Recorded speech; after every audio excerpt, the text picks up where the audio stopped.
what's the area of improvement that you want to see? So last year, with Wayne's leadership, came from the model that he ran in Kissimmee and Texas, and we were so lucky, and then Tyler came on board. We started a pilot program with 3 classes only, and then with this year, we had the full 12 weeks. And I just want to say, it is an incredibly passionate group of people who have put this together, all of our directors, for 12 weeks, going to work until 9:30 every class. And all of you guys take your time away from your family, from the time you can be relaxing, learning about this community. And all the comments, the engaging conversations that we have had with y'all, it is so enriching. And we couldn't believe that we have stumbled upon this amazing initiative, and we're gonna keep going. This is, and I told Wayne this is the singularly most exciting thing that we have done in 2 years. Because we reached out to you, and knowing that there's over 100 people want to do the same thing. This is how we build a community, one class at a time. We're building understanding, one class at a time. I'm getting emotional about this. One class at a time, we're building trust. One class at a time. We're building relationship, friendship. So I hope that this message will be out, and anybody who wants to be part of this community to build each other up, come find us, because we're here. Thank you. And I would like to actually, Chair, if you want anything to say, and I would like to invite any students who can make a few comments. Anybody? Thank you. Oh, thank you. We got to move on. We got a business meeting to do. Thank you so much, and let's get a picture, and let's go.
Okay, any deletions to the consent agenda? Commissioner Whitehurst. I have none, Madam Chair. Commissioner Arnold. None, Madam Chair. Commissioner Taylor. I have none. Commissioner Murphy. I have none. And I have none. So we are open for public comment. We will now take public comment on the consent agenda. Any comment on the consent agenda? Seeing none, Oh, wait, one. we have one. Good morning. If you would step up to the microphone, state your name and address, and you have 3 minutes. Thank you. My name is Allison Baker. I live at 122 Gardner Avenue.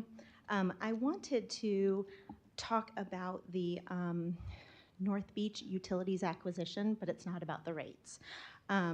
257 of us Volano Beach residents got a really bad deal with this acquisition. I'd like to ask for your help. Please come and inspect our lift stations and make sure that they are in good working order before you turn them over for the homeowners to be responsible for them. In late October, we received a letter that said North Beach Utilities owned and maintained these lift stations, and based on this takeover, all homeowners would now be responsible for lift stations in Volano Beach. However, most of us had no idea that we even had these lift stations. When I bought my home in Volano Beach 4 years ago, there was not a home inspection on this lift station because it wasn't owned by me. I got no opportunity to have it inspected to make sure it worked appropriately before it was turned over, and it was all of a sudden my responsibility. There are 257 of us in Volano Beach that are in this same condition, and we would really like for you at the county's expense to come and make sure that these lift stations work appropriately.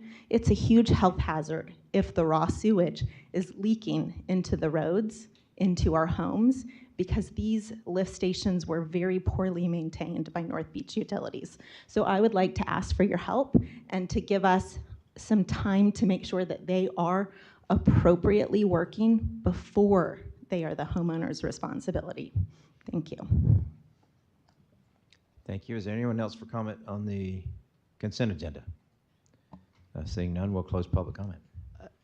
Excuse me, Lex? Yeah, Madam Chair, we need to pull consent item 3. The applicants for the plat don't have all their paperwork completed. All right, so we'll put that in the motion. Do we have a motion for are we closed to public comment? We have closed public comment. Do we have a motion to accept the consent, amended consent agenda? I so move. Second. All in favor? Aye. Aye. Aye. Aye. All right, so we'll move on to the additions and deletions to the regular agenda. Commissioner Whitehurst?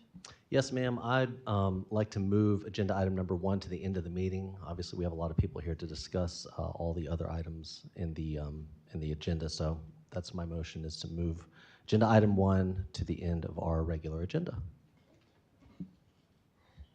Well, I don't have consensus for that because I think all these people would like to participate in the first agenda item. So, Yes, ma'am. I'm making a motion to do it. So you will make a motion? I'm not looking for consensus. I'm making a motion to Okay. Do we move have a agenda second? item 1.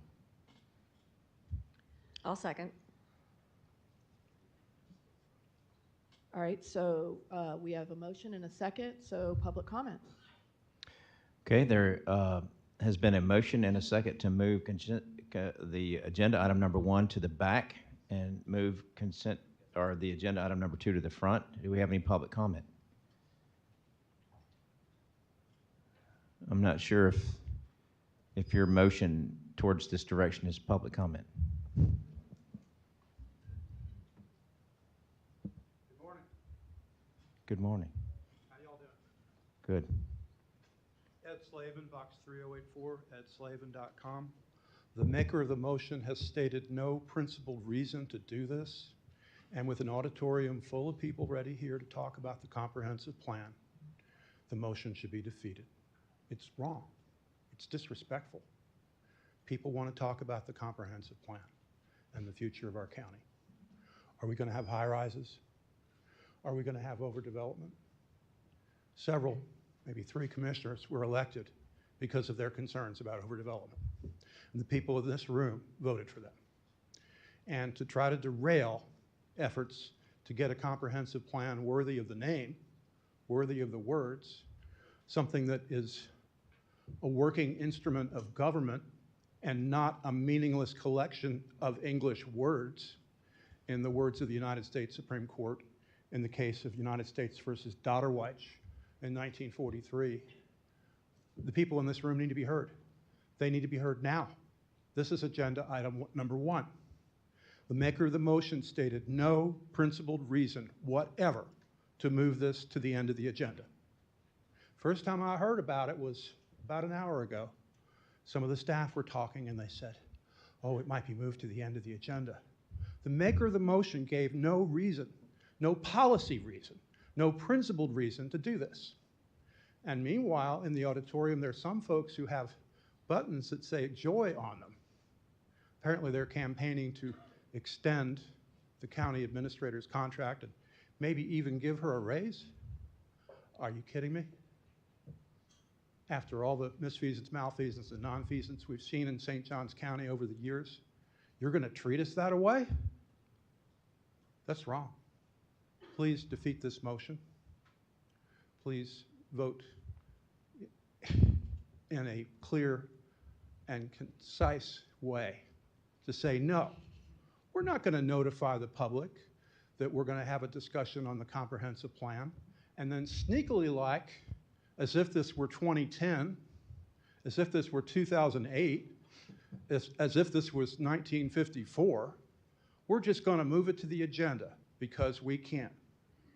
It's like somebody asked Bill Clinton once why he did what he did with an intern, and you know what he said? because I could. So the maker of the motion made this motion, hasn't stated a reason. I guess the only reason is because he could. It's just wrong. The people in this room deserve to be heard. They deserve to be heard now about the comprehensive plan, and not in the sweet by and by at the end of the agenda. Please, ladies and gentlemen, please reject this misguided motion. Thank you. Yes, ma'am. Good morning. Good morning. B.J. Kalady, West City of St. Augustine. The vote will be a 3-2 vote. It happens a lot in this room, and I hope it will truly happen today, the 3-2 vote. There is a reason that people come here, and there's a reason that some people that we've elected, that some have elected, do not and are not considerate of all the people that show, not just their cronies. So let's get it on and 3-2 vote. And I'm not going to say how it's going to vote, but if you look up there whenever it's all finished, I hope we can see it, because we'd like to see that a lot of times, and sometimes we can't see it. So 3-2, let's move along. Thank you. Anyone else for public comment? Good morning, morning. Commission. Phil McDaniel, 112 Riberia Street. First of all, I want to thank you guys for your service. I know every couple of weeks you're coming up here, and it's an incredibly challenging job. I want to congratulate the Citizens Academy who graduated today. That's an incredible feat, so thank you, Administrator. I just want to say there are a lot of people in this audience today who are wearing joy stickers, and they want to hear this discussion you guys are going to have, and I know there's a lot of public comment. These are business owners. These are individuals who come out here, and we would request, if possible, to advance that so these folks can get in and get out, because I think the comp plan is going to be a very long, detailed discussion, and would appreciate it if you can do that. Thank you. Anyone else? Good morning. Morning. My name is David Williams. I live at 10460 Turpin Avenue in Hastings, Flagler Estates. I'm more concerned about people bad-mouthing some other object or item on the budget, or any personal concerns that you all have. If you get up here and you talk about the plan and whether you can move it backwards or forwards, fine, but leave it there. I wish that everybody would quit bringing their shopping list and start talking about everything else in the world instead of the item that's really being under discussion. Thank you. Anyone else for public comment?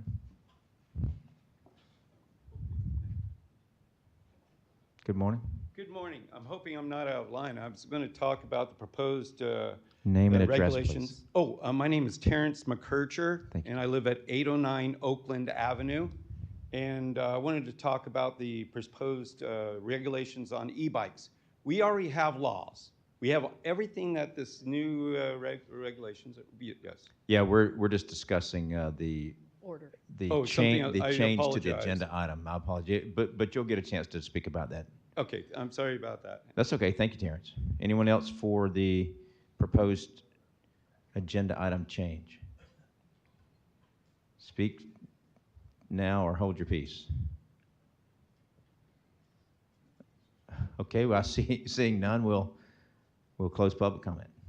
And I do have I do acknowledge that there are a bunch of Joy supporters and or non-supporters here, and I totally understand that, but the comprehensive plan is the future of this county, and I'm hoping all of you partake in that are here, because that's the point of our commission, is your future and the growth of this county and what you like and don't like, and that's so important. If you would like to speak about Joy in general public comment, that is next. That's fine to do, but I'd really like to keep the agenda item in the order, and after you speak and then you leave, you can at least partake in the comprehensive plan, because the new one actually shows Joy in a very good light, and I think she needs to present it like she's planning on doing, because I do think that would help a lot of detractors to see what has happened in the last 24 hours, because we are bringing a comprehensive plan that is much better than I've seen yet. So I'd love to have you all witness what we've done to that plan, because that's the future of our county. Now, that's my advice, but go ahead, Commissioner Murphy. Thank you. your ability to allow, or your permission to allow people to come up and speak about an agenda item in public comment, I think is commendable. I think it's something that we should allow people to do. I would be amenable to keeping the order the way it is, as long as people have an opportunity to come up during general public comment and speak about an agenda item. Thank you, sir.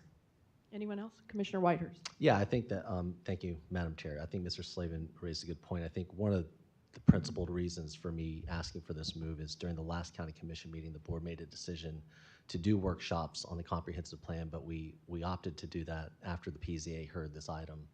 And this was agended, which is fine, so I'm certainly not saying that we should pull it from the agenda. But I do know that there are folks here who are here for agenda item number 2.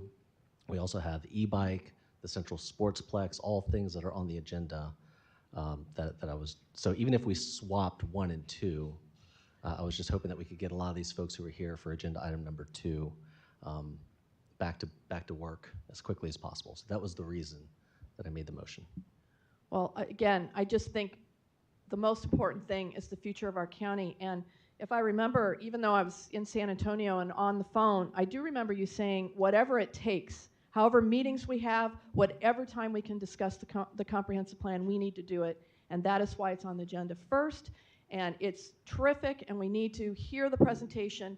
And if you all want to comment, like Commissioner Murphy said during the first part, that's great. But really, that's the future, and that's how I stand. And so we're going to ask the folks to make public comment about Joy in non-agended public comment, in the general public comment. Well, anyone who wants to stay through the comprehensive plan for the agenda item number 2, if there is a motion, yeah, they can have public comment then too. Okay, great. Does that make sense, everybody? If I may. Oh, Commissioner Murphy, thank you for asking. It does make sense. This agenda item number 2, there might not be a motion to come out of this, and people would not get an opportunity to speak their mind about agenda item number 2. Otherwise, they would wait for nothing. So I think giving them an opportunity to do it during public comment, I think is the right move. Do you want to withdraw your motion, or should we vote? I'll be happy to withdraw my motion so long as people can speak during general public comment. Thank you, sir. Great. Okay. Any other deletions to the agenda? Commissioner Arnold? No, Madam Chair. Commissioner Taylor? Nope. Commissioner Murphy? No, ma'am. All right, so the agenda's set. Do we take a vote, right? All in favor? Aye. Aye. All right, so public comment. Okay, at this time, the board will hear public comment on matters that are not on the regular agenda unless you are time constrained and want to speak about agenda item number 2. When addressing the board, please come to one of the 3 podiums, state your name and address. Each person will be provided 3 minutes to speak unless otherwise noted. Comply with the board's rules of civility, please. Comments are to be addressed to the board as a whole and not to any individual commissioner. Speakers may not demand an immediate response. No person will address the board with personal, impertinent, or slanderous remarks or with boisterous behavior. Members of the audience will refrain from any disruptive demonstration of approval or disapproval. Any person that fails to comply with these rules may be removed under the rules. Finally, any speaker that would like to present materials, please use the center podium. Paper materials may be placed on the X for our overhead camera to display, and a laptop will be set up for any USB presentations. And after presenting, please provide the materials to the staff, the clerk of the court, to be entered into public record. Thank you. Good morning. Good morning, Commissioners. My name is Vicki Pepper. I live on Harbor Vista Circle in St. Augustine, and I'm here today representing myself and CARE, Community Advocates for Racial Equity. I should be on vacation, but my husband agreed to delay our departure given the importance of today's meeting. First, we're disappointed the latest draft of the comprehensive plan has not been made available to the public, although we understand feedback from the last meeting has been incorporated into a revision made available to you. We're hopeful CARE's concerns the plan encompass residents at the extremely low income level and the definition of workforce housing include our entire workforce at the full range of incomes, up to 80% of our area median income will be addressed, but time's growing short.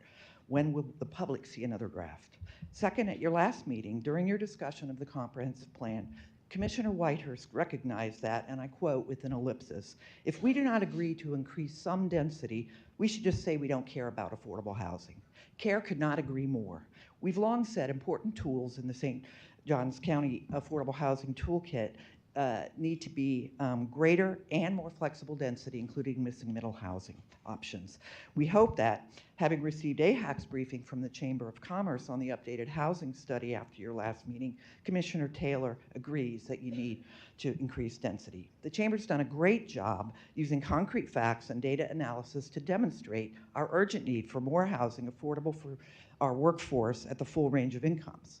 Now that our area median income is well over $100,000, this means that if we're serious about reducing employee turnover and strain on our roads, we desperately need more housing attainable for vital workers like nurses, teachers, first responders, and service workers in the hospitality and healthcare industry, earning at the 80%, 60%, 50%, 30% level of AMI or below. In this regard, at your last meeting, Commissioner Whitehurst also recognized that workforce housing incentivized in our current comprehensive plan at the 80 to 120% AMI level is not affordable housing, a point CARE's been making for years.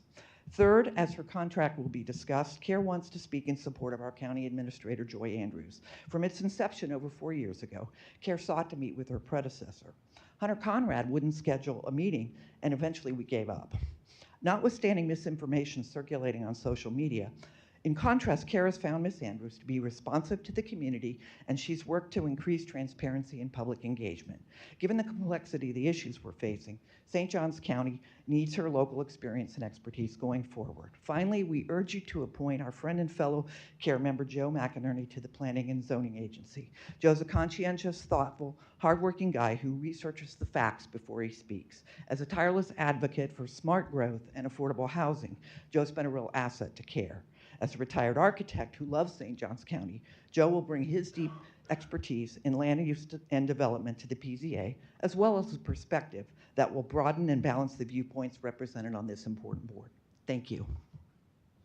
Thank you. Good morning. Good morning, Ellen Parsley, 4204 South Franklinia. I first want to say thank you to each and every one of you up there serving. It's not an easy job, and in fact, one of you on a past occasion said to me, it's truly a calling, and I have to believe it's a calling to sit in the space that you're in. It's not easy. I am a resident of St. Johns County, and I recently sent a letter to each of you, and I'd like to share that letter here with everyone, and also the follow-up that I received from some of you. Good afternoon. I've been a resident of our great county for 16 years, and have had the pleasure on multiple occasions to meet and work with Joy Andrews on a variety of volunteer initiatives to support our community. I am not a personal friend of Joy's, and I don't have an agenda other than to see someone who has faithfully and successfully served our county continue in her current role. Rarely do you meet someone as transparent, trustworthy, experienced, and professional as Joy. The fact is, she has a very difficult job, just like each and every one of you up there. Our county has experienced unprecedented change and growth over the last few years. Our county commission has voted on several large initiatives that would challenge any county organization. Problems should be expected. And as a resident, I would expect our county to constructively work to find solutions. I have all but stopped watching the county commission meetings. I understand why Joy applied for a job in another county. Given the appalling treatment she has recently and relentlessly endured, I would expect anyone to look outside of our county for other employment opportunities. When does the public humiliation end?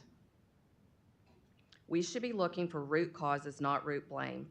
Enough is enough, and I'm asking for a vote to extend Joy Andrews' contract. I'm also asking for our county commissioners to somehow, some way, collectively come together and stop making St. Johns County a spectacle.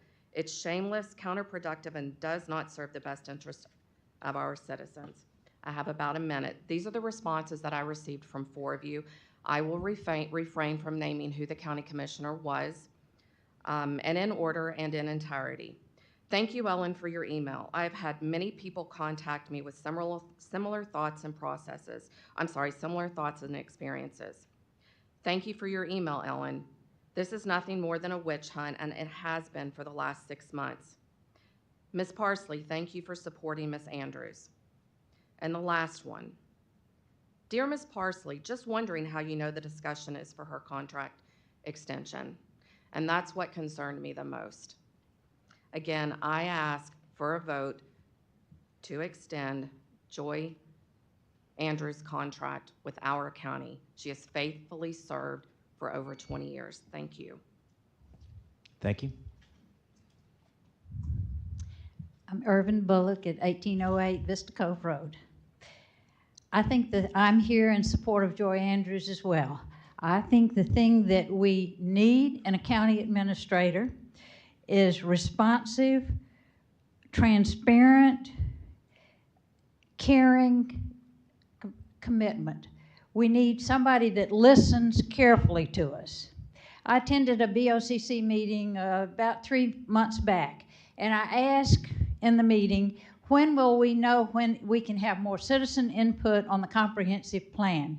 During the break, Mrs. Andrews came back and sat with me and said, here's the schedule, here's when you can do it. She listened, she responded. CARE has asked the BOCC if they can get a report during the meetings of what's happened between meetings in the county. Since we asked that, every meeting since, Ms. Andrews has made a report at the end of the BOCC meetings about what has transpired. That's listening, being transparent, and responding. She attended the comprehensive planning sessions and made herself available for the expertise that she had to answer questions. She supported, that's being accessible, by the way, she supported the African American Museum being in St. Johns County. And when our bus that some of us were taking caught on fire, she was called by Vicki while the bus was burning, and she called the sheriff's office and they took care of it. That's being responsive, that's caring, that's all of these things. Not long ago, well, last summer, she wrote a letter to all residents of the county, and it said that we're pulling back the curtain on St. Johns County inner operations, and you're invited to join us in the front row. And they sponsored all of these workshops on the budget and what you wanted in it. Now, if you couldn't attend the meeting, there was an opportunity to watch it online. There was another opportunity to respond to email. There was no reason why citizens that were concerned couldn't let Ms. Andrews and the county know their concerns. I just want to say one word about negative social media. I just don't think it has any place in a democracy. The ends don't justify the means. The means in democracy is debate and dialogue, and it should happen open and transparently. So I'm hoping that we can rise above this social media platform that has, I think, just really denigrated our county. Thank you. Good morning. Good morning. Jane Evans for the Palm Valley Community Association, 148 Canal Boulevard. Joy Andrews is the Wright County Administrator for St. Johns County. We are fortunate to have Joy Andrews as our county administrator, and when Palm Beach Post reported that she was one of several candidates under serious consideration, we were concerned. Fortunately for St. Johns County, Joy withdrew her name from consideration, noting that St. Johns County is her home. Our county administrator serves as the CEO of our government and is responsible for ensuring that staff deliver the services that residents and visitors rely on daily. Successfully managing these resources is a huge responsibility and a complex endeavor. Ms. Andrews is the intelligent, experienced leader we need.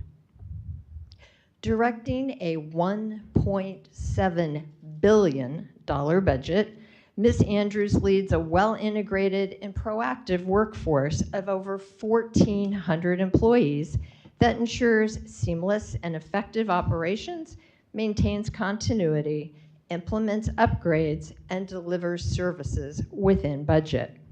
A few noticeable accomplishments. She introduced a framework for open governance and efficiency to expedite capital projects, service delivery, break down departmental silos, leverage diverse expertise, innovate, and integrate creative solutions to ensure sustained improvement. She introduced the Department of Performance and Transparency, which ensures efficient and effective county operations through data-driven performance management and continuous process improvements. She enhanced communications and transparency by promoting community awareness of the county's mission, vision, and values through education and openness. During the comprehensive plan process, Ms. Andrews encouraged residents to participate in person through community meetings, open houses, and online to share their perspectives, concerns, and her aspirations for the county's future. She always encourages residents to contact her. With her leadership, the sheriff and the fire chief, they created the Citizens Academy, of which you saw the first graduating class. I am proud to say I was part of the pilot class. And this was designed to inform residents about their community, potentially inspiring future leaders. And Ms. Andrews is a relationship builder. Under her leadership, we have experienced unprecedented level of success and access collaboration to advocate effectively for meaningful improvements in our county. Thank you, Jane. Appreciate We it. support her. We ask that you support her as well. Thank you.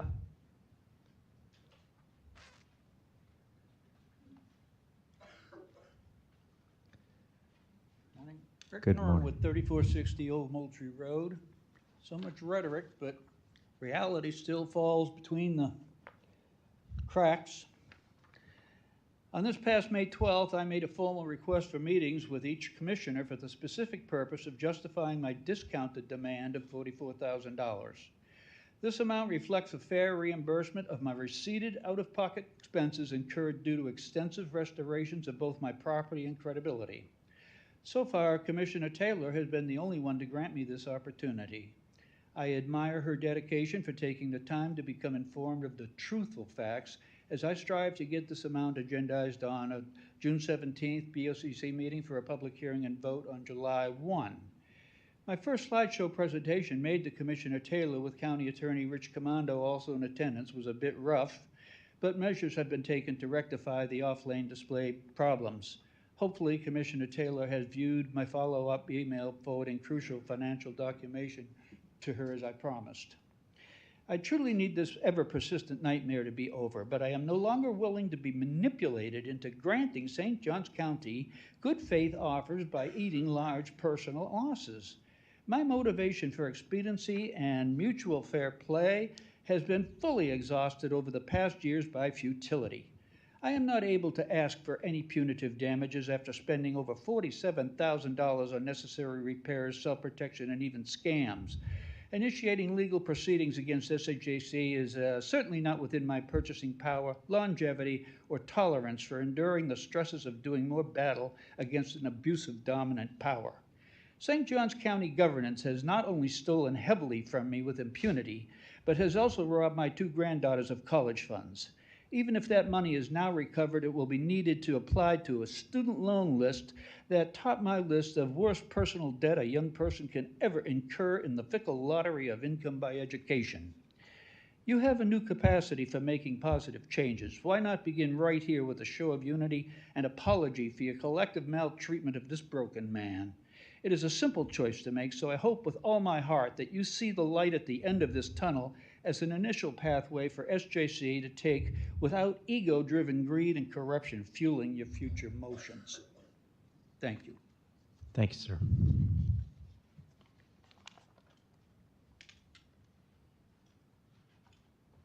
Good morning, sir. Good morning, Madam Chair and Commissioners. My name is Greg Leonard, 2027 Palmetto Point Drive, Ponte Vedra Beach. I am here representing the Ponte Vedra Beach Citizens Traffic Task Force and our board's strong support for Joy Andrews as St. Johns County Administrator. As an organization working to improve traffic safety and road conditions in our area, I've had many opportunities to work with Ms. Andrews on issues of community concern, In every instance where we have looked to her for assistance, I have found her to always be thoughtful and fully engaged in supporting our organization. Also, in the more than 30 years that I have been involved in community volunteer work, I've had many opportunities to collaborate with the staff members who report to the administrator. In all that time, I have never seen the leadership team in county government equal to the one that Administrator Andrews has now assembled. In her time here, Joy has served her community in a wide variety of capacities, including growth management, economic development, community redevelopment, grants on legislative affairs, emergency management and disaster recovery, coastal management, et cetera, et cetera. That breadth of experience has provided her with a unique set of skills and the understanding necessary to manage the complexities of an organization made up of over 1,400 associates. Of particular note, almost as soon as she assumed her current role, Administrator Andrews began to take immediate steps to improve the level of communication and transparency available to the general public. The access we now have to information about what's going on in our county and what's going on in county government is far beyond anything I've seen before. Finally, during her almost 20 years with St. Johns County, Joy has cultivated strong relationships with the critical state and federal agencies and elected officials in both Tallahassee and Washington. These relationships are absolutely essential to our county's ability to access the financial resources and the support necessary to ensure the stability, security, safety, and quality of life enhancements that our residents expect. The Citizens Traffic Task Force strongly supports Administrator Andrews and believes we are extremely fortunate to have her in service to St. Johns County. Thank you. Thank you. Next. Good morning, sir. Well, good morning, good morning. My name is Greg White. My address is 905 Pearl Street, St. Augustine, Florida, 32084. I am here this morning to give my full support to our county administrator, Ms. Joy Andrews. I have had the pleasure of working with Ms. Andrews on many projects, but I will name a few. The construction of the Solomon Calhoun Center in Poole, creating and helping with the CRA Steering Committee, the Weed and Seed Committee, working with Historic West Augustine for infrastructure, to be more specific with water and sewer in our great community called West Augustine. She also helped with the Center West Augustine Health and Wellness Center. It's being built as I stand before you today. The reason that we're building the center is because the infant mortality rate, HIV, kidney failure, heart failure, cancer, and we also address the mental health and substance abuse with EPIC. We have formed a relationship, thanks to Ms. Andrews, with the University Health and Flagler Health in order to make this dream a reality. We also partnered with Youth Crisis to deal with some of our youth opposed to the judicial system. We're going to go through Youth Crisis to keep them out of that system. Thank you, Ms. Andrews. St. Johns County Black History Museum, 100,000 square feet, a $100 million building, probably more than that now. Ms. Andrews led the charge in Tallahassee with Commissioner Arnold and other commissioners to make this almost a reality. So hopefully when I stand before you again, we could celebrate that that's coming to St. Johns County. One might say, well, she was simply doing her job.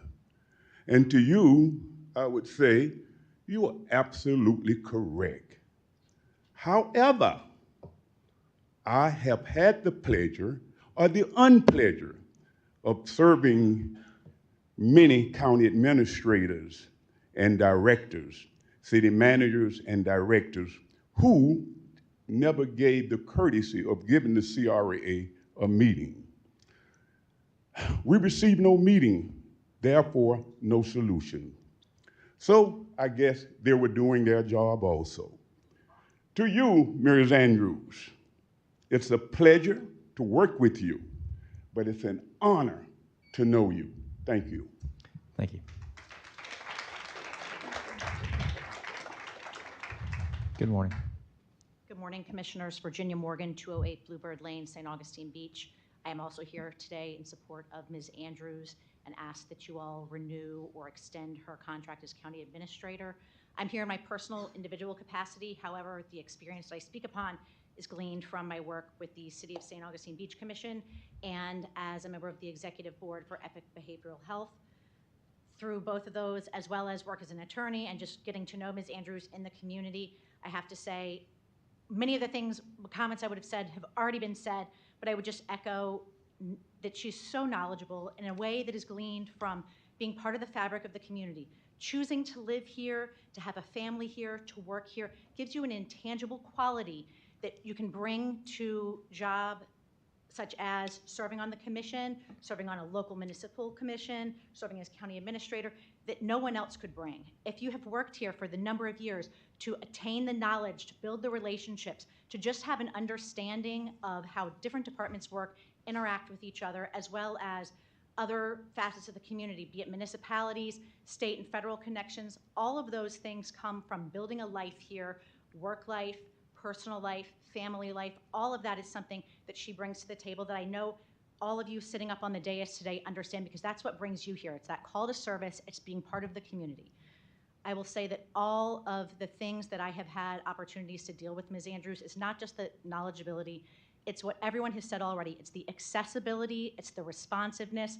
If you need something and you ask for help, you will get it. And it will not be delayed. You will get a response and you will get pointed in the right direction if she's not actually the one who can give you the answer or the help that you need. We are so fortunate here in St. Johns County to have the ability to reach out to our commissioners, to our other public servants. When we need help, we get it. And I feel like I receive so many compliments in working here in our community in that way, that St. Johns County is special in a way other counties, cities, communities are not, and that if you need help, even though the county has grown so much, you still have the opportunity to receive a response like you're in a small town. You get the help that you need when you ask for it. Additionally, I'd like to say that I have received, in my capacity as City of St. Augustine Beach Commissioner, many comments, emails, contacts, and calls in support of Ms. Andrews that I would like to share as well, that even though I'm here speaking individually, I'm not on behalf of the city, I'm not on behalf of Epic. She has really, really been responsive to projects that Epic has worked on, the Second Wind Sober Living Village. We are hopefully just on the brink of being able to open that after many, many years of planning. I have been very involved in it and can say that we are so proud of that and are so excited to be able to be on the brink of opening that up, as well as some other projects we've worked on. Thank you. Thank you. Good morning, sir. Good morning, Commissioners. My name is Terrence McKercher. I live at 809 Oakland Avenue, and guess what I'm going to talk about? Yes, I want to talk about the proposed regulations on e-bikes. We already have laws. Everybody says, well, e-bikes can't go faster than 10 miles per hour on the beach. Guess what? All vehicles are not allowed to go beyond 10 miles per hour. We got to have children that have helmets. I wear a helmet. My dog wears a helmet, all right, when she's on my back. As a boy, my crotches met the gooseneck of a bike many a time. And eventually, I didn't need to have a law to tell me not to jump that cinder block. All right, we have enough laws. We have laws already in effect. I can relate to you this one situation. E-bikes are vilifying, and it's putting me in danger. I've been hit 3 times on 16, very badly. I can show you pictures on my phone. And recently, because of the construction on King Street, I went off the street because it is a vehicle. Bikes are vehicles, but kids are being pushed off the roads into the sidewalks, walks. And when I did come off the road and I went on to the Butterfield, you know, the police side of the sidewalk, I'm assuming a Flagler student was head down, texting away. I came to a complete stop, 10 feet away from him. He walked into me and decided to berate me and insult me, and it's all about e-bikes, not about the fact that he was texting and walking. And we already have a law about texting and driving. Are we gonna have a law about texting and walking? Enough's enough. We've got laws. Use them. Put pressure on the sheriff's department. I can show you pictures right here. Can I do that? Can I show you on my phone? Can I do that? You have 1 minute to go. Okay. This last hit and run. There's me. Is it going up? Well, okay. Is it? Oh, there I am. This last hit and run. Okay. I've been hit 3 times, and I was going with the traffic in the bike lane. Oh, there's an e-biker. Boom! Let's take him out. All right. I don't want to be vilified. This is possibly putting my life in danger. I want to thank you for your time. I just wanted to speak my piece. Enough's enough. All right, we already got laws. Get the sheriffs, people running backwards on the wrong direction on the roads, wrong. People are going crazy on sidewalks, wrong. But listen, we're not all bad people. I'm an e-biker. I find it fun, and I like Thank you, sir. Thank you, Terrence. Just as a reminder that when this comes back up on the agenda, that he's already had his 3 minutes. Yeah. Yeah. It's probably a good time to bring this up. If you'll give me just a second, Mr. Nooney. If you're speaking on the agenda item number 2 now, you will not be provided an opportunity when the agenda item comes up later on. So this is your chance. Begin, sir. All right. Hello. Well, get the drum roll ready. All right. Well, my name's John Nooney, and I'm a resident of Duval County, Florida, and acronyms: FWC, Fish Wildlife Commission. Well, and they represent the state of Florida, 67 counties in the state of Florida. And so we're coming out now with an FWC line of shirt. Guy Harvey, eat your heart out. So right now, I just want to debut the unofficial, it could be official, but it's the unofficial FWC for St. Johns County. Love you guys. It's fishing with clay. So when you come to the free state of Florida, you're going to want to go fishing with clay. I liked mine better. Now let me just share with you, I'm just down to 2 minutes, and I just want to remind everybody why I am here. 2 years ago, I went to the Northeast Florida Regional Council, and it had to do with public access on our waterways, really in the state of Florida. And there's also what's known as FINE, that's the Florida Inland Navigation District. It's our ad valorem property tax money. And so, it's about 7 months ago, Duval County put 3 properties on the land acquisition list for potential acquisition for a public benefit. And we're on that list. So what I want to share with you, and I'll be putting these on here. Here, we'll start with this one. But right here, this is the JTA.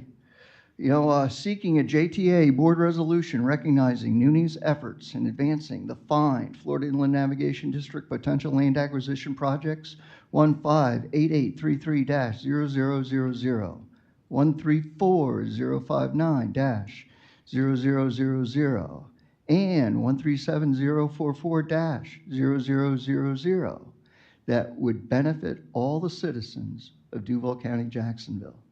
One of those properties is Little Pottsburg Creek. Ken Amaro, he's a member of the Northeast Florida Regional Council. So going forward, here's another one. JEA at the board meeting. Here is the North Florida CPAC. In Duval County, we have 6 CPACs. So that was the North District. here we are. Here's our favorite, the Northeast Florida Regional Council. And I'm just going to go through. I'm just down to 13 seconds. But, I'm just going to have these entered into the record, and you can all just look at them at your convenience. And let's just remember this. Go fishing with Clay, and then get some kick butt barbecue. Thank you. Thank you, Mr. Thank you for Newby. listening. Appreciate it. Ms. Willis. Good morning. Good morning. My name is Dwalla Willis, 10 North Holmes Boulevard. I'm here also in support of Ms. Joy Andrews to remain in her position. I don't have a script or anything that most people are talking about, and growth is not a big issue for me today. It's about the human fact of how you deal with people when you're in positions, such as what Ms. Joy currently sits in. I've been working in the community since 2006 when I came across Ms. Joy Andrews. She's always met me with a smile, said, is there anything I can do, please let me know. As I watched her move up through the ranks, she never forgot that. Don't forget about people. She has that human touch. You can call her, she'll pick up that phone, she'll call you back. She has broken a lot of barriers that communities like West Augustine have been sustained with for many years. And I'm proud to stand, as Mr. Gray White just mentioned, that we are making great movements in our community. If you have not visited, please do. You see that the streets are better, the lighting is better. We have affordable housing going in. We have a beautiful medical center come up. We're gonna be safe, we're gonna be healthy. Ms. Joy, thank you. Because there's not a time that we didn't come to you, that you did not come up with a solution or some type of assistance to us. We would not be where we are today. I know there's a lot of growth going in the county, but in West Augustine, we're just trying to survive. And I want to thank you for being a part of that and helping to make me successful in my task that I've been given as well. And I totally appreciate that, as well as moving some of the barriers, and also this commission as well for allowing her to do that. There's not one time that we've not sat down with Ms. Joy Andrews and we haven't walked out that room with some type of solution to the problem. We need people like that in positions, not for the big part of the county, but also for the smaller communities in the county. They count and they matter, and I often say that when I come to this mic. You see myself, Mr. White, and as well as Mr. Nimmons, run around this commission week after week, month after month. We're doing the business to take care of people, and that's what this lady represents. Let's look at the human fact of how people operate in this community. It's about politics and bureaucracy, but when you can remove those things, you become effective, and that's what it takes. That's what it takes to make great communities. And I think this lady totally believes in that. And she walks in that and she leads that by example. And that's the kind of administration that we need. Thank you. Thank you. Yes, sir. Morning. Good morning, Commissioners, and thank you for the opportunity to speak with you this morning. My name is Jerry Dedge, and I live at 102 Neptune Road, St. Augustine. I retired from the Army 4 years ago after 40 years of service, and I've resided in St. Johns County since 1985. I'm speaking out this morning in support of County Administrator Joy Andrews. I have known Joy for many years, and she's one of the most talented individuals you will ever meet. Her resume is quite impressive, and her knowledge, experience, and expertise are exactly what this explosive growth in this county needs right now. Joy has been with the county almost 20 years, serving 7 years of those as the assistant county administrator before taking over as the interim administrator in July of 23, and afterwards hired as the county administrator in October of that same year, coming out on top of 4 other highly qualified candidates. Joy has a wide range of departments that she's led, and one gentleman has already said them, but I'm going to reiterate them. Growth management, economic development, tourism development, health and human services, fire rescue, arts and culture, grants and legislative affairs, emergency management and disaster recovery, coastal management, public library system, parks and recreation, and community redevelopment, just to name a few. Commissioners, I would challenge you to find a more rounded individual to manage the day-to-day operations that are required in this county to maintain our way of life. Joy is an analytic thinker, a pragmatic leader, serves the county with authenticity and impact. Her integrity is above and beyond reproach and her character is set in stone. I encourage the commission to continue to support Joy Andrews and her efforts to keep St. Johns County moving forward. Thank you. Thank you. Morning, sir.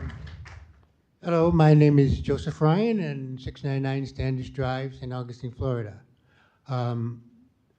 As I attend these meetings, I am struck with how many people come up to this podium to express their opinions and how little it seems to make any difference. It seems like these meetings are all just for show. Now, I believe that every commissioner honestly thinks they are doing what's best for this county. The problem is, as I see it, is what exactly does that mean to each commissioner? Is it the county businesses? Is it our infrastructure? Is it our finances? Or even the government itself? Now, this board or county commissioners, is both the legislative and executive branch of our county. It is sad that some of the people in our government see themselves as leaders, rulers, advocates for some cause or some industry. In my opinion, this is wrong. What they should be is our representatives. You should be basing your decisions on what the people who live here now and what they need and what they want. People who waste too much time and too much of their lives stuck in traffic. I ask everyone here, do you feel represented? We only get a chance every 4 years to tell them what we think, and even then, our voices are overwhelmed by vast amounts of money aimed at uninformed and uninterested voters. It is as if winning this popularity contest makes them wiser, smarter, morally superior than the people who they represent. Of course, and I'm not talking about everyone on the board, but if it hurts to hear this, it probably applies to you. As the old saying goes, when you throw a stone into a pack of dogs, the one who yelps is the one you hit. And we have to break the sequence at these meetings that goes like this. A presenter presents something. The people, for a large part, speak against it. A commissioner or two calls up the presenter back to the podium to refute what the people say, saying, we are the experts and common sense has nothing to do with it. So sit down and shut up. Then they vote as if they were going to vote before they even had the meeting. This all seems like a trial where the judges only hear the prosecution's case and where the defendant only gets 3 minutes to make their case. This is not a fair game, but it's much more serious than a game. The future of our county is at stake. Take the comprehensive plan that's in the works now, for example. It will be the law of this county, yet we have very little input on it. The comprehensive plan was ordered by the former board, many of which were thrown out because of overdevelopment, but we're still stuck with the plan. Oh, okay. Thank you, sir. That's it. Good morning. Good morning, Commissioners. Mike Davis, 23 Park Terrace Drive, St. Augustine, Florida. I'm here in support of Joy Andrews this morning. I've worked in this county. I've lived in it my whole life, worked in it since 1988. I've worked with every single county administrator since 1988. The good ones, the bad ones, the effective ones, the completely ineffective ones, one that I barely remember working 6 months. Joy Andrews is the best county administrator I've ever worked with. And I've worked with county administrators that I disagreed with politically. I've worked with ones that I thought we aligned politically. I couldn't tell you what Joy's politics are, other than just doing the job and helping the people in St. Johns County. Because I'm a contractor, I get to work with a large part of the departments and sections of the county that deal with development. I can tell you that those departments are running better now than they've ever run in my history, 38 years of working with them, right, ever. And that's because of the department heads, that's because of the staff, that's because of the leadership of Joy Andrews. I've also spent that entire time volunteering with numerous organizations on the nonprofit side. And St. Johns County does more for nonprofits now than it has ever done. And it's done that because of the leadership of this commission, but the leadership of the staff, the leadership of Joy Andrews. If you get rid of Joy Andrews, you will lose someone who is intelligent, effective, a good communicator, a good listener, somebody that when you ask for a meeting, you get a meeting. You've heard that repeatedly. There were times you couldn't get meetings with county administrators. There were times you couldn't get meetings with county staff to fix a problem. That's not the case right now. And this county is larger than it's ever been. So I congratulate the staff and I congratulate the leadership of Joy in getting that done. Because usually when the county gets bigger, the problems get worse. But from a use and being able to solve problems, this is the best staff you've ever had and the county's ever had. And that's due to leadership. So I encourage you to renew her contract. Thank you. Good morning, sir. Good morning. My name is Joe McInerney, 1005 Blackberry Lane. Last week I had emails and conversations with all 5 of the commissioners and learned a few things about Joe McInerney that I wanted to stand and respond to. The first thing that I learned is that Joe is opposed to everything. Opposed to everything. I know that's not true. I tried my best to explain during conversations, but you know, I went home and I went through every agenda item from 2021 to 2025. There have been 235 separate projects presented, and of those, Joe has opposed 21. And of those 21, the commissioners opposed 13. So the fact is, I have agreed with commissioners 13 out of 21 times, only 8 times not. And if you want to go further, 227 times out of 235. I also learned that Joe McInerney is biased and not fact-based. So let me just point out our comprehensive plan, huge document, plenty of fact in there about infrastructure, plenty of fact in there about compatibility and incompatibility. And if you want to drill deeper, there are even more sections that talk about site-specific densities that relate to compatibility. And you can go further, and I do, trust me, or Joe McInerney does. Staff reports, great staff reports. Application submittal management that shows you the Q&A back and forth between our staff and the applicant.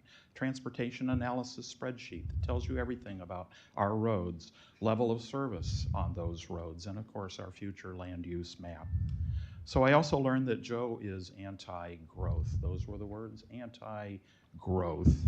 And let me just point out that 44% of our roads are critical and deficient. 44% of our roads are overcrowded. And from Bev Slough, 13,000 students are in portables. It will take $1.5 billion to widen our roads and bring them back to 1%. I say, let's catch up. Let's catch up first. I'm a big yes for getting money on State Route 16 and for getting money for all of our other roads. So the biggest thing that I heard was that Joe helps to organize neighborhoods. My gosh. And when I meet people, I see frustration, I see anger, I hear them say, commissioners have made up their mind. I say, wait, that's not true. Let me tell you, residents do great. They stand up here without Joe McInerney. They do great. And if Joe McInerney is on the sideline, how about an ombudsman? How about community meetings in all districts? How about a development manual for residents? Thank you, sir.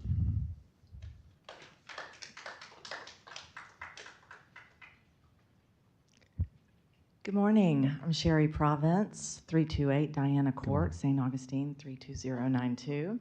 I am the executive director for Limelight Theater, and I don't have a 3-minute presentation, but I just wanted to show our support of Joy Andrews today.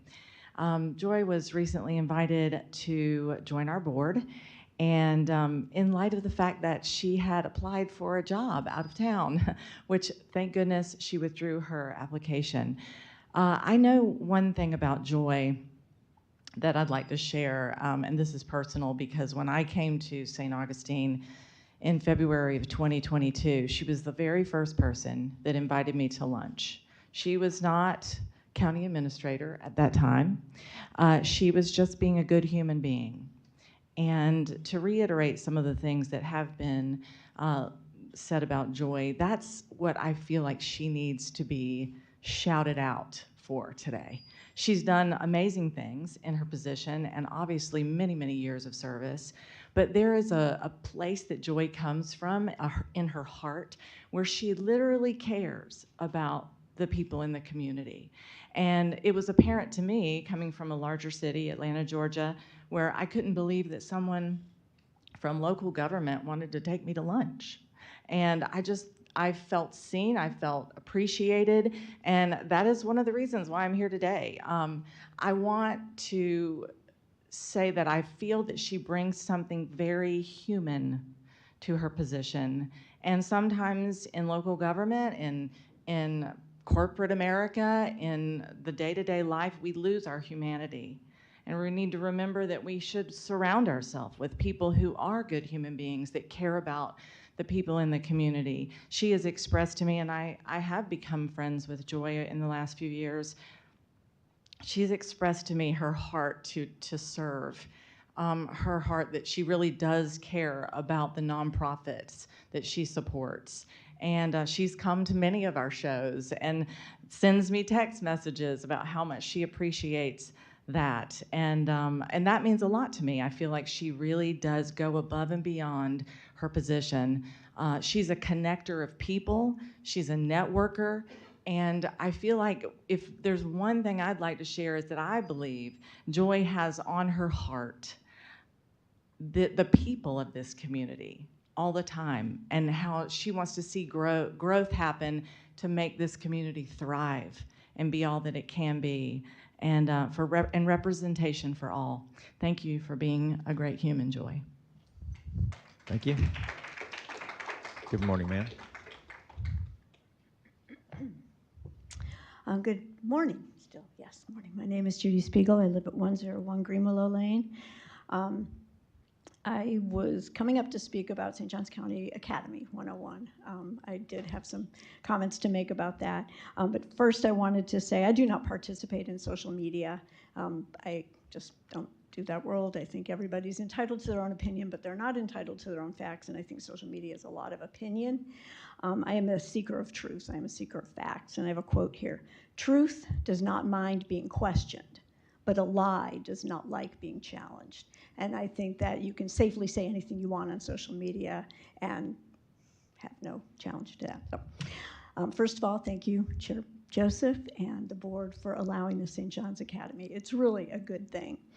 I don't know if you've ever seen books like this. This is my 8-year-old granddaughter's book.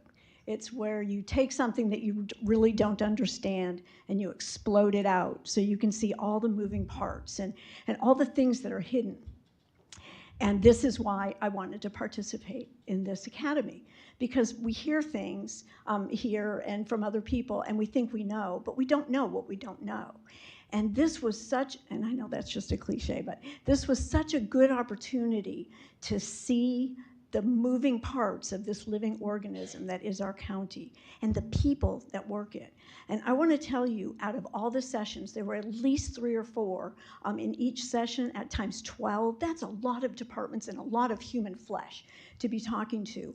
All I saw was a passion for the job they were doing, a commitment to doing a really excellent job for our county. Great customer service. They really cared. You can't fake that.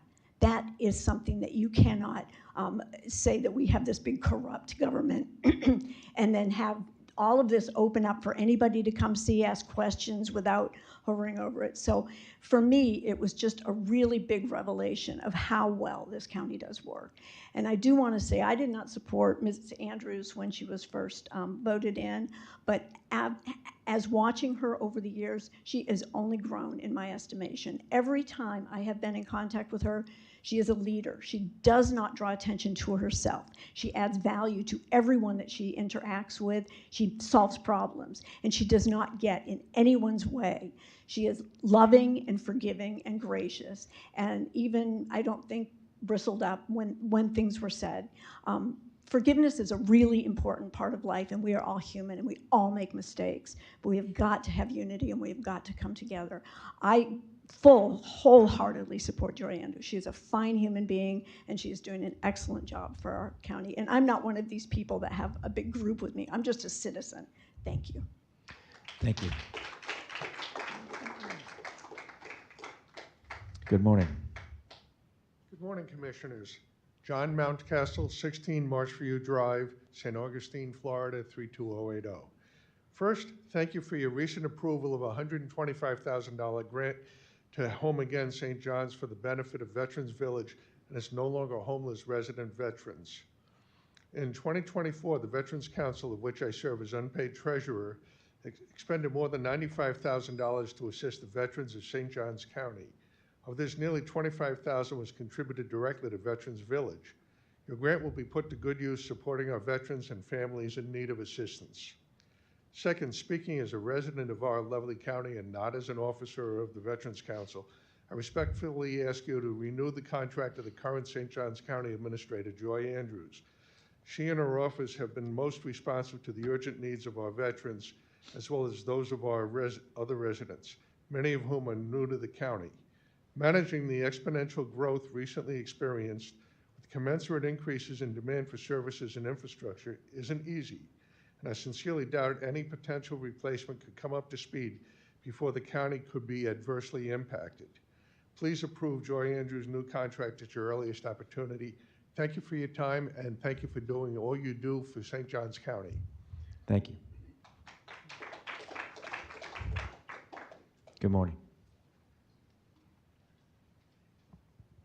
Good morning. My name is Tommy Bledsoe, 3161 Country Creek Lane, St. Augustine 32086. I'm retired from service to the county, St. Johns County, and to the St. Johns County School District. And thank you, Commissioners, for this opportunity to speak on behalf and in support of Joy Andrews, their county administrator. I was the first county operations manager when the county took over the amphitheater. I held that position from 2000 to 2007. During that time, the amphitheater went from being a huge problem for the county administration, since the county had no experience in building and operating a performance venue. And also, then it went to being a huge expense for the county because of the money that was spent on the renovation of that facility.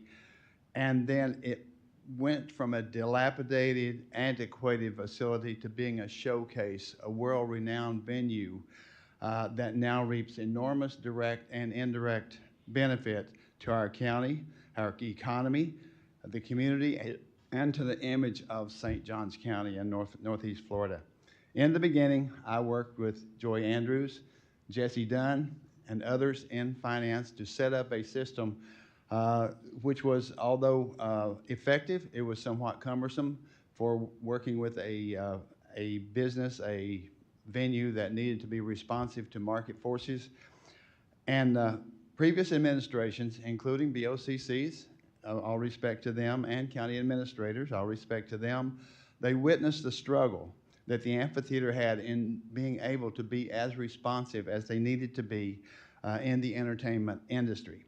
Somehow, they did not seem to see beyond the entrenched methods that market response was made necessary for the amphitheater to grow. After Joy Andrews became the county administrator, the Cultural Events Division envisioned and developed a new business model, one that would lessen the exposure of the county and allow our entertainment and tourism industry to prosper. Ms. Andrews was vital in that critical process. This is just one example, and you've heard many, many other examples of this. I believe that Ms. Andrews and many here in the county, and you commissioners as well, have the best interest of our citizens, our voters, our taxpayers, and I think it's very important for us to work with Ms. Andrews, and I hope the commissions can do the same. Thank you. Thank you. Good morning. Hi, good morning. My name's Robin Birchfield, 237 Segovia Road, 32086. I'll be very brief. I've lived here all my life and am proud to be a native St. Augustinian. As a board member of St. Augustine Youth Service and also past president of the St. Johns County Chamber of Commerce, I'd just like to thank Joy Andrews for all her support over her career. She's always been attentive and willing to help. Thank you. Thank you. Good morning, sir. Good morning, Commissioners. Ken McLean, P.O. Box 912, Hastings, Florida. Joy. Listen to the word, joy. Joy. Care. Joy cares. Joy really cares. I don't have no speech like everybody else do. I don't have nothing written down. I've met with this woman over the years, and she's been caring. She cares about St. Johns County. And I was upset when I heard all this jappy about what Joy, why is she getting paid so much? Why is she this? She earned it. She deserves it. I've had other administrators won't even meet with you, won't even talk with you. That's hurting. Joy to the world.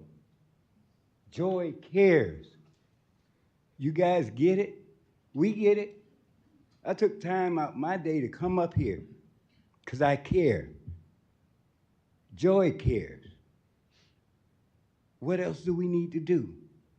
Keep her here. We had a diamond in the rough in our midst, and then she flourished. Let her do what she do. Get the job done. She cares. Her name is Joy for a reason. Let Joy bring that United St. John's back together and do what they need to do. Because she cares. I care.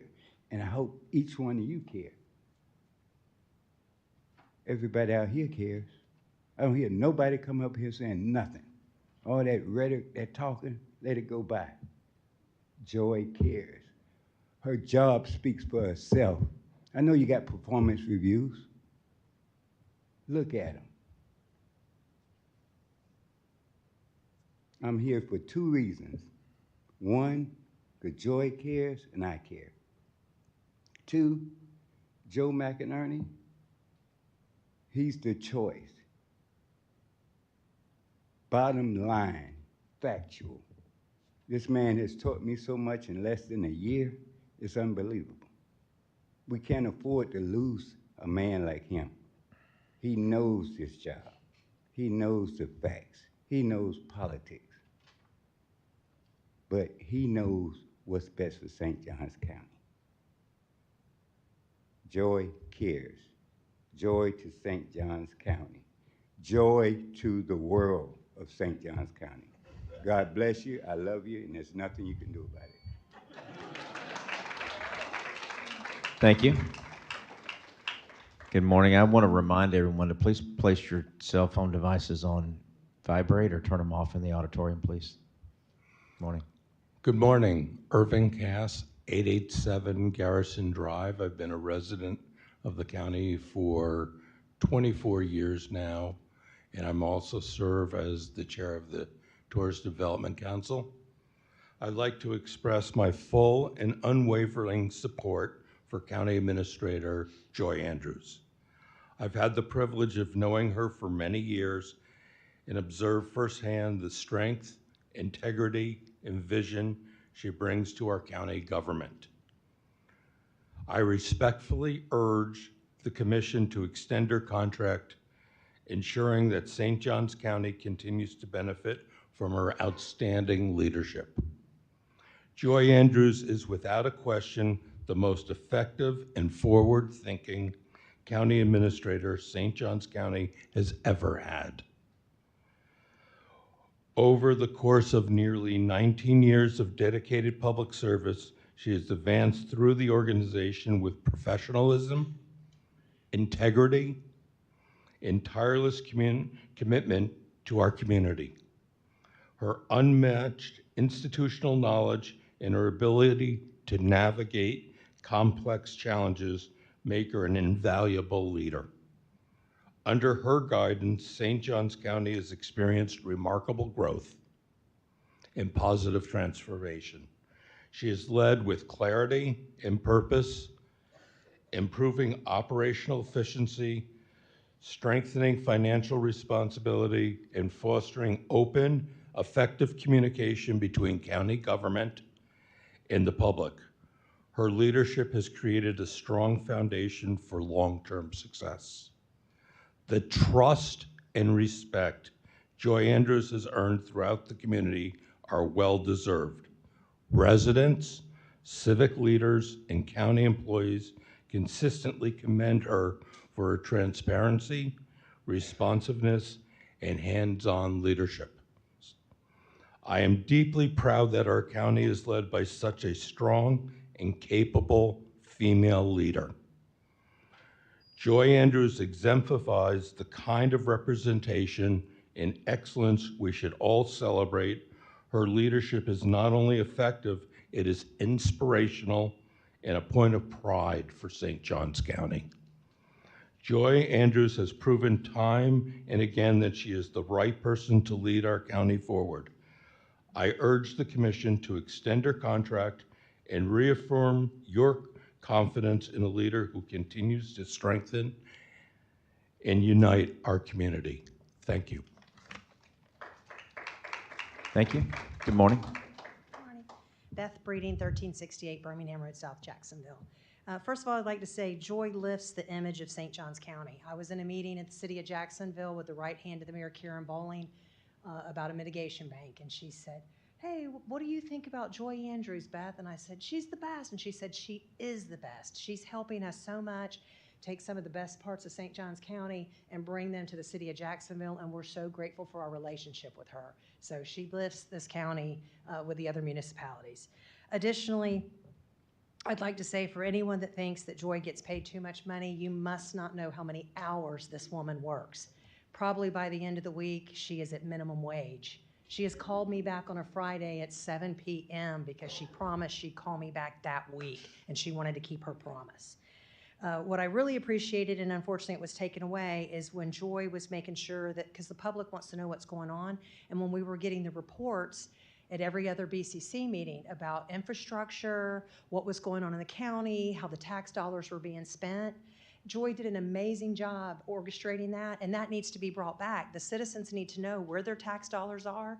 They're mad because their roads aren't being fixed, and those reports gave a lot of information that made people a little more patient because they understood better. So we need to bring those things back. Additionally, the hostile treatment of Joy and other employees in this county borders on abusive. We have to do better. The fact that Joy is even willing to want to continue in this position with the hate and the vitriol that's been spewed at her says so much about her character.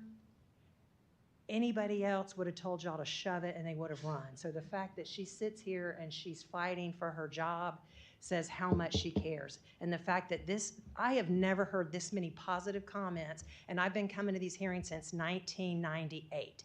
That says a lot that this many people showed up, didn't just send an email, they showed up in person to sing her praises. So keep that in mind and let's not lose this jewel.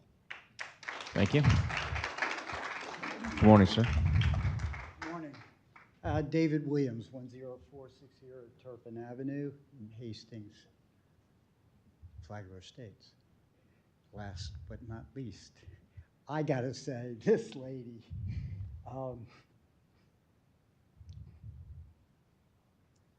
has been a great mentor because I'm not always patient. You know that. You've seen me work. But I care. And I know she cares because I came out one time and I'm back as co-chair of the CRA in Flagler Estates. And one of the things that we've tried to do, and this is, I think, my 15th year, somewhere in there, and is infrastructure, all right? Because we like to have programs and things like that and everything, but also we need better roads and we need facilities, meeting facilities and things like that. And one time we had an offering of come out and give a speech and maybe you can get some of this storm money that was available. And I said, okay, you know, we really need broadband.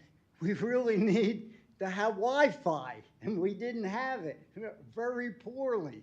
And so I went out, I made a speech and everything like that, and they went, no, that's not going to get it. I said, but this is really important, you know, because without infrastructure like broadband, Flagler States is not going to grow, which is what the CRA has, one of the purposes that it's been put to is to develop it, make it a nice place, and to have it grow. And so I went away and I was really disappointed. It was like, oh my God, I keep banging my head against the wall for stuff like that. And she says, no, just hang on, wait a little while, is what she said. I don't know whether you remember that, but you just said wait about 6 months is what she said. And what happened?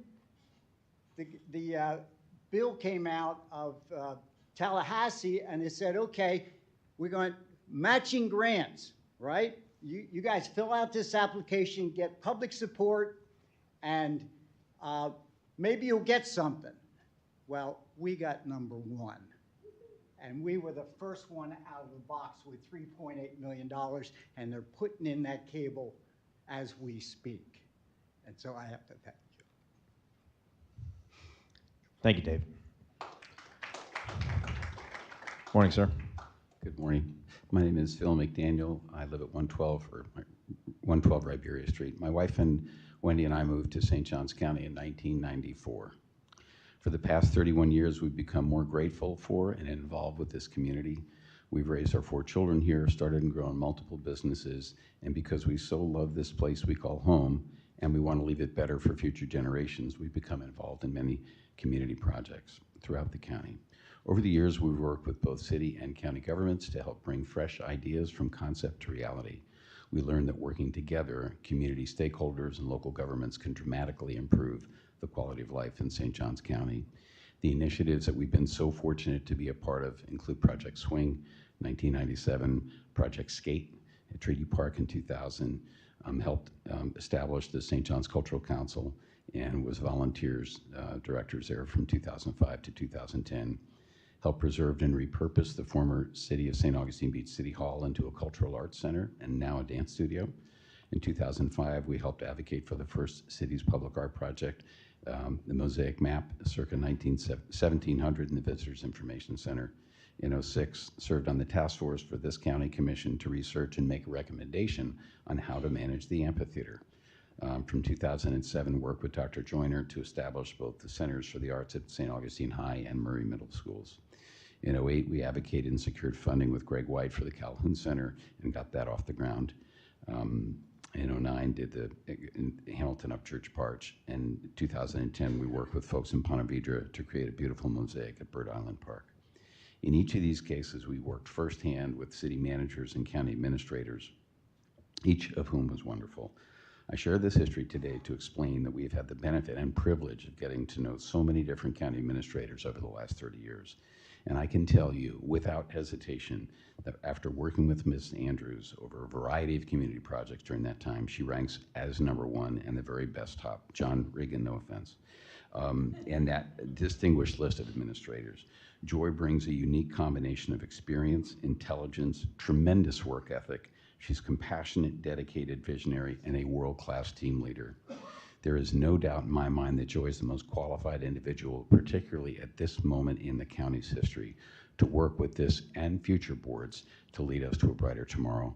By working together in the true spirit of cooperation, you and we together can make St. Johns County continue to be the best place to live and raise a family in America. Thank you.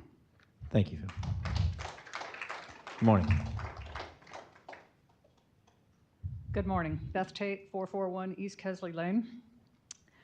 Today I'm not here representing any of my boards that I serve on, but I'm here as someone who has spent decades assessing executive performance at the highest levels in a global company. I participated in hiring, reviewing, and calibrating the performance of senior level leaders across multiple countries. I've seen what excellence looks like and what it costs to retain it. That's why I paid close attention to the hiring process for our county administrator. I watched not just as a citizen, but as someone who understands executive assessments. Let me be very clear. If Ms. Andrews held this same role in a private or public corporation, her compensation would be in 7 figures. Public leaders are often held to some unrealistic standard around pay and benefits, but the reality is you get what you pay for. I've heard concerns about her salary, her vacation time. The average county administrator in Florida earns over $200,000. Vacation packages like hers have been standard in the corporate world for high-earning professionals for decades. And that monthly car allowance, it's a cost savings, because if we were having to reimburse her mileage by IRS standards, we'd be in the hole. What's often overlooked is that this board had the chance to see firsthand a leader already in the role and performing well. No resume or interview can substitute for real-world performance. Ms. Andrews didn't just apply for the job, she proved it daily. She has shown professionalism and grace, even under public attack. She's delivered clear, consistent updates to the public and handled herself with calm authority in meetings, regardless of the tone in the room. And she doesn't just serve one group or one side. She serves at the direction of the full board. She considers the interest of every county resident, those who speak here often, and the vast majority who quietly expect their government to just function well.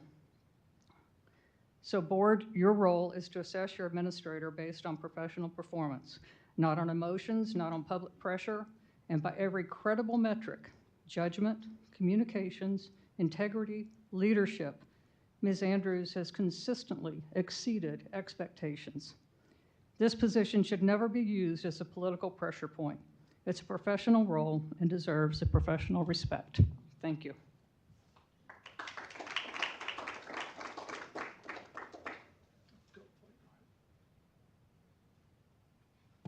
Good morning, sir.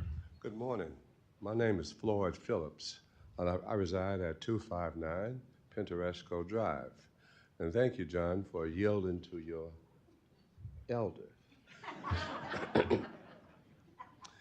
I come today not just as a private citizen, but as a commissioner for the Gullah Geechee Historical Corridor.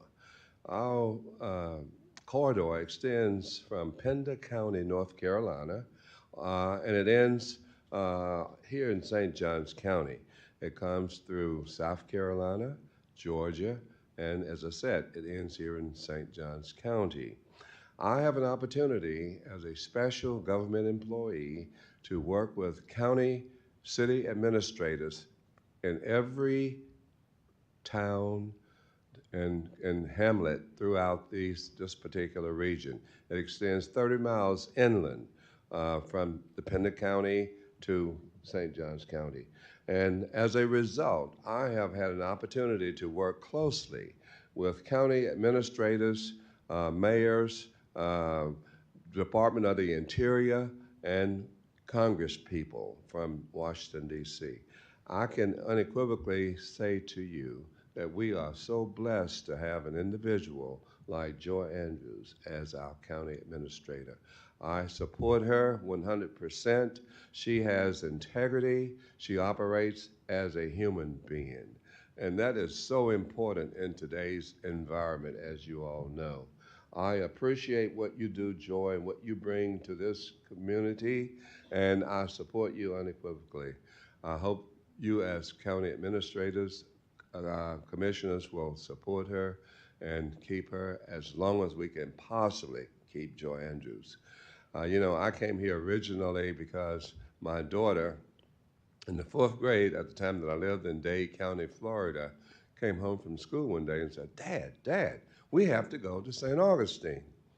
Next weekend, we went to St. Augustine. Never dreamed that I would ever live here.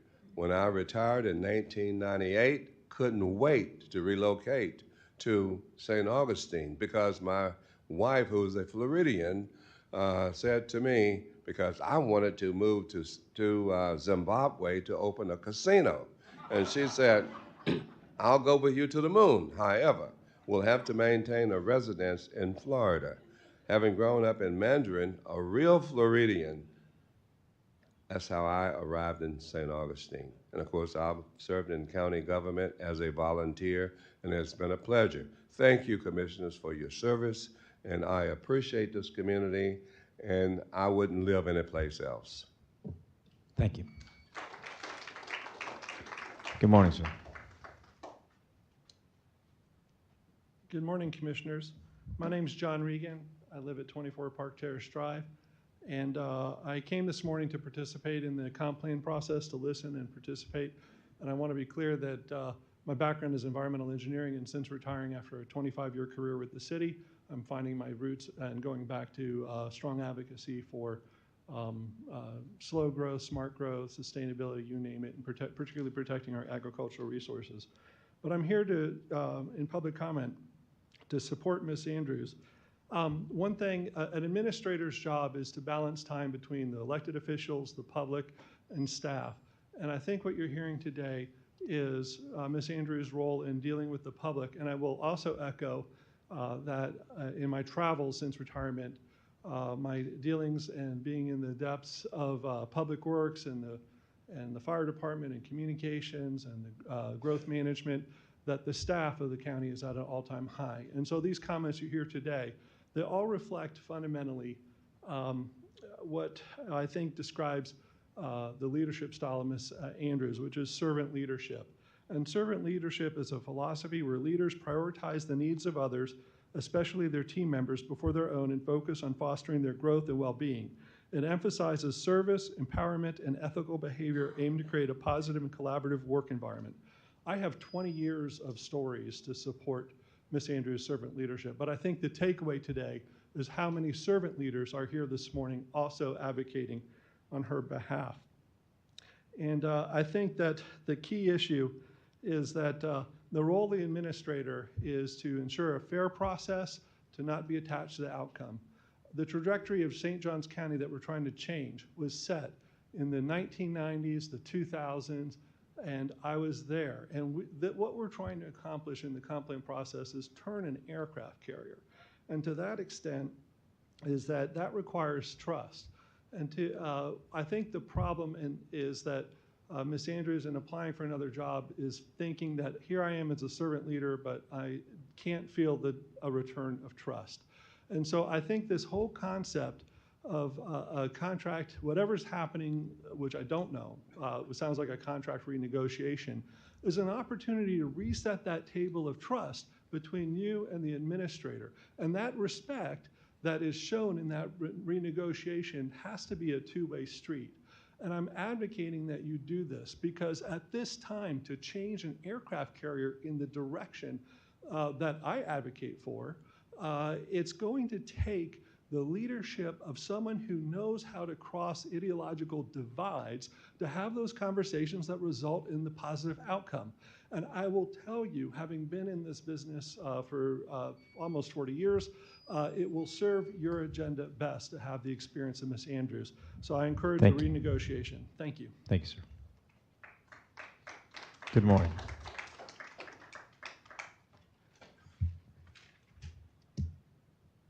My name is Janine Moleno. We live at 58 Willow Drive. After hearing so many comments, positive comments about Ms. Andrews, I'm very honored to have the opportunity to help support her. We've been living in the county for 4 years. My children and I have spent the past 30 years visiting St. Augustine annually on many special occasions and holidays, always with the hope of living here. Since moving to St. Augustine in 2021, the quality of our life has been incredible. Our beaches, libraries, cultural events, live theater, museums, festivals, and smaller venues have made living here exceptional. One of our favorite things to do is to see live music. My partner Robert and I have seen many concerts at the St. Augustine Amp and have attended Sing Out Loud and Fort Mose Jazz and Blues festivals. I recently learned that our county administrator, Joy Andrews, was instrumental in helping St. John's Cultural Events team transition from a department of the county to an independent nonprofit 501c. Although I have not met Ms. Andrews, I would like to compliment and thank her for her efforts here and elsewhere in the county. Lastly, I love the fact that our county administrator is a woman for 3 reasons. 1, inclusive leadership fosters trust, improves policy relevance, and strengthens civic engagement. 2, women in leadership roles often emphasize consensus building, transparency, and long-term planning qualities that lead to a more effective and equitable governance. 3, finally, she will be a role model for future generations. A female administrator such as Ms. Andrews sets a powerful example for young women and girls, showing them that leadership at the highest level is possible. It helps break down barriers and inspires broader participation in public service. In closing, I encourage the board to do everything necessary to help keep Ms. Andrews as our county administrator, giving her the encouragement needed to sustain and grow our quality of life here in St. Johns County. Thank you very much for your time. Thank you. Morning, sir. Good morning. I'm Troy Blevins, 14 Riberius, St. Augustine. First off, I want to thank the board. I am president of Home Again, and what you've done for the Veterans Village. I really appreciate the amazing support you guys have. I wasn't planning on talking today, but I looked over here to this team. I have a unique history. So 3 of the 4 here, I was there the very first day they started with the county. I'm so proud of these 3. Brad, you came along later. So, but you have a brilliant team right here. You guys are a team up there. I challenge you guys to work as a team as strong as this team does. If you guys can do that, we're going to be an amazing county, even greater than what we are today. Joy, she started in the budget office. She worked with us so much, Tommy talked about, with the amphitheater, with Parks and Rec and everything that we've done. We've grown so much in this time. Us not stop and go backwards, us keep moving forward. You guys are a team. You can figure this out together. I have confidence in you guys, and I have all the confidence in these 4 over here. So thank you. Thank you.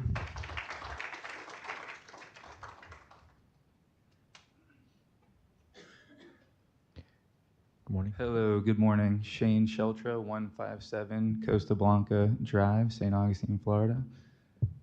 Thank you, commissioners and the whole staff. Appreciate you guys and all that you do.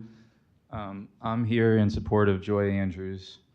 Joy Andrews has been an invaluable asset to our county, serving in nearly every capacity with dedication and excellence.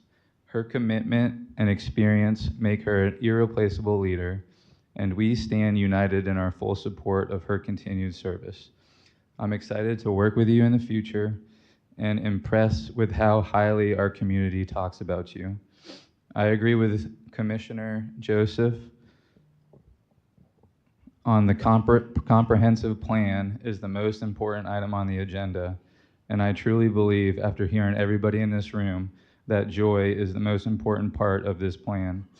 So thank you all very much for your time, and just wanted to come up here and express my thoughts. So, and a previous speaker got me all excited to put Clay on my calendar for fishing with Clay. So I look forward to fishing with you, buddy. Yeah, you'll be first.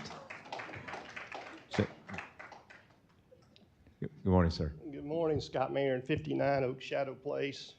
You know, every day I come to work, I come with the mindset of how we can make St. Johns County a better place to live, to work, to play, and to learn. And I know Miss Andrews and her team come to work with that same exact philosophy. Working for a board is never easy.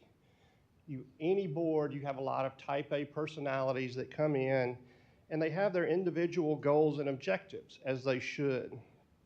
But it is a balancing act for any administrator. But what an administrator knows is that the board speaks through their minutes.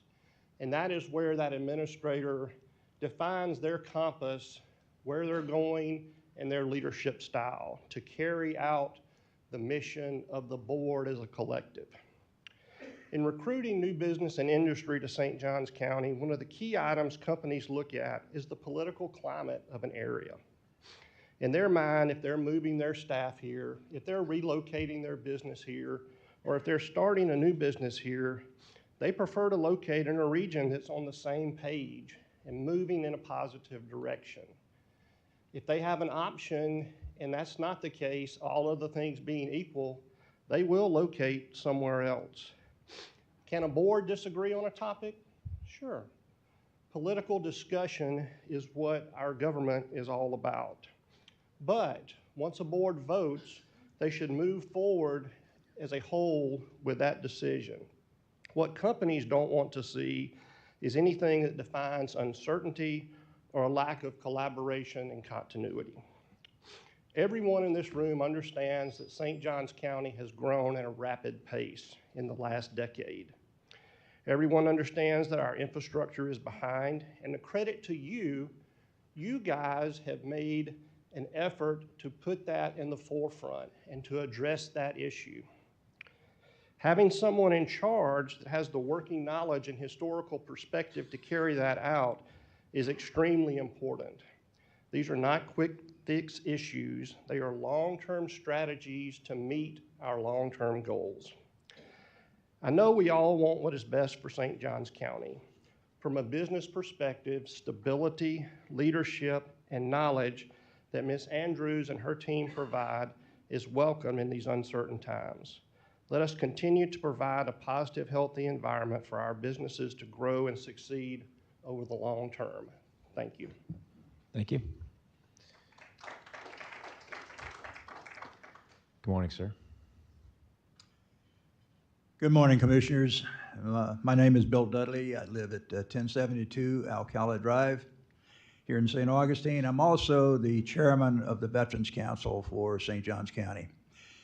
This morning, I am here to support the board's decision of the upcoming renewal of Joy Andrews' contract for county administrator.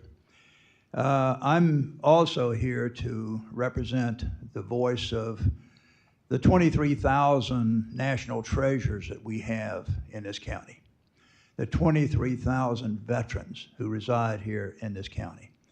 Now, I don't speak for every one of those 23,000 veterans, but I represent a good portion of them.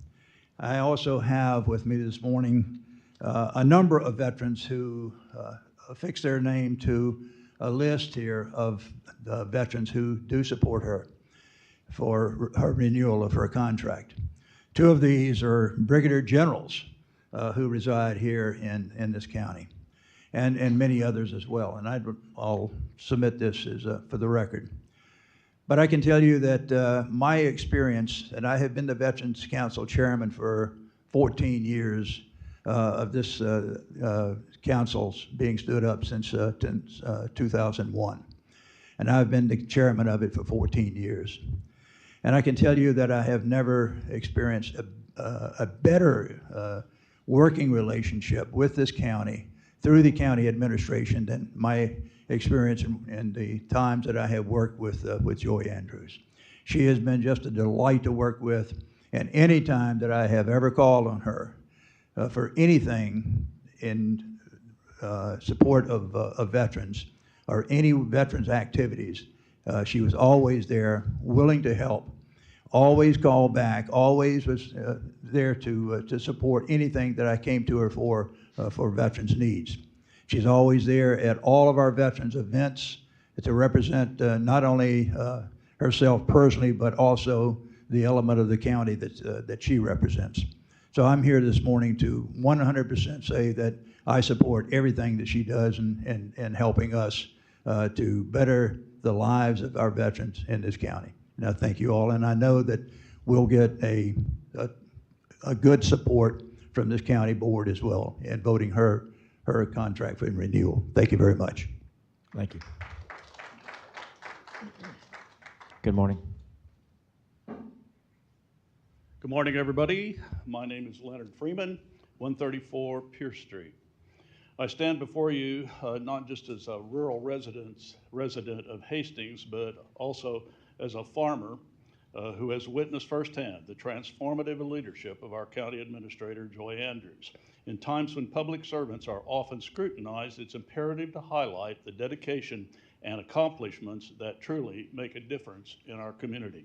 Joy Andrews has been an integral part of St. Johns County for over 18 years, ascending through various roles to become our county administrator in 2023. Her journey is a testament to her unwavering commitment to public service and her deep understanding of our county's needs. Under her stewardship, the county has seen significant advancements. Strategic planning. Joy spearheaded the adoption of the first ever strategic plan, ensuring that county initiatives align with the community's vision and priorities. Economic development. She played a pivotal role in securing a record $59 million in state appropriations during the 2023 legislative session, bolstering our county's infrastructure and services. Community engagement. Joy's commitment to transparency is evident through the initiatives like the Fiscal Year 26 Budget Workshop Series, inviting public participation in shaping our county's future.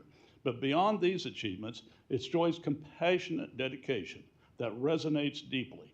In Hastings, a community striving for revitalization, Joy has been more than an administrator. She's been a partner.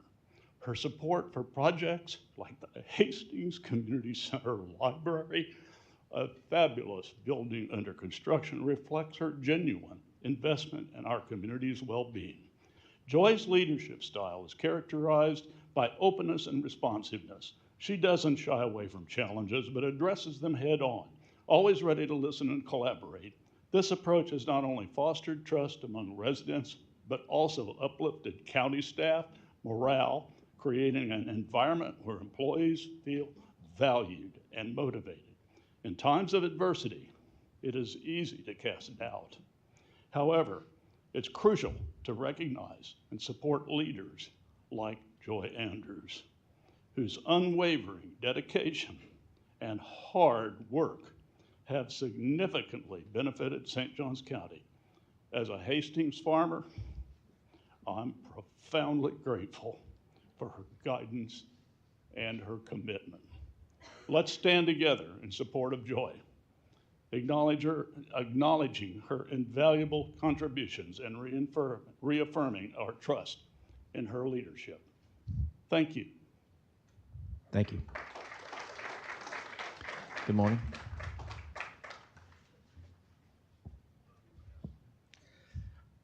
Hi. Good morning. I'm Brian Johnston, 3289 Old Barn Road in Ponte Vedra Beach. I've been a St. Johns County resident for just under 5 years now. So following a 20-year career in Washington, at this point, I've worked at every level with a ton of elected officials, political appointees, et cetera. I was lucky enough to be introduced by a neighbor to the Friends of the Ponte Vedra Concert Hall Board, and then helped grow our Ponte Vedra Concert Hall Board relationship to the County Commission, to our administrator, and then later our friends at SJCCE as well. To start today, I'd like to say thank you, Chair Joseph, for coming in your spare time in the past, with your husband Ron, I might add, more than once to attend our Concert Hall Board meetings. Thanks for taking part in our efforts at such a granular volunteer level. It's really important, so thank you. Thanks also for your leadership of these commissioners. Thank you for allowing us public comments.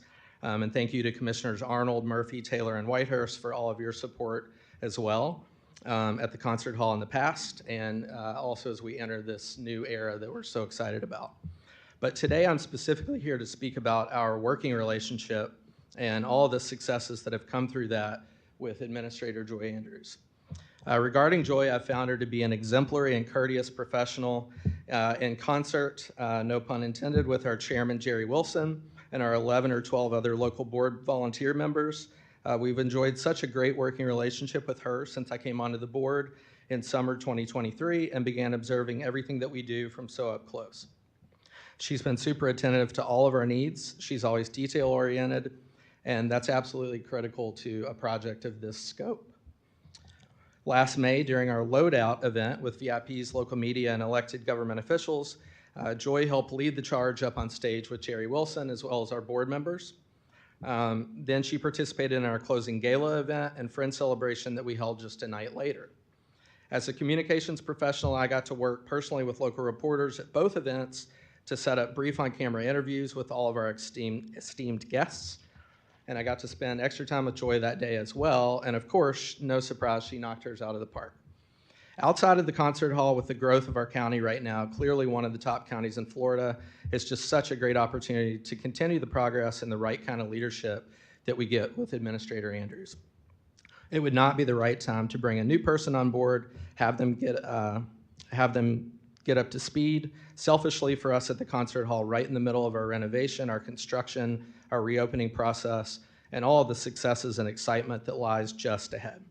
Administrator Joy Andrews firmly has my vote of confidence as well as that of our board. Thank you for your tireless efforts on behalf of our county. Thank you, commissioners and chair as well, for all of yours. And we can't wait to get going with the new era at the Ponte Vedra Concert Hall. Thank you so much for your time. Thank you. Good morning. Hey, good morning, good morning. Henry Dean, 224 North Forest Dune Drive, St. Augustine Beach, where we have the best mayor in the nation serving us. I want to start first by thanking each of you. I'm sorry Sarah stepped out because I wanted her to hear this too, as well as all of you. I want to thank you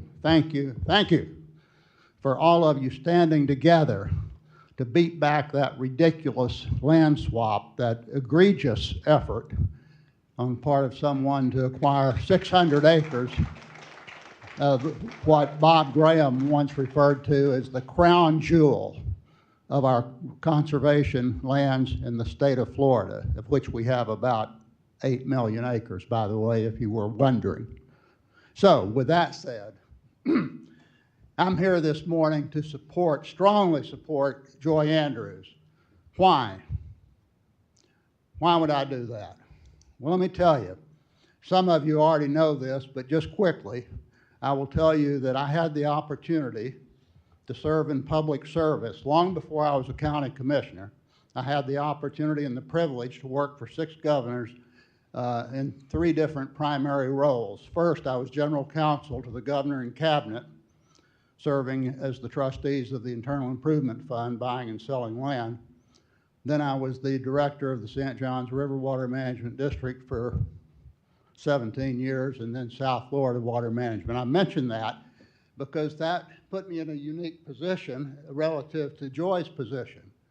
All 3 of those assignments, I had to be the either general counsel or the executive director to a collegial body, either the governor and cabinet, which at the time were 7 members, or a water management district, which at the time were each of those 9 members. So I was working for a 9-member governing board, so Joy, it could be worse. But having said that, with that backdrop, I will tell you that I've had the opportunity, I've been trying to estimate for some time how many city and county managers and regional managers I have had the opportunity to get to know, to work with, to deal with, to trade, to horse trade with over the 30 years in public service as a state employee and then 20 years as a consultant, many clients of which were either city or county governments with water management issues, water supply or other issues. And then, of course, my 8 years on this commission. Mr. Dean, we can typically let former commissioners have as much time as you want. So Clay, could you just turn that off, please? Yes, Thank you. Oh, I'm rambling, I'm sorry. I didn't realize it's already done. Well, let me talk about Joy for a minute. Yeah, just make it quick. Okay, I'll try to be quick. It's like .01. I always talk too long. So in my 8 years, I didn't know Joy before I was elected to the county commission. But in that 8-year period, if I remember right, Joy, I think 3 years you were, I think you were for 6 years an assistant county administrator. And I can tell you, having worked with probably somewhere over the last 50 years with 700 or 800 county or city managers. Joy Andrews, in my opinion, and she ain't paying me for this, trust me, in my opinion, she's one of the top 3, if not the first. Why would I say that? I'm not going to go through the lengthy list. You've heard from some of the most wonderful speakers that I've had the opportunity to work with myself over the last 8 years tell you the reasons why she's the best. So I'm not going to repeat that. But I urge you to come together as a collegial body to recognize excellence and support Joy. Thank you. Thank you. Yes, sir. Good afternoon, I think. No, good morning. Ed Slavin, box 3084, edslavin.com. How do you follow Henry Dean? Well, first I'm going to reserve my comments on Joy's contract until item 2 comes up. I'm waiting on some documents. Now, Adlai Stevenson said, as scarce as truth is, the supply seems greater than the demand. And that's especially true in this room and in this hall, where too often employee free speech is punished.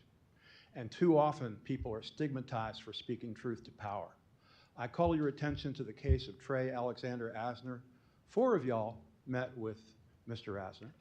He needs to be reinstated. He needs to be reinstated at once. And in this room on June the 30th, and thank you, Commissioner Taylor and Commissioner Joseph, in this room for the very first time, our Cultural Resources Review Board will meet in this room. It used to be in a stinky little corner of the so-called growth management, I call it the growth mismanagement department, where people were there to speak about the Magic Beach Motel, crammed in there, and they wouldn't even give me a podium. Can you imagine not even letting me have a podium? And then the chair said, you have to stand. I said, I will not, unless you get me a podium.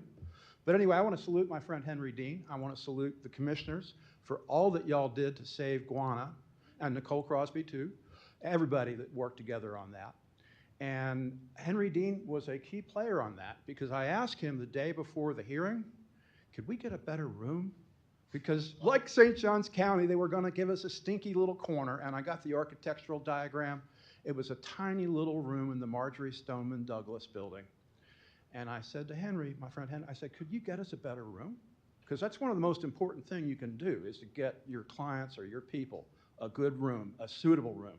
When I did whistleblower cases before I was disbarred, I wrote circuit around the country doing whistleblower cases. We'd always try to get a nice room, like in the 11th Circuit Court of Appeals and the Georgia Supreme Court Chamber, the old Knox County Courthouse in Knoxville, Tennessee.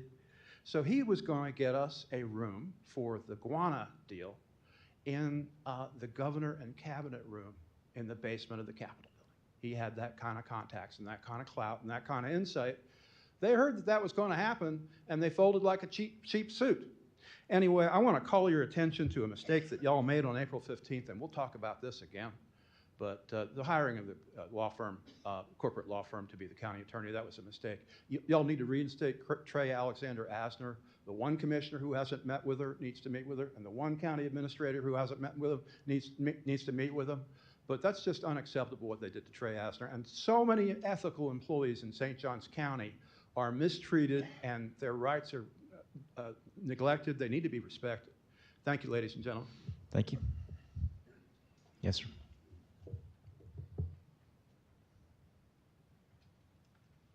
Good morning.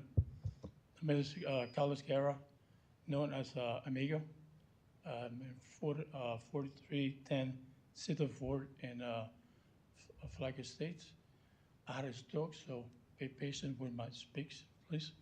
I'm here to share a concern in Flagler Estates about what's, so you know, we pay taxes and we pay a district. So then we have also the CRA. So there's a lot of concern, confusion with the resident of what's happening, and what we pay so much and who does what, you know.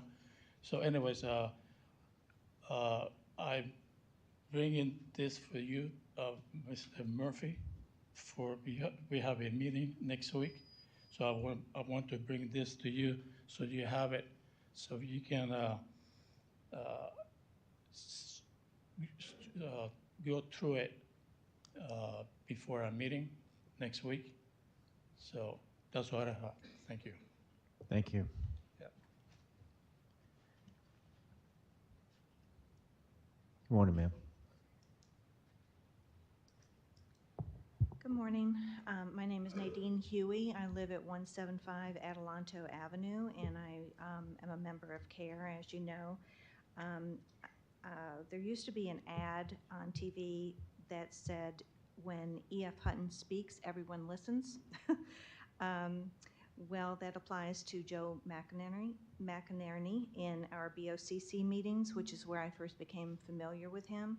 He is smart, eloquent, and succinct. He does his homework and presents in a way we can all understand. He's very informed on the issues of traffic and overcrowded roads and schools. He is not in the pocket of any developer. He cares about overdevelopment, preserving our environment, issues addressed by the PCA. The PCA needs him on the board. Thank you. Thank you. Good morning. Oh. I'm Joy D'Elia, 3161 Country Creek Lane. I don't know Joy Andrews, but I do know many of these amazing community leaders that have come here to speak to you about working with her. They have actually worked with her. You have heard how they respond to her. I hope you were listening. Thank you, Joy. Morning, sir. Good morning. Excuse me. Good morning. Surprise, surprise. I'm here this morning not to speak about Joy Andrews, but I'm here to speak about the e-bike rule. My name is John Byers. I live at 187 Big Island Trail in Point of Vedra, in Nocatee. I do support the e-bike rule. However, I would make a couple basic comments. One is rules similar to what you are proposing are of no value if you do not enforce them. And we have a serious problem. And in terms of the young people, it's not the people that we have today that are in my age group or the age group that you're referencing there of 18 years of age. It is the younger group. It's the young people that are coming out of the Pine Island Academy that are 12, 13, 14 years of age that zip across the streets. I've seen numerous instances of where children or young people are being potentially in the possibility of being significantly hurt.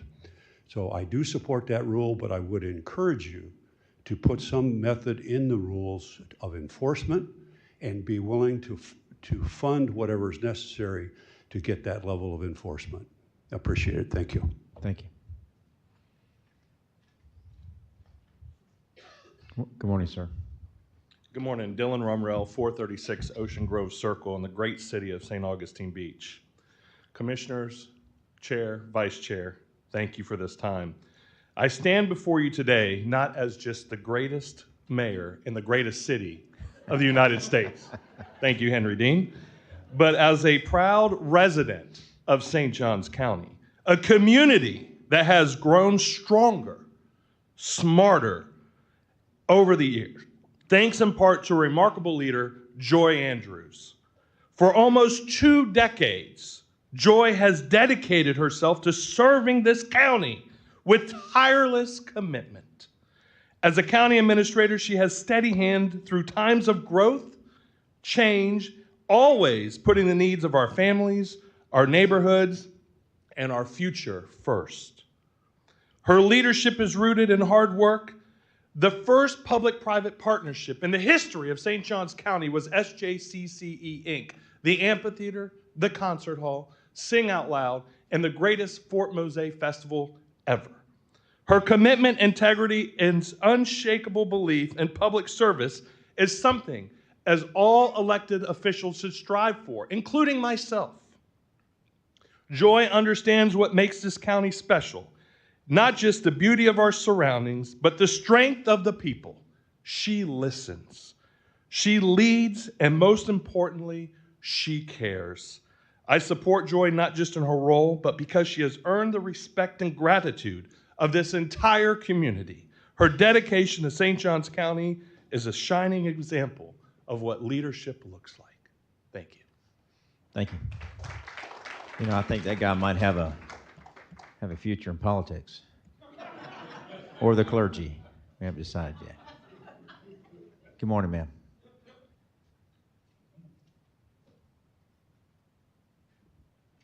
(11:19 a.m.) Good morning.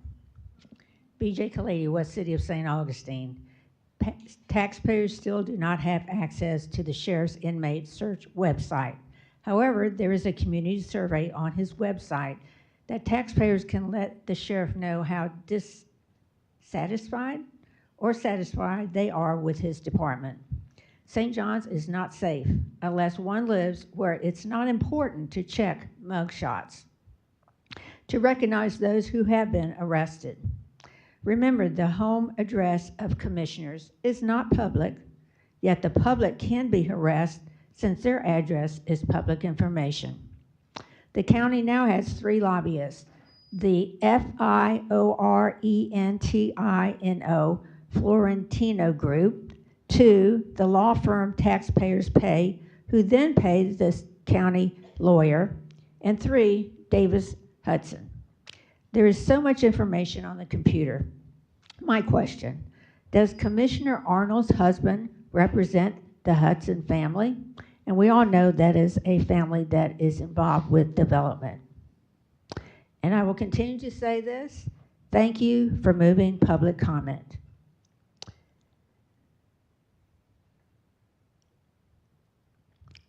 There was no backup to item number 2. Nothing.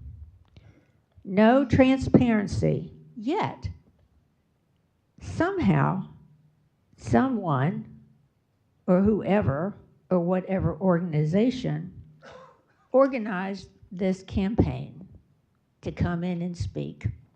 Hopefully there'll be someone that can speak in the afternoon when you get to number 2, because we can't do it again. So, does anyone want to guess what my opinion about that is? I'll make it clear. I got 58 seconds. I don't go over time like some of the commissioners and politicians. Do not extend the county administrator's contract. And what has happened this morning is unbelievable. I thought I've seen everything in this building, but today has taken the cake, really and truly. I will have to leave and go to the city this afternoon because they're going to have another meeting. And I paid 2 taxes, but I wanted to come in this morning. I just didn't know that we were going to spend this much time, and I really appreciate this, all the time you spent. Now you can get to number 1, and then we're not going to be able to stay here and listen to that. But this has been an unbelievable experience. Anyone else for public comment? Seeing none, we'll close public comment. All right, we're back to the board, and I heard that the food's ready, so let's take a break for lunch, and we'll be back at 12 o'clock, right?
I agree.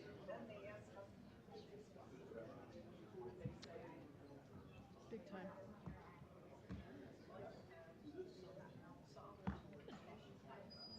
You know, every day, everybody has issues every day.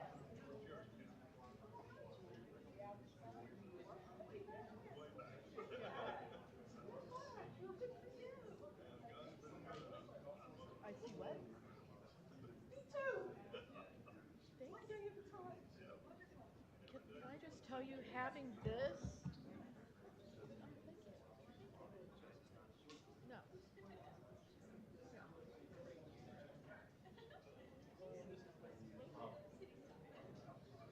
This took so much pressure off of me. But I do have questions, but good. Is it 12:15? Oh, 2 minutes.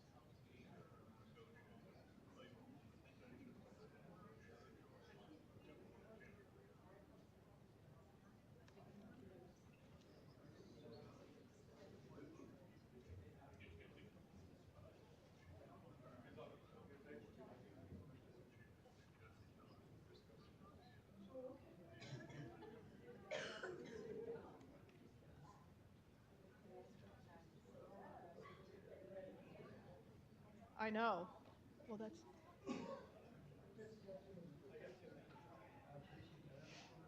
No comment. Wait.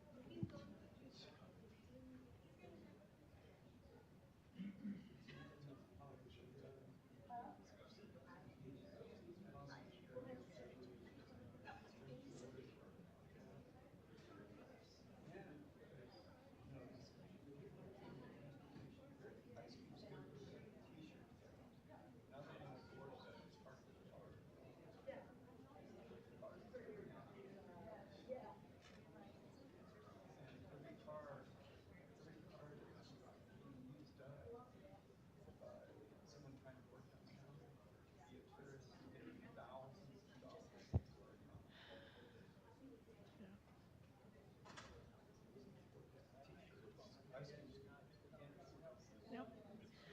All right, we're back from lunch, and agenda item 1. I bet this is the first time for this.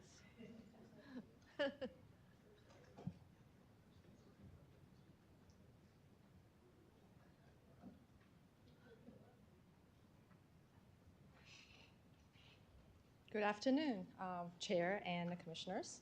I think Chair Joseph earlier alluded to that I was going to present this item. And just for housekeeping, I know Mike Robertson's name is still on the presentation, and I'm here to really introduce the whole, sorry, you were going to say something? Could you a little louder? There you go. Oh yeah, there you go. I'm here to really provide a high-level framework of this version of comp plan update. But first of all, I wanted to introduce who is on the team of this comp plan version. So that includes Chris Daugherty, who is a AICP, George Kramer, Gabby Castro. All 3 of them are American Institute of Certified Planners, and they are on the Inspire team. And we're also going to have Mike Robertson, Dick. Mike is also AICP.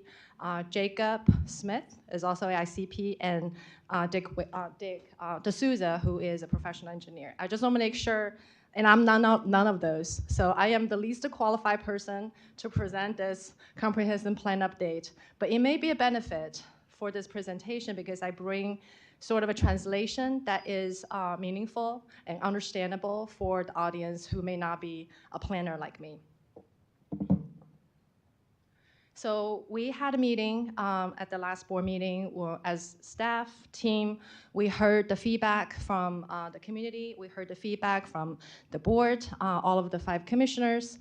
And we realized that there is really a common theme that we need to really focus on as we move forward with this version of comprehensive plan update. And this is really quickly a process, but the 4 pillars that today we're going to focus on talking about as a starting point of a product for 5 of you to consider, to revise, to improve upon. The 4 pillars are take care of the people who already live here. That's number one. Number two is take care of the people who already work here. Number three is conservation preservation, and that's natural resource, that's your rural area, that's your historical value. And number four, which really is the foundation, a very fundamental element of the four pillars, that is as a Board of County Commissioners, your obligation to meet the statutory requirement, which really is that if you have a data set to project the growth, it is your responsibility statutorily to prepare for that growth. And we're gonna, as staff, guide you through that process to make sure that we meet the laws and also meet the expectations of the board and of the commissioners. So number one priority and number one pillar of the four pillars is how are we going to address the quality of life for people who already live here. We have heard loud and clear from our residents, from the commissioners, that we want to put that as a highest priority. And so really that is going to be addressed through four areas. We're talking about the weight of transportation, your pedestrian, your bicycle-friendly transportation system, and we talk about, in this version update, about expand and enhance the parks, recreation, open space, and another big thing is the road improvement, the roadway improvement, the long-term planning of the roadway improvement for people who already live here, and protect and grow the county's water supply system. So those are the four biggest things that we are going to attempt to address in this version of comprehensive plan. And I will actually probably leave the right-hand side of this associated planning initiatives for the qualified planners to discuss, because they'll guide you through where those elements are addressed in what policy number.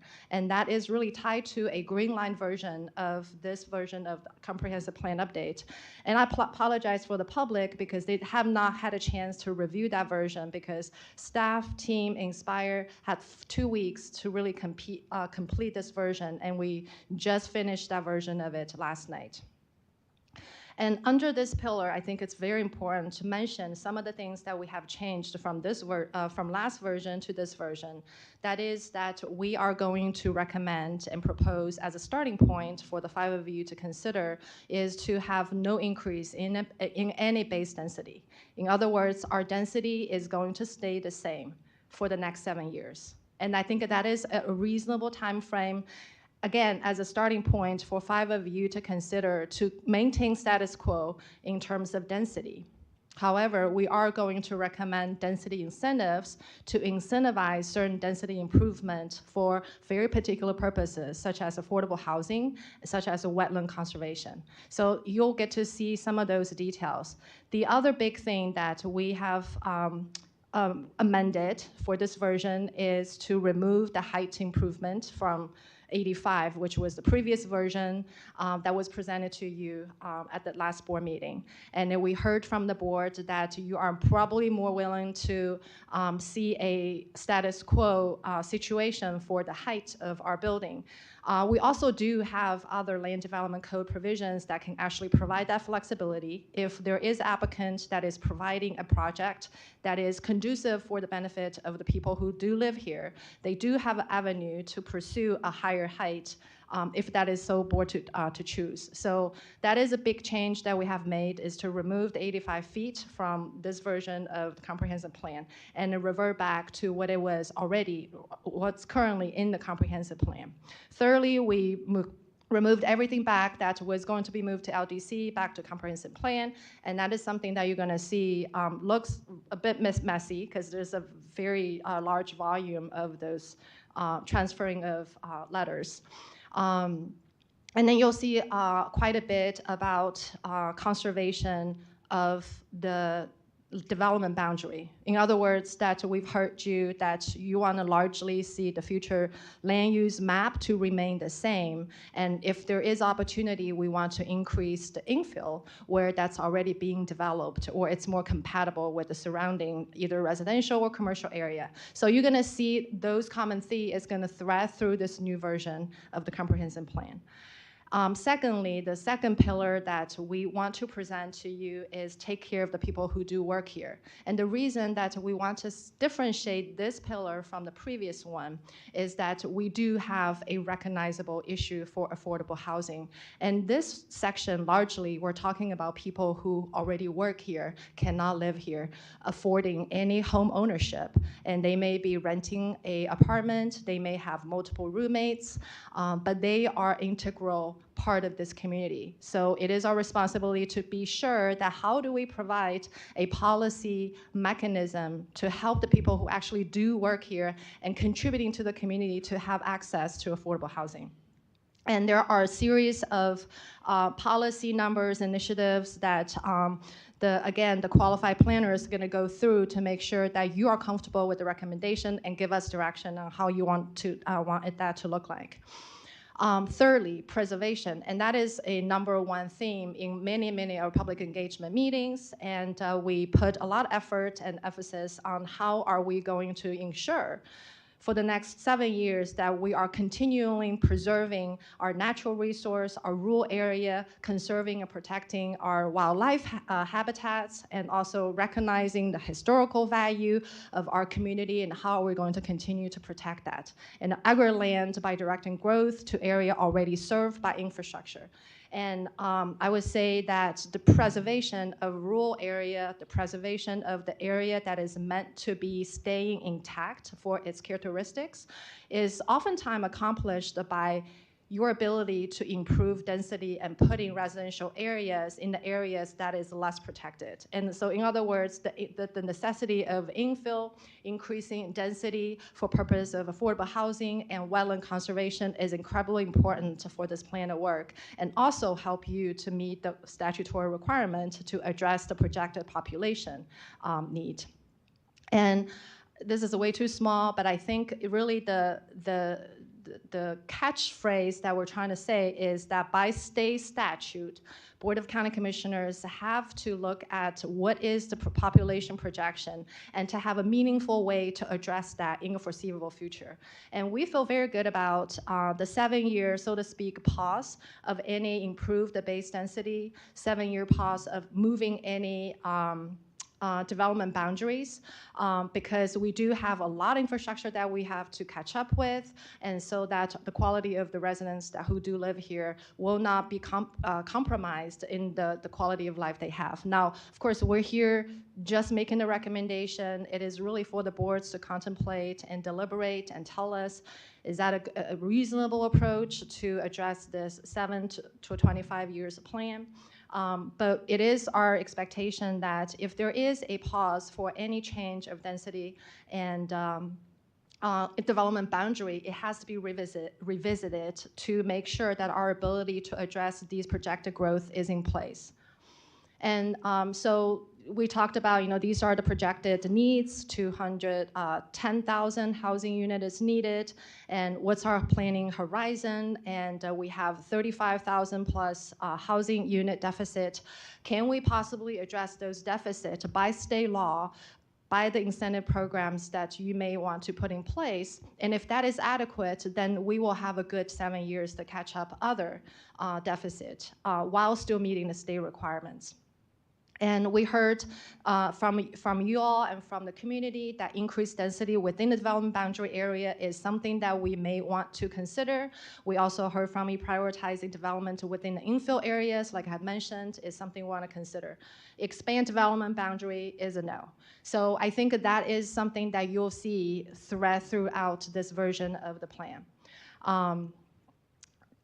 Coming back, really, this is a kind of still just reiterating what is the deficit that we're required by law to address and how we are proposing that to be addressed, which is increase the density within the boundary, increase the density within the infill area.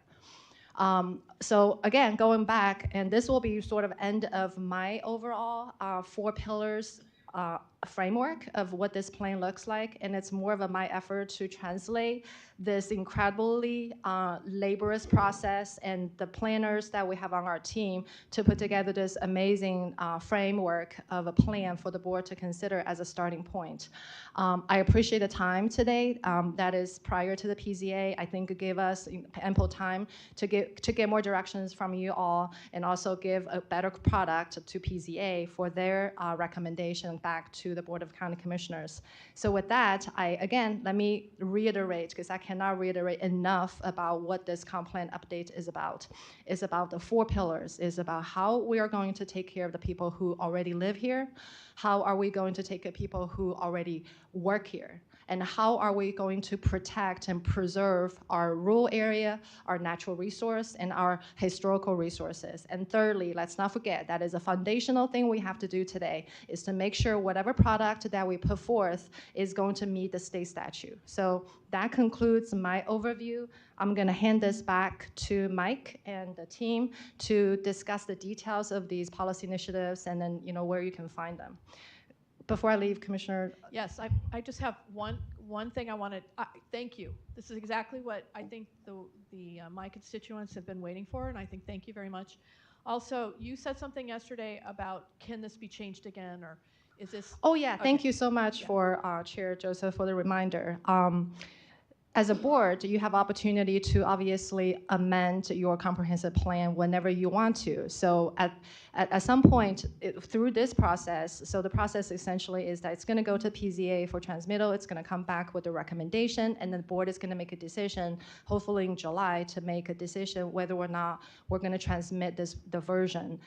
After you transmit to the state, prior to the adoption of the actual plan, you still have opportunity to make amendment to the actual plan. As long as it's not finally adopted, even after you adopt the final plan, you still have opportunity to make amendment. So this is a living document, and this is really the way it's supposed to be designed for, so you can constantly meeting the new needs of this community based on what you see.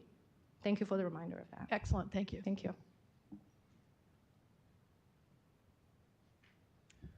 Madam Chair, members of the board, good afternoon. Chris Daugherty with Inspire Placemaking Collective. I'm going to back this up just a little bit here. And we'll talk a little bit about the detail. For clarification purposes, we talked about red line, green line. Red line happens to be the first draft of the goals, objectives, and policies, the changes. The green line is draft 2, which is what you received last night. So in between our initial overview and last night is the draft that you got. So again, responding to the feedback that we heard, not just from the board, but from the community at large. On our slides here, as Joy mentioned, we've got the community engagement initiatives on the left, which is what we learned during the long, almost 6-month period that we went out to every commission district and spoke to hundreds of folks and then a number of community organizations.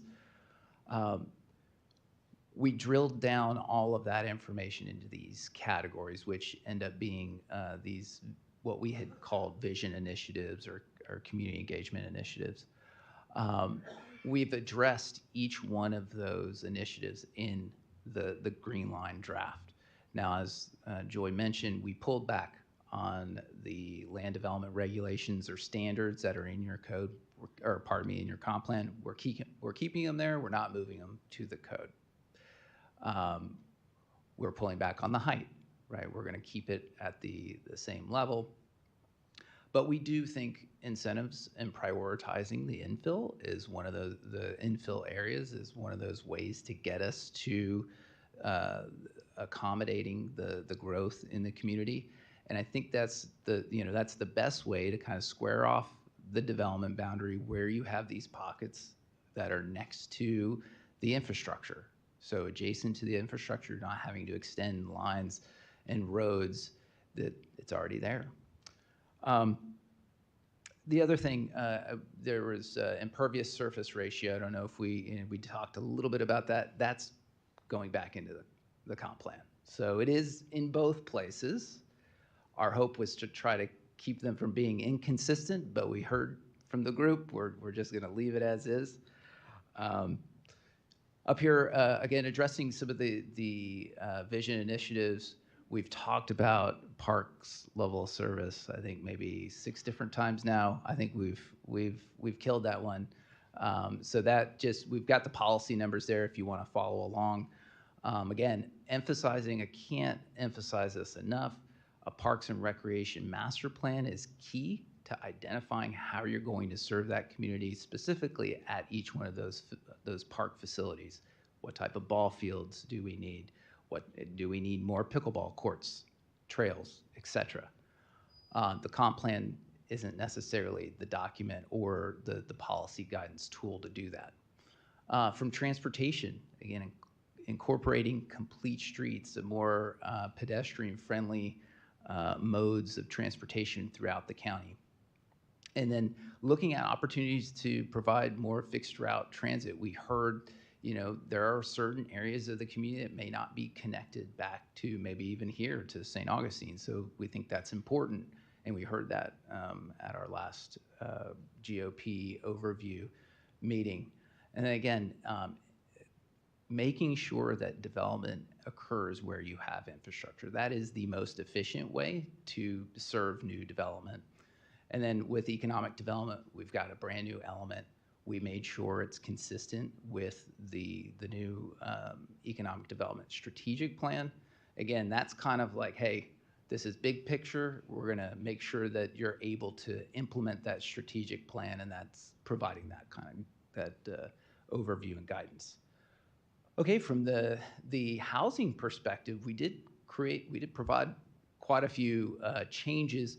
One thing that we didn't have noted on the right column is that we did create definitions for missing middle. That was something that was mentioned at the last meeting, and we also included definitions for workforce and affordable housing. So again, we talked about providing incentives for those, density incentives. We felt like it was important to make sure that we were clear what we were talking about in terms of what type of housing units. Again, increasing the housing supply, the variety of housing is very important here in the community. Again, we want to try to, if you're trying to drive costs down, we have to have supply to do that, and providing for that in the missing middle category is really the best opportunity to do that. What are some other things?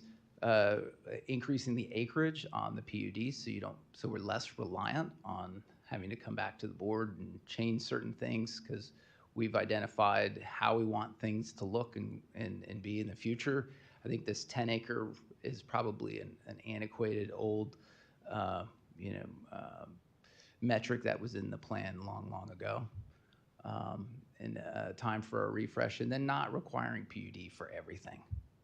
Again, there are certain things that should be happening by right. From a preservation standpoint, we've talked about this a number of times. No, I don't think we've made any significant changes between the last update and today. Just reiterating, the PZA had recommended a rural lands board, which I thought was genius. We did, include that, providing for an actual objective and policies to guide that rural preservation. And then historic preservation. Again, this is a community that's one of the oldest communities in the U.S., right? Or the oldest, right? So we want to preserve the history and the culture of the county, providing for a historic preservation officer, identifying the historic structures. Again, identifying each one of those policies there. I'm not going to name them out, but from a conservation standpoint, providing for dedicated funding source for your land program. Land acquisition is important and expensive. Providing incentives for protecting wetlands, but not just wetlands, also uplands. So that's kind of a distinction, and we don't have it in the slide here, but we are providing for that. Providing more connected green spaces between either developments or within new development, and then removal of invasive species, and then providing for native and Florida-friendly landscaping. And then from the coastal management perspective, providing for preservation of those historic working waterfronts, limiting some of the infrastructure expenditures in areas where you may be experiencing sea level rise in the future, and then implementing the vulnerability assessment. Again, just to real quickly go back, when we adjusted the data analysis, we were at that medium-high projection. We are now at the minimum medium projection, which is a relatively conservative projection. We do have to identify how we're going to do that in the comprehensive plan.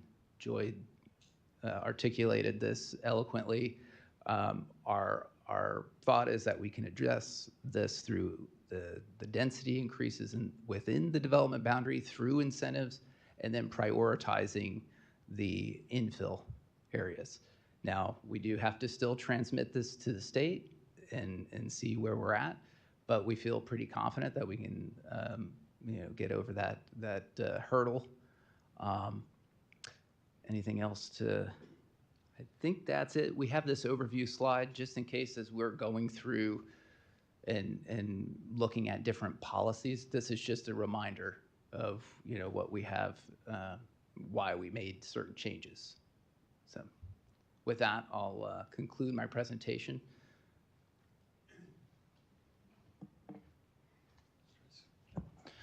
Thank you, Chris. Thank you, Ms. Andrews. Mike Robertson, Director of Growth Management. Just a couple quick things I want to touch on that we heard from the last meeting too. They've mentioned some of the core ones, the height, right? The movement of some items to the Land Development Code. I remember there was a lady here who was concerned about historic artifacts and things like that, and those are going to remain within the comp plan. They weren't going to be, they were just going to be moved to Land Development Code, but we did hear you on that. Of course, that's the version that you all see that we just completed last night. And again, the idea is, and I think Joy's point is really, we heard what you said. We made those changes for the commission to look into. If you have any concerns or questions with it, please voice them now. We'll try to answer them. The idea is to get some good direction from the board at this meeting so we can take that, have a good green line, and take that to the planning and zoning agency and get their professional feedback for you all.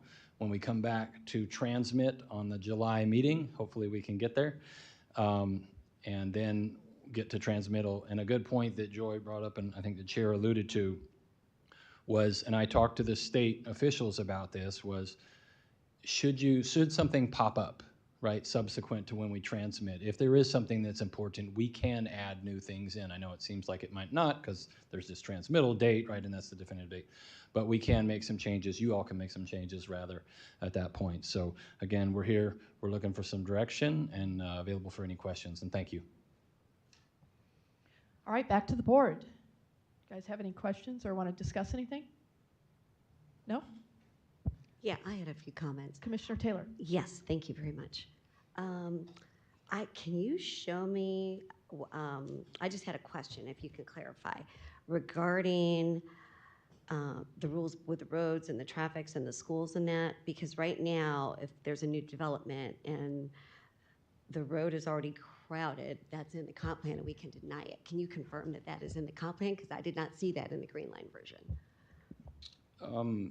You're asking if there's any particular policy, through the chair, Commissioner Taylor, that says you can deny on deficiency? Is that? Yeah, it's what's in there now, and I just want to make sure that it looked like it had been removed.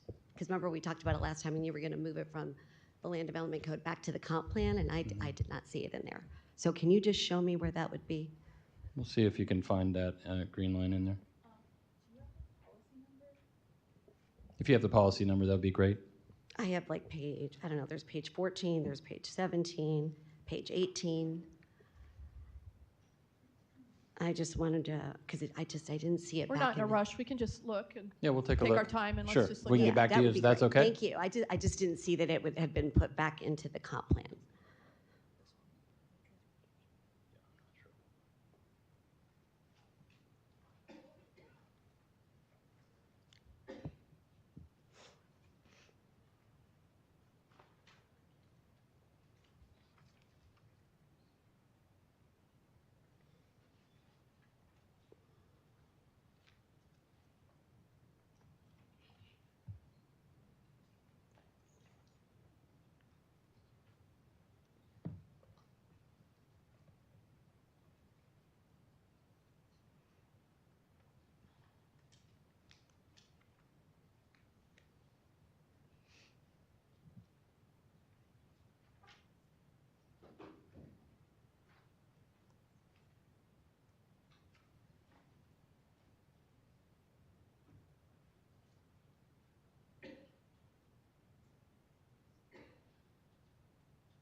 Through the chair, Commissioner Taylor, so we can make sure we can hone in, can you give us a little more specific on the actual element? Are you talking about element A, alpha?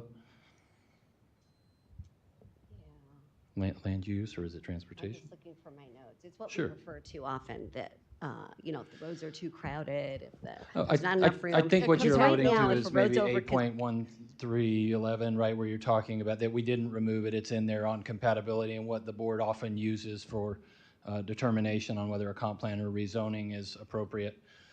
So no, that's all in there.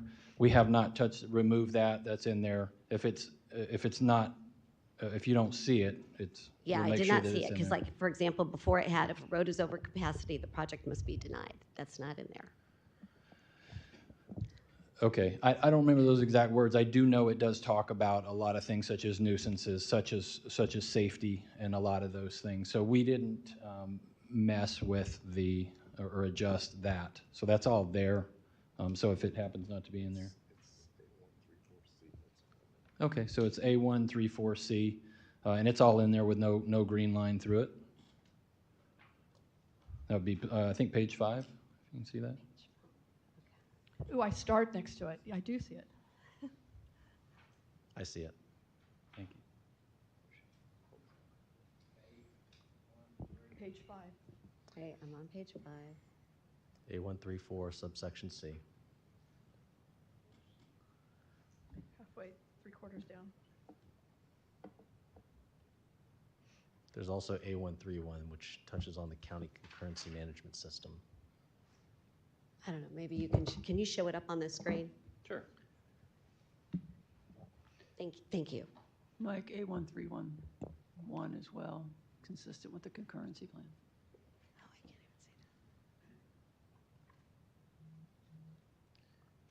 A131.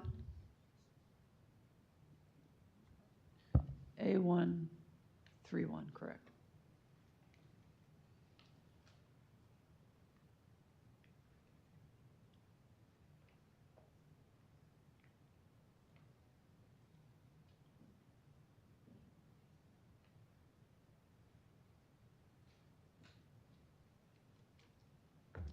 Hey, Mike, if you don't mind, Madam Chair, through the chair. So what you're saying is that the county concurrency management system is what tells us what can be approved and not approved based on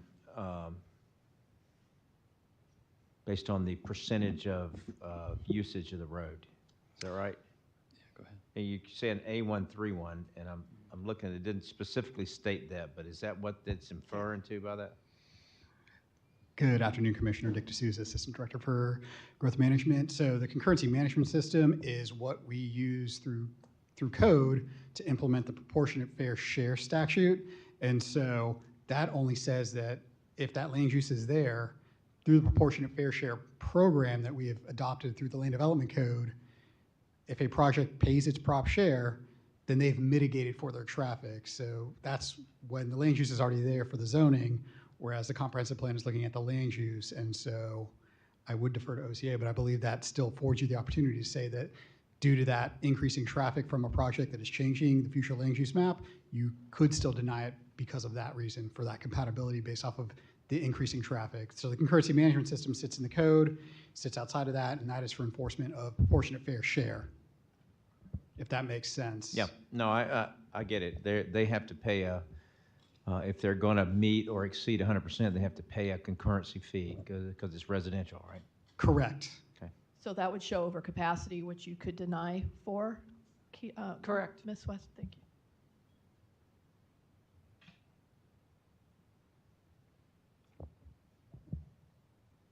Commissioner Taylor? Okay, no, that does help. Great. Yeah, I just wanted to make sure that it was in the comprehensive plan and not in the land development code. Let's see, what was my other question?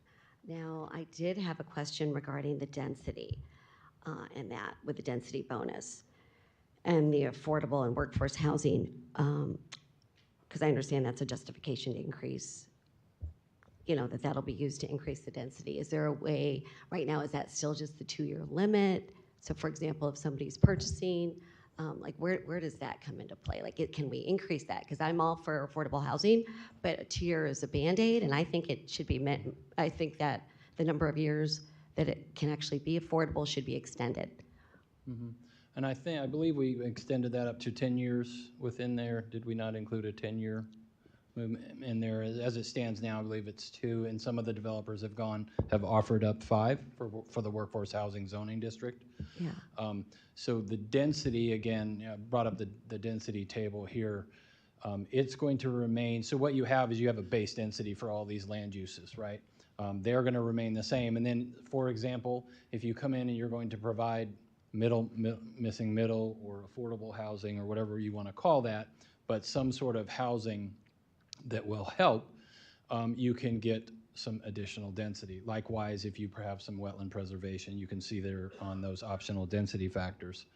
So you have to provide something to get the density. You're not getting anything for free, so you have to come in there. And your question specifically was basically how long, deed restriction, how long they have to remain as such. I mean, the board can change that if you would like to on any certain amount. That could be a discussion item for you all. Okay. Yeah, I guess my thoughts are if we're going to increase density, which we know is going to take a toll on our traffic that's already well under where it needs to be, what can we do to make sure that, that we're not increasing density, and then in a few years we're right back to where we started. We haven't really increased the affordable housing at all. We're no better off than we were. So we made a problem even worse. So I'm just trying to see, okay, how can we extend that and actually make sure it's affordable for a longer period of time?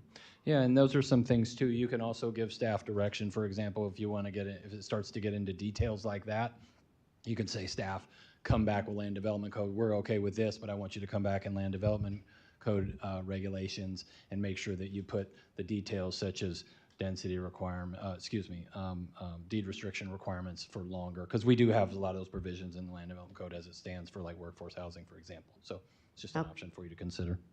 Great, thank you. And then can you show me where the 35-foot height limit is still in there? What part is that in? So the height, we just removed what we had proposed for you to consider. The height limits are, for the most part, they're all in the land development code via each zoning district. Okay, as they stand, we didn't change those. Okay, so you just removed that part that was added. Yep. Okay, all right, thank you. Okay, great, thank you. And I'm glad that you adjusted that. I was going to ask about the the historic artifacts, but you've addressed that, so we went back to where we were. Good, thank you. Anybody else? All right, so when I was going through this, I took the old one, looked at the new one from yesterday, and everything that I had problems with are back. So all the things that were taken out are pretty much back, and I starred the different pages, so I'm really excited that a lot of those things have been gone. On page 4, I thought we could have a discussion on the very last A127, where it says, subject to compatibility requirements, the county shall consider incentives for infill developments such as residential density or building height. So does that go back to what our building height is, or they can change it and double it or triple it or whatever based on, I'm not sure, could you just explain that? A127. Madam Chair, these are incentives that the board may consider. So this is on a case-by-case basis. So you may determine that additional density is warranted for specific development in those infill areas. Excuse me, and so those would just be up to the board to determine. What would happen if we took out the word height, building height? You still can. Yeah, that we could take that out. Is the board okay with that? Do we have consensus to just that word to be removed? Well, letter C states increase in building height up to 85 feet. No, it doesn't have anything on there. So it would be on to the C. It's still there. They did not cross off. Where? It's on the green line. I don't see it. Are you on the green line or the? I'm on the top of page 5. A127, and then there's no A1. Oh, yeah, A.1. Yeah. If you go to the very top of page 5, it says increase in building height up to 85 feet. Yeah, I didn't see that in there. It's letter C. I don't think, are you on the green line? Because that's the old one for sure. Oh, maybe I'm on the old one. Yeah, because they totally got rid of everything from Oh, one I'm on the page old to the one. next. Okay, sorry. Yeah, I'm looking online. but that's why we're here to talk about this. Okay. Well, if I may expand on that, A.1.2.7, if we remove the or building height, that doesn't limit us in the future action of the board if it's necessary or deemed positive for the county to change the height, that we can do so at our discretion, right?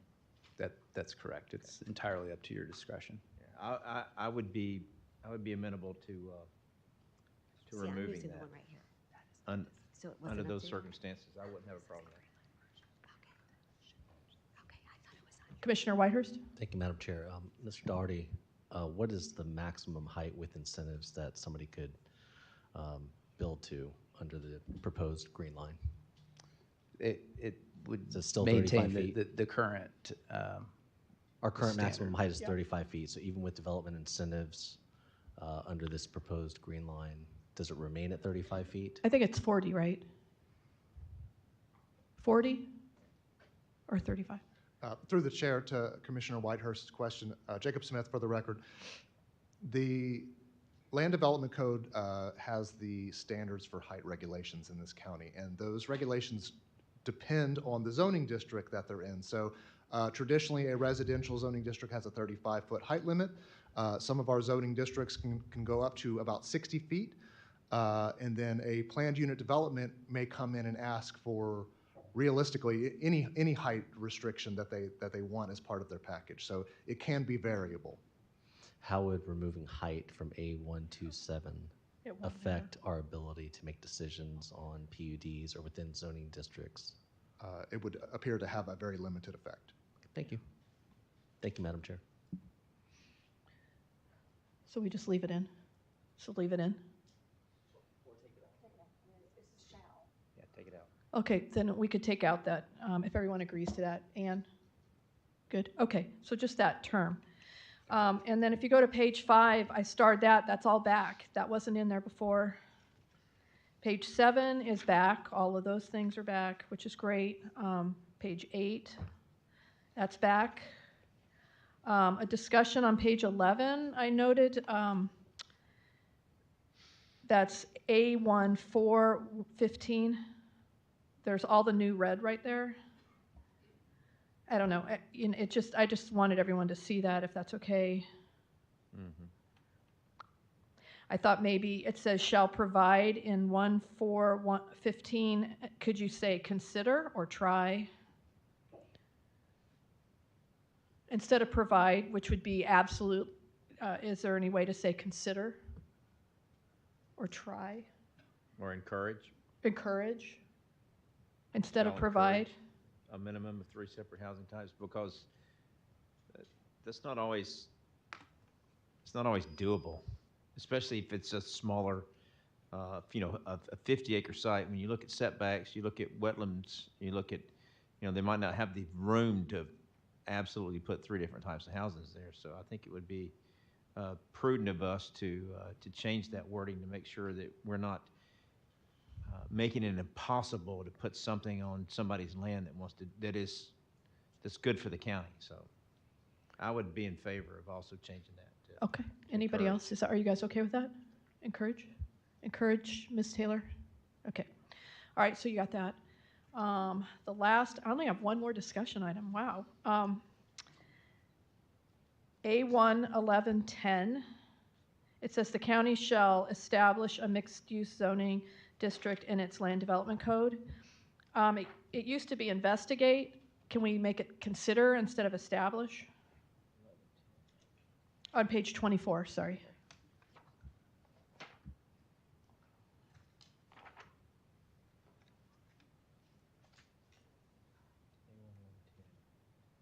The word investigate was erased and it has established. Can you do consider instead of establish?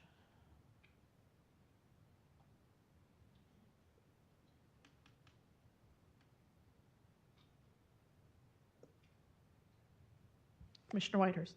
Thank you, Madam Chair. What is your objection to the word establish?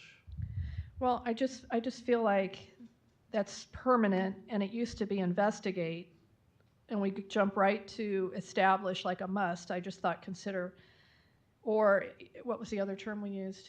Encourage.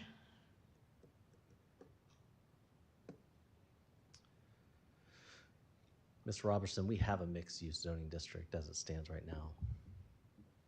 So are we, with this green line, are we attempting to remove mixed-use zoning as one of the options? No, I think the idea behind this was, again, for the board to consider, but we have a mixed-use land use, and if you had a mixed-use zoning, it kind of matches up nicely as opposed to maybe having, these, I'll call it piecemeal for lack of a better way to describe it, with a bunch of these different use categories. So it's just a way for it to align if you feel that's appropriate.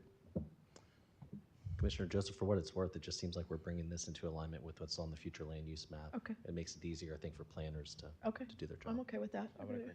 Okay.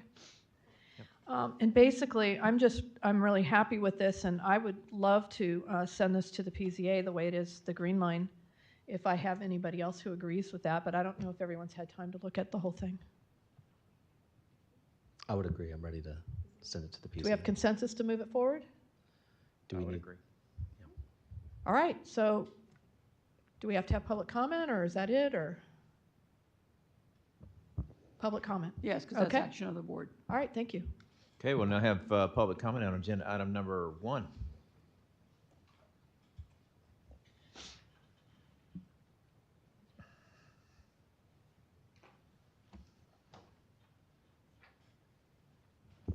Through the chair, the vice chair, I put a memo in front of you. You do have a designated speaker on this item. You're correct, I'm sorry, I forgot that. That's your good point. I have it right here. We have a designated speaker, and I believe, is that you? But I'll let Bob go first. Okay, Bob, you want to go first? Thank you. Thanks, sir. Bob Porter, 4220 Racetrack Road. I'll be very quick. I just wanted to talk briefly about the existing workforce zoning category. In our Ravenswood neighborhood alone, we put about 100 people in that are teachers, healthcare workers, first responders, the groups that we targeted. It's working. I have not understand the time constraints, so I didn't get to see exactly what we're discussing. I get that. But I would just ask that you take a look at it and make sure that what we're doing is not making a big change in that. And I would remind everybody the reason we had the 2 years instead of 5 or 10 was so that if we get a resident who is a sailor and he gets transferred, he can sell his house without having to worry about whether he can find a qualifying buyer. So I think what we have on that works, and I would just ask you to try not to make changes to it. Thank you. Thank you. Okay, we have Beth, and we'll put 10 minutes. Beth Breeding, I'm here on behalf of the Northeast Florida Builders Association, 1368 Birmingham Road South, Jacksonville, Florida. And I won't need all 10. Y'all have made some amazing changes, so I was able to scratch a bunch of stuff off my list. I'd like to say first and foremost that workforce and affordable housing is extremely important to NEFBA, and I think we've taken some steps in the right direction, and we're most appreciative. If we want to discourage septic tanks, which I know we all do, then we have to allow utility extension. And it seemed to me some of the stuff that we added in didn't want any utility extension, so just something to consider.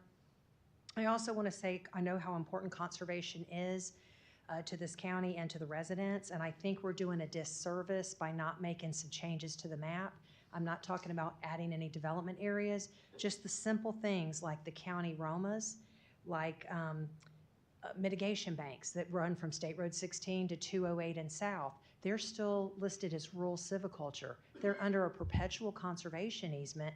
Why don't we correct that map to reflect so that when the citizens look at the maps, they can see that it's conservation, it's not rural silviculture. Just some simple cleanups, I'll call it, for that. In A123, I didn't get to see the green line, so I don't know if this went away or not, but there is a requirement of 40% open space, and that is a land taking. I think the 40% open space requirement needs to be removed. In the red line A127, it talks about missing middle, and there was no definition. So I just think there needs to be a definition as a follow-up instead of just a term that's thrown out there. In the Northwest Sector A2110, back when it was enacted and it was written, it was 17.5 feet per side for the 35-foot development edge. And then staff started taking a different opinion of it a couple of years later. Then it's 35 and 35 for a total of 70. But if you're inside of a large PUD, you don't have to have any boundary at all. So I think we need to go back to the way it was written and the interpretation that when it was written and what it was. Because otherwise, there's no need, just because there's two separate projects that are up against each other. They're both commercial, they're both two drive-throughs, why they need a 70-foot buffer between them. The code says 35, it should be 35 in total, please. E144 and F12, it's talking about the regulation of wetlands. We already have the Army Corps doing that, the DEP and the water management. I don't think the county wants to spend the money hiring staff to do additional wetland stuff when the state overrides anyway. So I think let's let the state keep that. In I-118, if you do not allow for the combining of funds for larger projects, then enough money is never collected to overcome price hikes and no projects move forward. This is why the road system is in such disarray, keeping the money in separate buckets. I think it's important to look at that. That's why we're so far behind on infrastructure, because that's the way that it's been done in the past. In I-167, why can't the funds be used to fund existing road deficiencies? When fair share is calculated for builders, we pay on those deficiencies. So why would you strap yourself in saying that these funds can't be used to correct existing deficiencies? I think that's another reason that infrastructure's behind. The county is accidentally handcuffing themselves with these rules to prevent that. And that would be all. Thank you so much. Appreciate all the work. I think it's wonderful. Thank you.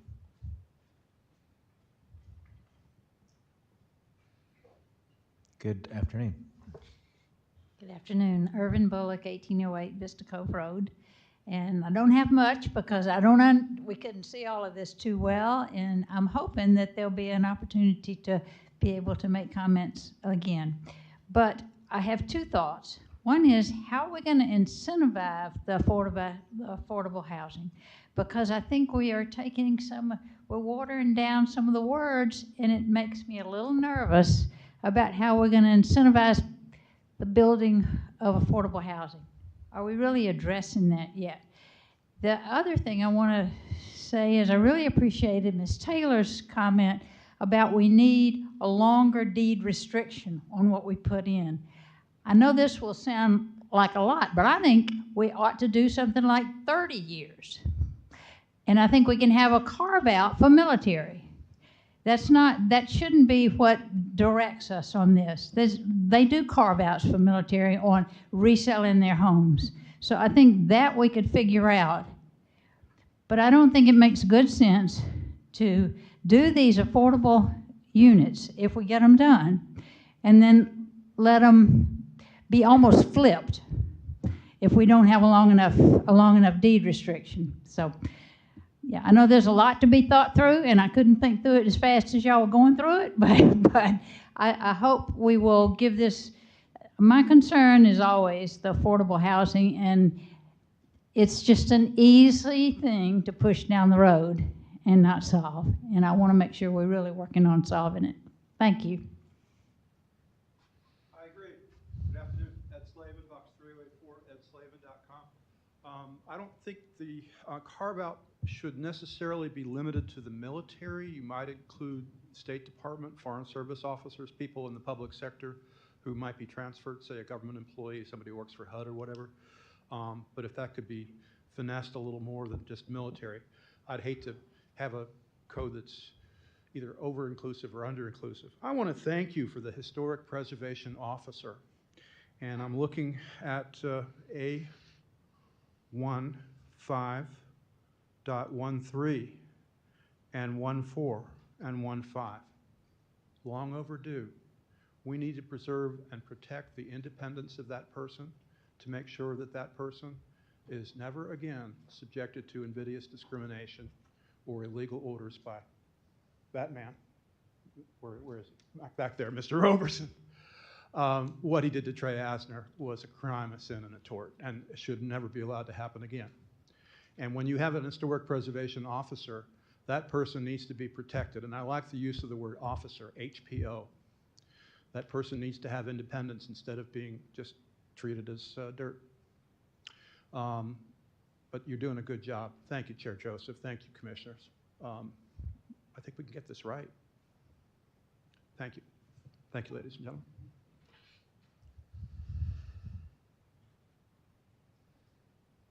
Good afternoon, sir.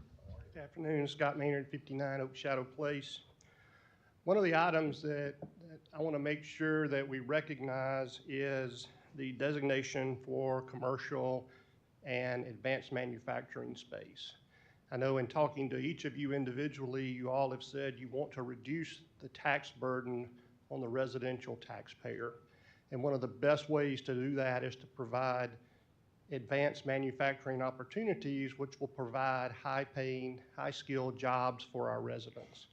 And in order to do that, we need land designated for that so that we have the opportunity to attract those industries here, to provide those high-paying jobs, and to provide opportunities to reduce that tax burden. Commissioner Joseph and I had the opportunity recently to tour Northrop Grumman. Northrop Grumman in that little building on US 1 that nobody complains about because they don't make a lot of noise. They just make planes.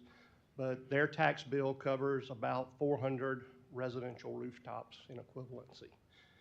You have 10 of those, that's an entire neighborhood. So please, as you consider this, think about that as well.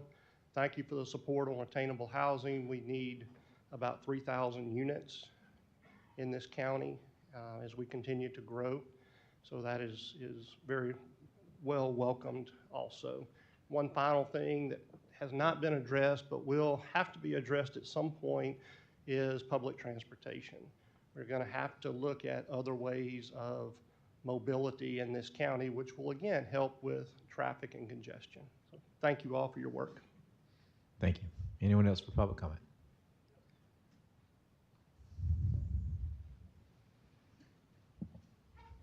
Hello, Commissioners. My name is David Unkefer, and I live in World Golf Village. And I guess my comments, I think the comprehensive plan is important. It actually came out of the regs that I worked with at the USDOT. And so it's a good start, but it's kind of a high level look at things. What I'd like to encourage you, I've sent a couple of emails kind of pointing you to some national success, at least one community, Carmel, Indiana, where they have, beyond the comprehensive plan, they have had the vision of leadership to create places that are kind of jewels within their community. They draw people. It's more than just a park.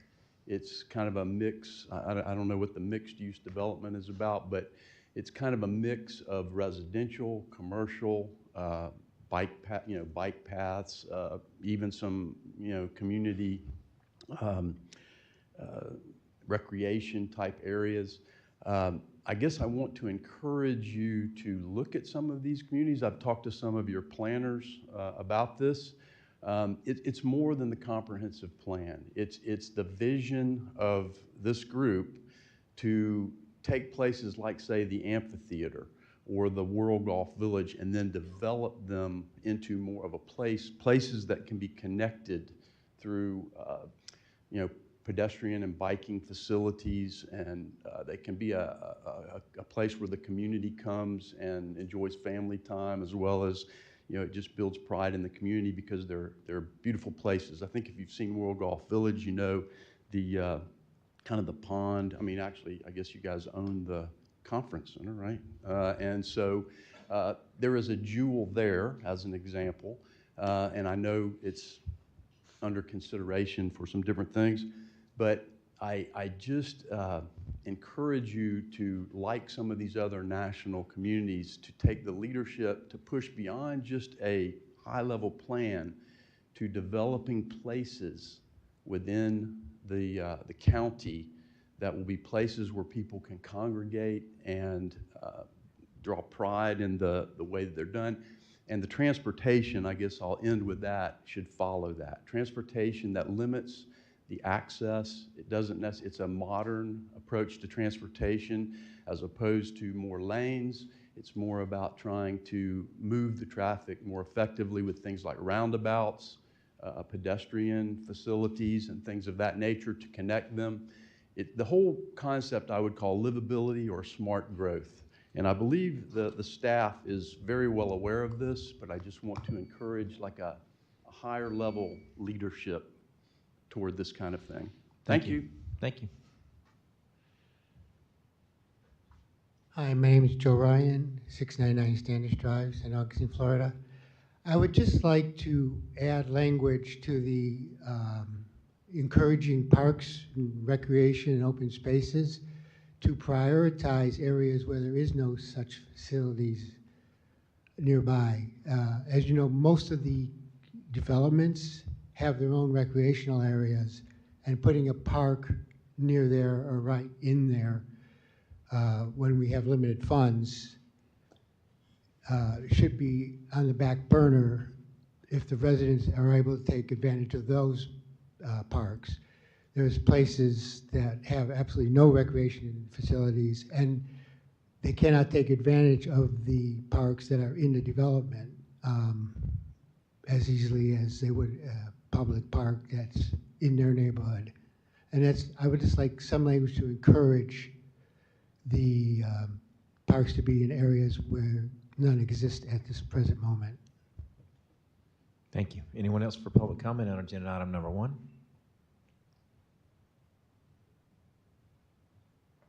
Good afternoon. Hello, Cindy Long, Cooley Cove. First, I just wanted to say thank you for the SJC Community 101 class.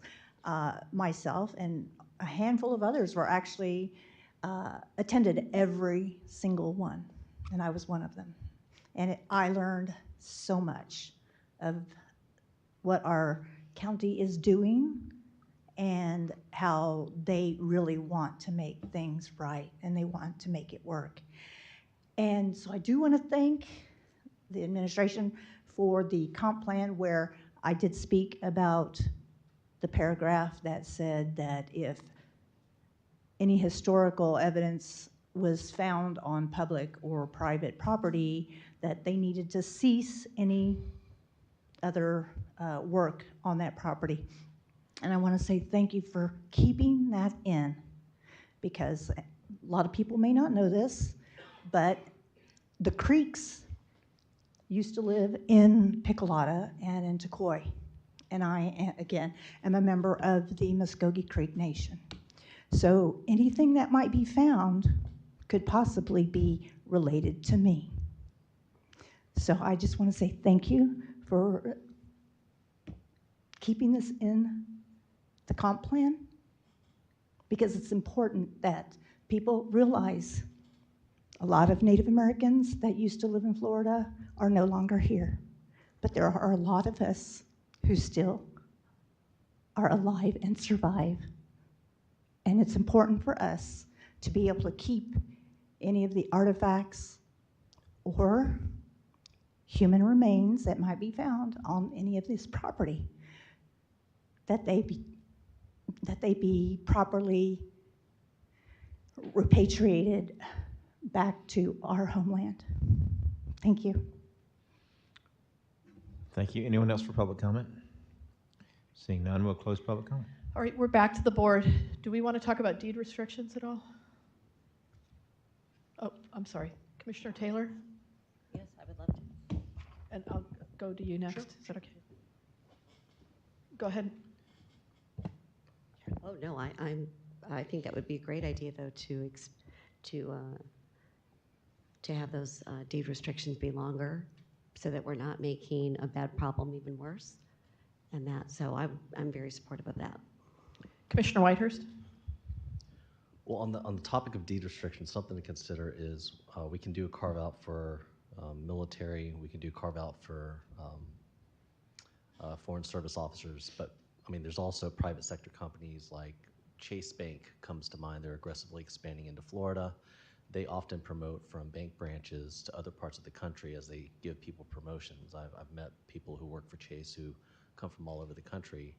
So if somebody, for instance, if they work for a company like Chase and then they get promoted to a branch in Atlanta and they have a deed restriction on their townhouse, I mean, what do? I think that puts them in a tough spot too. So I think it's just something to consider when we're talking about just the workforce housing zoning designation. They need some flexibility to be able to sell their property. Wouldn't they sell it for the same thing they bought it for? Is that it, or? I mean, I know they do that in like Vail or Aspen, is that it always stays within, so that we continue to have that. I mean, I could see the military and, Well, I don't know, that's just. I think if you're moving, you incur expenses. If you're moving to a larger market, I mean, the homes there cost more than the homes here. It limits their upward mobility. I think that's my biggest concern. Although with the homes now, we're going down. We have a lot more, it's a buyer's market, everyone. Commissioner Murphy. Thank you. So I like the idea of carve-outs, but 30 years to me excludes a lot of people in the workforce from being able to have some kind of flexibility. I would feel better with something a little bit closer to 10 years. And I say that because, you know, we do have carve-outs. We can do carve-outs for the military in specific. And maybe there needs to be a process to where someone can apply for a carve-out under exigent circumstances. But just to say, you know, you can't do anything with your house for 30 years, it almost defeats the purpose of what we're trying to do. And so if we have a carve-out process or an application that they can go through under unforeseeable circumstances like a death or a transfer or whatever, I really think it's important that we make sure that we protect what we're trying to do without making it worse. You know, here we're from the government, we're here to help you. So, you know, the state in a lot of cases throws these blanket laws over us as counties, and they're not good for us. So we need to be really careful about how we use the carve-outs and how long we extend this, because you know everybody's moving around all the time now.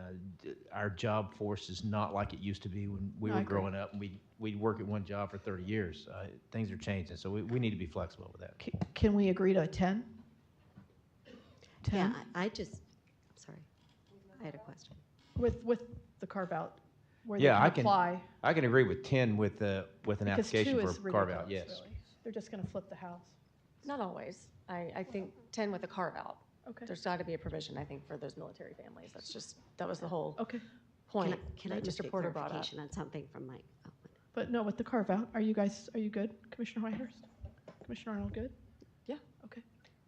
Yes, can I just ask Consensus? a question about the percentage? So we are talking about if we were to increase density, because right now, what is it, 20% is workforce? Like, what is that percentage right now? The Is it- percentage, what, Like, you asking? when it comes to workforce housing, or, because it's a percentage, correct? Yes, okay, gotcha. Yeah, so How what much is that now? Is it required? 20? Is it 40%? 20. 30? I thought it was 40, yeah, sorry. 40% of the total would be required to be workforce if you did a workforce housing zoning. If you did, okay, 40%, okay. Okay. Madam Chair, if I may, something for you to consider too, this is going to Planning and Zoning Agency, so know that you can get their feedback on that too. You have some good Well, if we have consensus for 10 years, let's do that. Yes, ma'am. Yes, ma'am. Yeah, with the carve-out. Thank you, Mike, sorry. I thought it went pretty. So through the chair, so I can understand the carve-out, is there a certain, and what are we looking, just? I liked what Commissioner Murphy said. Can Just you- for clarification, I just want to make sure moving forward they have it. So what would the carve-out be? Well, it could be Mike. Microphone, sir. We could do the carve-out for military, but one of the things I'd like to have is an application for someone to be able to apply for a carve-out under exigent circumstances that they can qualify to sell. ahead of the 10-year mark, such as transfer from a job.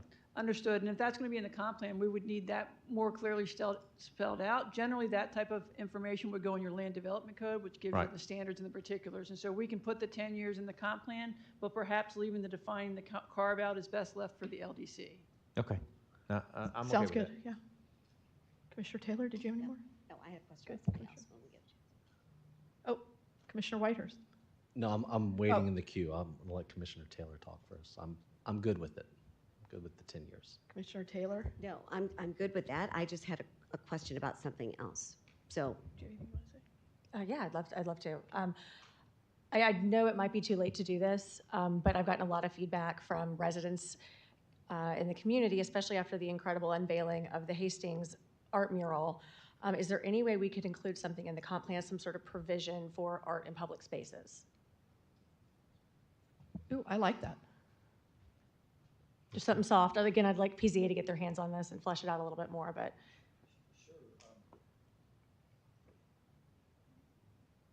Can you hear me? Can you hear me? You could put that in, it is your comprehensive plan, you could put that in there. You could put it in an art and public realm plan as well, like a separate plan. I would say, depending on how you want to structure it, could potentially be in the land development.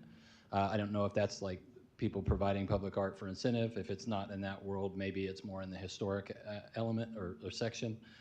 So it's something we could investigate for you if you like, and That'd be maybe great. find and get feedback from the PZA too. So That'd be great. Find the right place to put it. yes, ma'am. Thank you. Commissioner And Taylor. Yes, thank you very much. And I had another question, actually from Beth Breeding, maybe.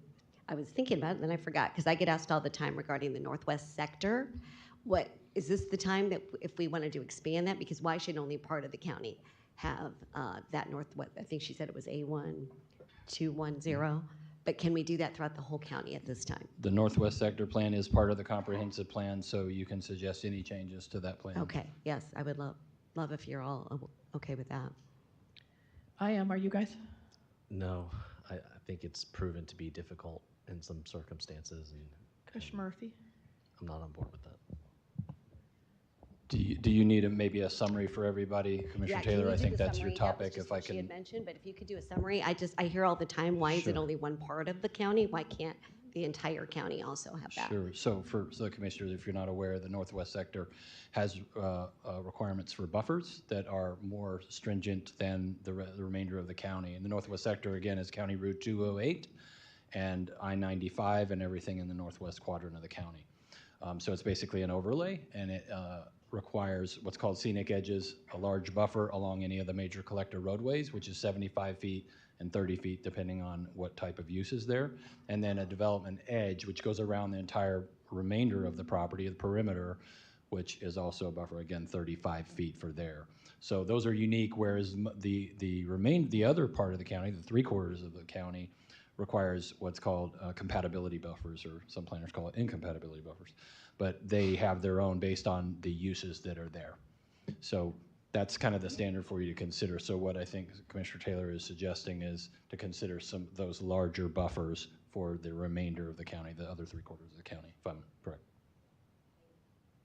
Because not all of us live on that, in the northwest section of the county. Is there any way to determine, like, if it's impossible to do that, but can you make it a suggestion or a possibility in the rest of the county, or you have to, or maybe they get, maybe if you do that, you get an incentive? I don't know. Well, I think if you have something that's coming in through the plan development regulations, then there's an opportunity certainly for the board to ask for more buffers. So that'd be something. So that's one aspect. If it was a straight zoning, then it would be probably more like you would give us direction maybe to make some land development code regulations on more stringent buffers. And again, that may or may not fly with you also. Commissioner Murphy. Thank you. If I may, is this just for PUDs or is this for? This would be really for any development that would be coming in new. So it'd be the 50 acres and up. Well, that would just be that. No, this would be basically for any development. There are some provisions in the northwest sector for small lots, like within 500. If it only has 500 feet of depth, then you can get a reduction in that scenic edge and development edge. Okay, good, because when you're talking about roads that are on major roadways, right? I mean, Right. when you look at some of the areas in the county, a major roadway can be a 2-lane road that people have lived on for generations, and we don't want to, if they want to split off a piece and have a child build a house for their kid, we don't want to invoke the northwest sector buffers for all that. And to be clear, though, it would, despite that there are provisions for some reduction in there, there's no question that those are large buffers, and they would potentially have some effect on the availability of land within a property. So just so you're clear. I'd get skinned in my district if I did that. Sorry. All right, anything else before we send it forward? Commissioner Whitehurst. I've just got some questions for staff based on some of the public comment that we heard.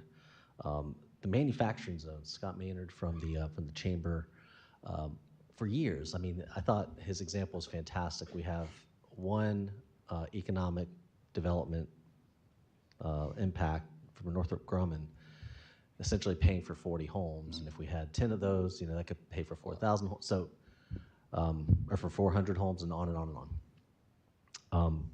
We discussed that years ago. I know when we rewrote the Economic Development Incentive Program, spearheaded by Ms. Andrews, to attract the PGA Global Broadcasting headquarters, it was discussed at length on this board that there was going to be a multi-million-dollar economic development incentive, but we would essentially get back a multi-billion-dollar economic impact.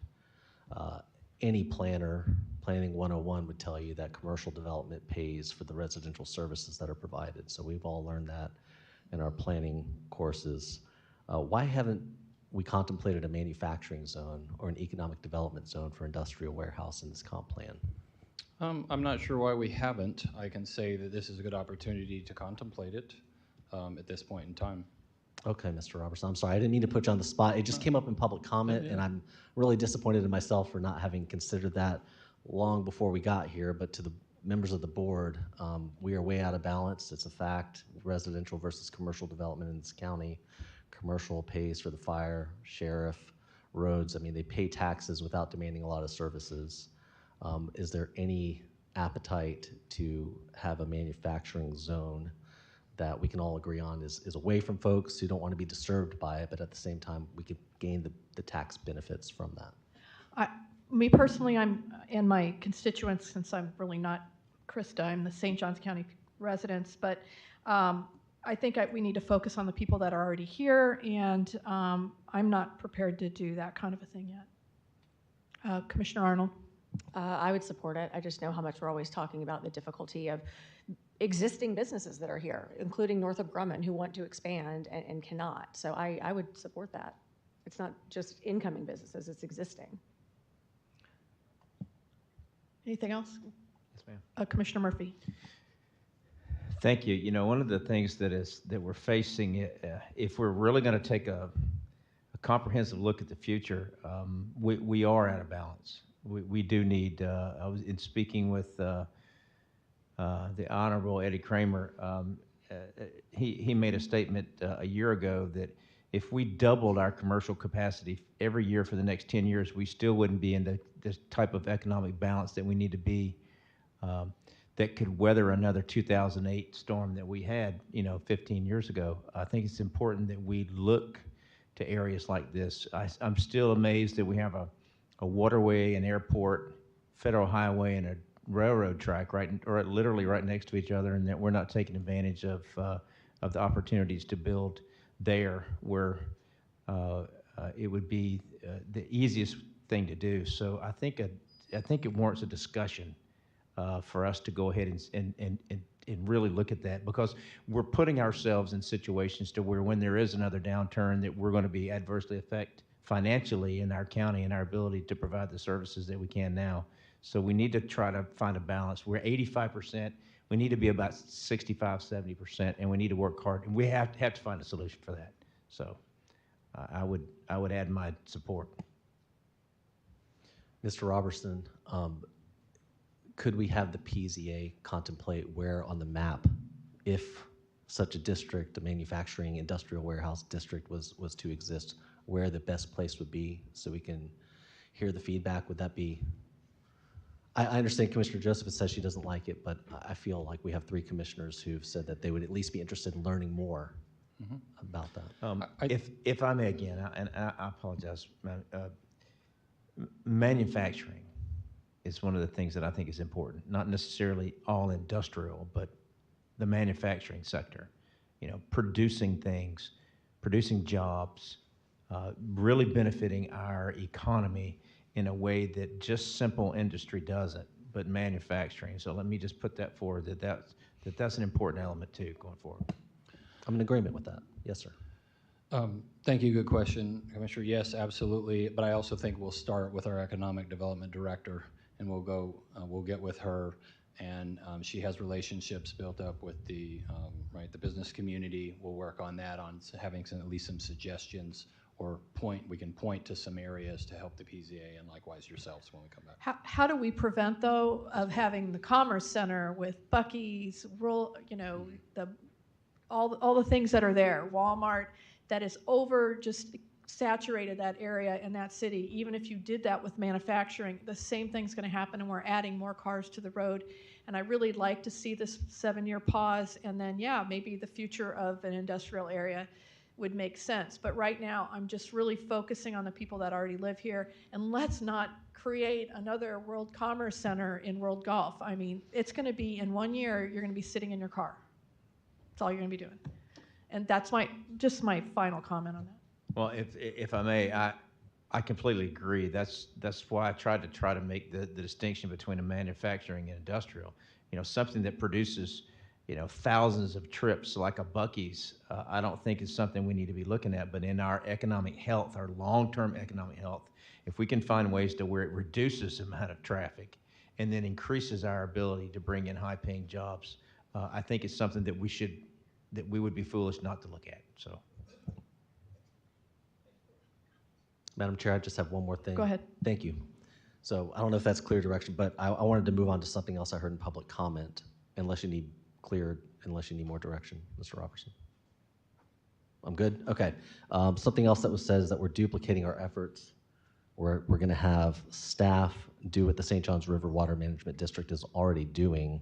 Just for discussion amongst the board, do we need to duplicate the efforts of the state with local taxpayer dollars, with local staff? This seems like an opportunity to kind of be efficient and not duplicate efforts that the state is already making. What do you mean? What do you In I-167, it calls for local, I guess, water management staff.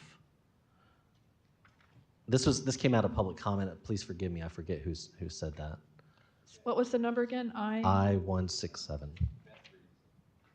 Ms. Breeding said it? Okay, so it's just something I want us to consider. If there's a way for us to be more efficient and not bring on another FTE to do what essentially the St. Johns River Water Management District is already doing, I think we should take a look at it. Yes, at 167, right? So impact fees shall be used to fund anticipated capital improvement needs resulting from new development and shall not be used to fund existing deficiencies or to provide maintenance or existing facilities. You know what? I-167 is not about this. I was going to say, I wrote that down. I want in that. something else. I really want that. No, I don't agree with Ms. Breeding's point. There was a about discussion I-167. about. Yeah. I think Beth did actually discuss I-167 and about how the impact. So here's the challenge. A lot of the things that we have bonded are dependent upon our impact fees, and so we have to be careful to protect that funding source so that we don't default in the future. So that's something that probably needs more discussion. And don't forget, at the transmittal, all the public can say what they need to say there, as well as PCA, and we can make those changes if you want. Yeah, I realize I'm picking nits here. And by the way, I-167 I wrote down right next to my water management district, so I conflated the two. That's mea culpa. But I definitely don't want us duplicating the state's efforts with water management oversight, just for what that's worth. And that's it. That's all I got. Okay, all right. We're on agenda item 2. Mr. Commando, right? Yes, Madam Chair. So this was the consensus of the board to have Ms. Andrews' contract put up for discussion. I am not proposing any action moving forward. Commissioner Whitehurst was the one that asked for it to be brought up, so it's really a board-led discussion. Madam Chair, if I may, I did ask for this agenda item. Given this morning's outpouring of positive support, I don't really want to get too far in the weeds for all the reasons that we brought this up, but I did want to give Ms. Andrews an opportunity to address the application to Palm Beach County. At the last county commission meeting, it was almost 10 o'clock at night, and I wanted to have an agenda item in the light of day so that people could make public comment in the interest of transparency. So Ms. Andrews, if you would just restate some of the comments that you made as to why you felt it was necessary to apply to Palm Beach County, and then I may have some thoughts after that. Thank you, Commissioner Whitehurst, and I appreciate the discussion. And without sure being saying, it was very overwhelming this morning, and I appreciate the community came uplifted, not just me, but the entire staff, and that was incredible. Without spending more time on Joy Andrews today, I will be very short about reiterating what I said at the last meeting. Commissioner Joseph was not able to be part of it, so I'm happy to reiterate. Essentially, I applied for the Palm Beach County Administrator position when it became open. It was probably the last 5 days of the application that was open, came to my attention, and given the least of my perception of the instability of my job and the viability of how long I can continue to serve in my current role based on some of the feedbacks I got from the board, and understanding as a single mom, my most important job for providing my children, I did apply for the job with Palm Beach, and with a lot of hesitation and feeling really weird about it.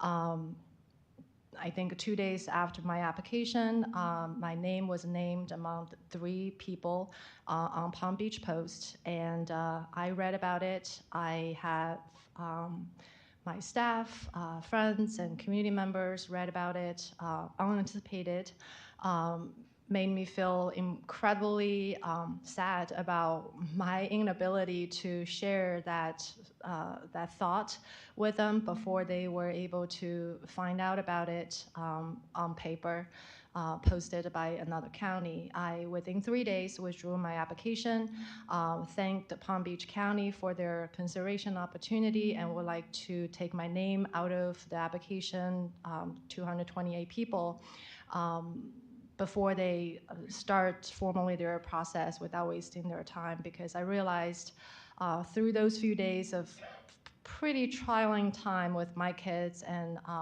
who were born here and were raised here and want to continue to live here, to go to Liberty Pine Academy where their friends are, where their neighbors are, and the staff that I have worked, many of them for 19 years, who now are my family, and as me for them. So I made a decision that, regardless of the differences of opinion about me or my role or how I'm performing from this board, my hope is that I can at least show my commitment to my staff, my children, my community who have shown up today, that I'm here to stay however I'm wanted, in what role. My hope truly is that, regardless of what the community has said about salaries and leveraging, none of that is true. What I wanted is to have viability and stability so that we can move past some of the concerns that myself and staff has, so that we can get back to work, so that we can continue to serve the community, so that we can carry on the initiatives that we worked so hard to start, so that we can see through all of that. We are well into hurricane season now, so I'm hoping that maybe today is a discussion where we can put a lot of those concerns behind us, so that we can all focus on doing what we're given the opportunity to do, which is to serve this community. Thank you, Commissioner Whitehurst. Thank you, Ms. Andrews, and again, I don't want to get into, this morning was so positive, so I'm going to keep my comments positive. But I think when there is instability in any large organization, it can have ripple effects that are unintended.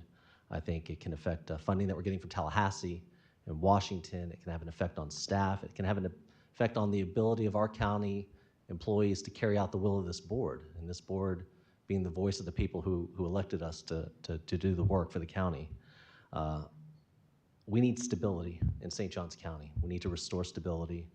And I'm hoping that today can be a referendum on the ugly, vicious nature of some of the social media. Ms. Spiegel, I love that you don't subscribe to social media. I can tell you you're better off for it.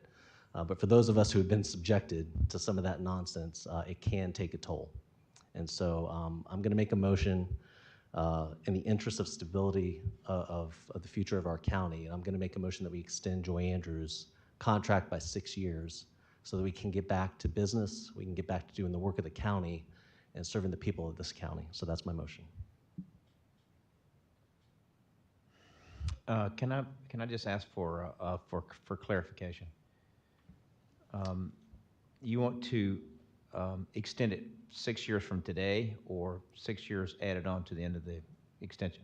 My motion is to extend to the end of her contract 6 years, but I'm open to discussion. I'm certainly open to amending that motion. Again, I'm just trying to get rid of the volatility and some of the vicious natures of it. So if you've got a better suggestion for the time that we'd extend the contract, I'm certainly amenable to that. I'm not fixed on 6 years. I'm really fixed on stabilizing the county government.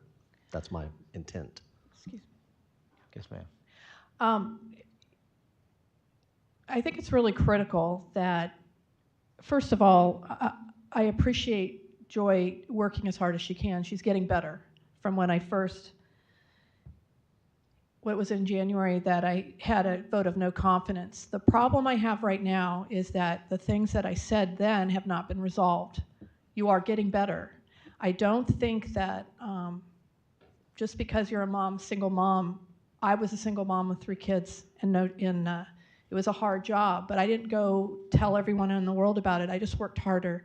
So in my opinion, if you get the FCC thing solved, and we have hurricane season coming, which is not done yet, you get this comp plan done, you get the tree code done, you get the World Golf thing on the right track, maybe in September when these things are finished, I'd be all for talking about this. But right now, performance is more important than stability, and stability comes with good performance.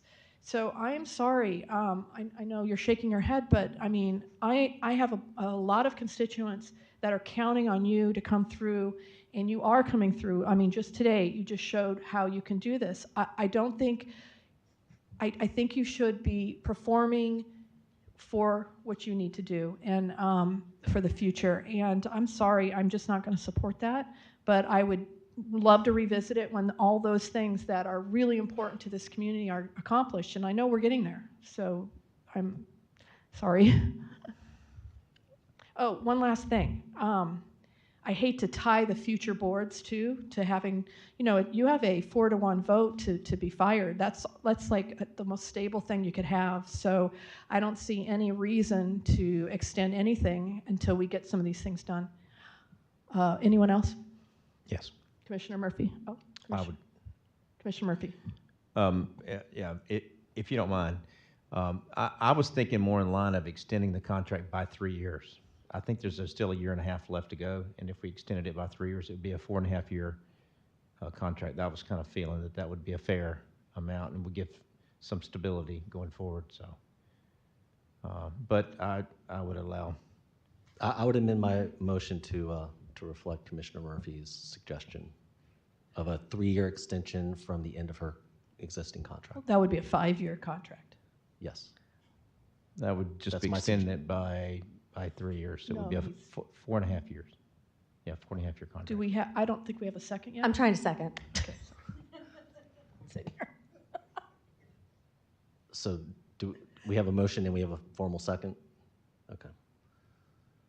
I'm open to any discussion about any part of Ms. Andrews' performance. I'm not trying to shove this down anybody's throat, which is why I wanted an agenda item, so it's publicly noticed, so people have time to prepare their comments for or against Ms. Andrews. I'm not. This is open to discussion. Well, if I may, during the discussion, one of the things that I came in this 5 months ago with an open mind about about everything because I was brand new. And one of the things that I have found in my last five months here is the support for Joy that we saw today. That's all I hear everywhere I go. That we're fortunate to have her, that she is the tops in her field, and to borrow a phrase from Suzanne, this was a no-brainer to me. So, in the spirit of open discussion, I'm a Joy fan. So.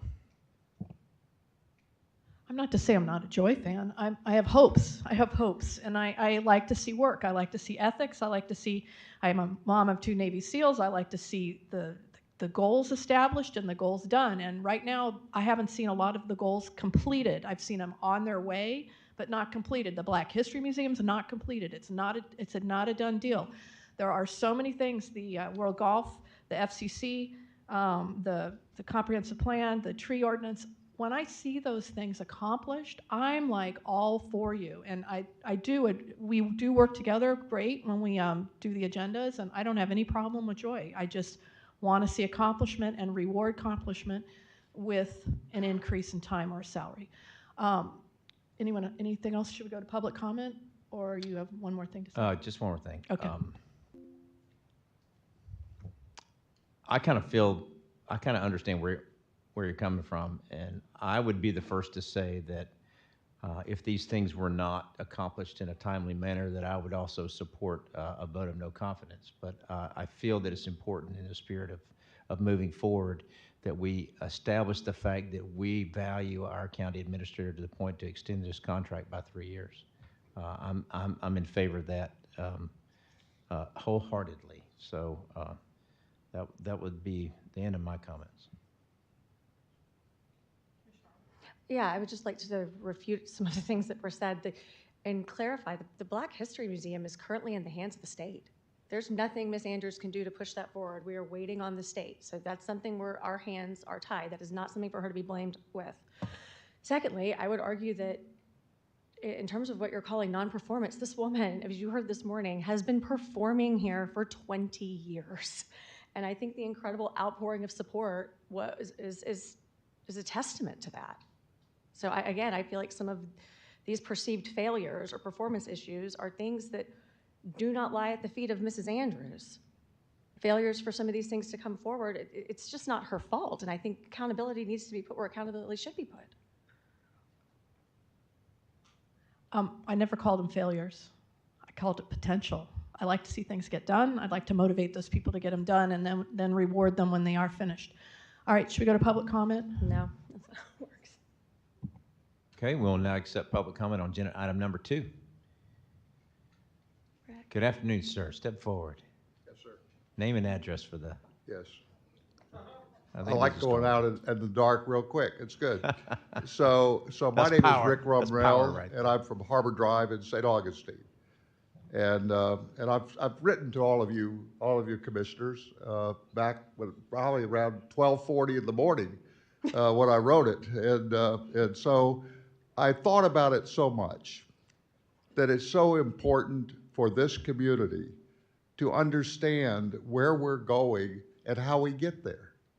It's all about really the way that we are with ethics, as you mentioned, Commissioner, and as it relates to people who have the education. It also refers to the person who has been here for 17 years helping this community. And to be able to go from the others to the others. And I've known all of you here. I've met you all. I've met every one of you, and I'm grateful for that. And I'm grateful that we have a community. It's the community that's so important here, that we have someone who is willing to make us together, not away from each other. We got to get away from that stand that is so bad, where you do have those social medias and all those things that come into the effort that are so terrible for what we're doing today, because we know that that's an easy way out, and there is no easy way out. And I also share with you where you go, because I know that each of you have done what you think is the best for this community, and I'm not here criticizing any of you. I'm here to tell you, though, that if there's single people out there who want to just go after someone after, and after, that's not fair. That's not fair. Not when you have someone that's standing here and sitting here with you to help you get into the best place of this community. And it's our turn as people to be able to be with you, to be able to know that this community has a commission that works together, not fighting against each other. And I believe in that. And I believe in it because I believe in God. And I believe in his ethics and what he has given to me. And I am unwilling to not stand up here without telling you the truth about where I am. I mentioned to all of you that I was the chairman of the Economic Development Commission in Jacksonville. And I had been on the commission with 2 mayors.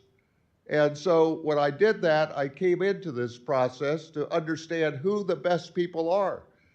And I want you to know that I see that Joy Andrews is one of those people that I would hire in a moment.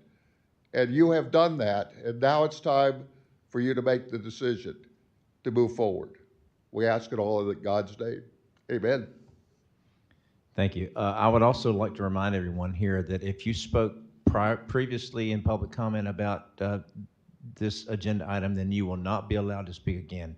Good job.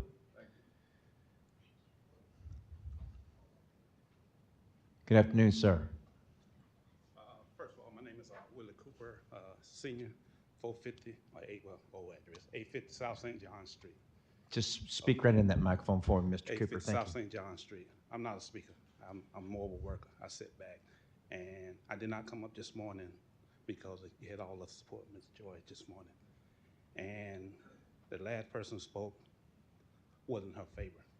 And I still was not going to speak because she had all, she had everything she needed. Everybody can tell that she's doing her job, like she's doing what she's supposed to do.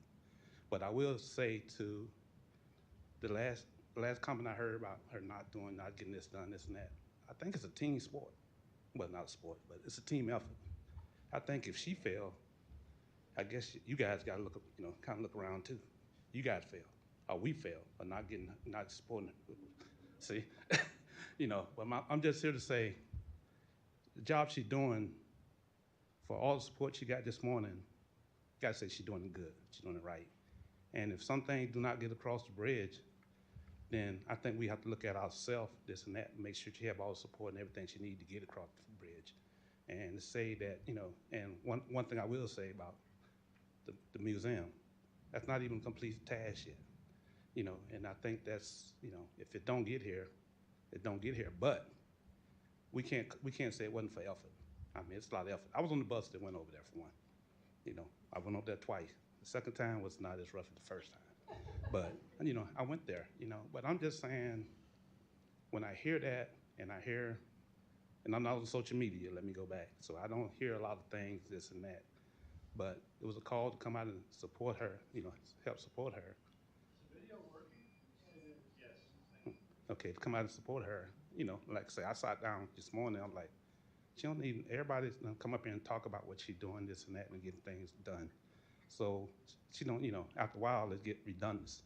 There's so many support people that she had to come up here this morning. I was like, she don't need nobody else. Matter of fact, I was sitting back there, and as people kept coming, I was wondering, do y'all not have a shut off, somewhere you say, okay, fellas, everybody raise their hand and support her, so we can cut this short. Yeah, we get That's kind of the way I was thinking. But anyway, I'm not a speaker, but I do think that she's doing doing her job, and she's doing it well for everybody that came up. I only seen her a couple times. And I do know for our community in West Augustine, I thought people was at her because she had a little passion for West Augustine. And I'll say this, and I know I got 24 seconds. Anybody that has a passion for St. Augustine, I think it's overdue. West Augustine is an area that I'm not gonna say overlooked, but they haven't been looked at. We still have trouble trying to get sewer. I'm sorry, we got sewer, we got water, but we still having a hard time trying to get sewer. Thank you. Thank you, Mr. Cooper. Anyone else for public comment?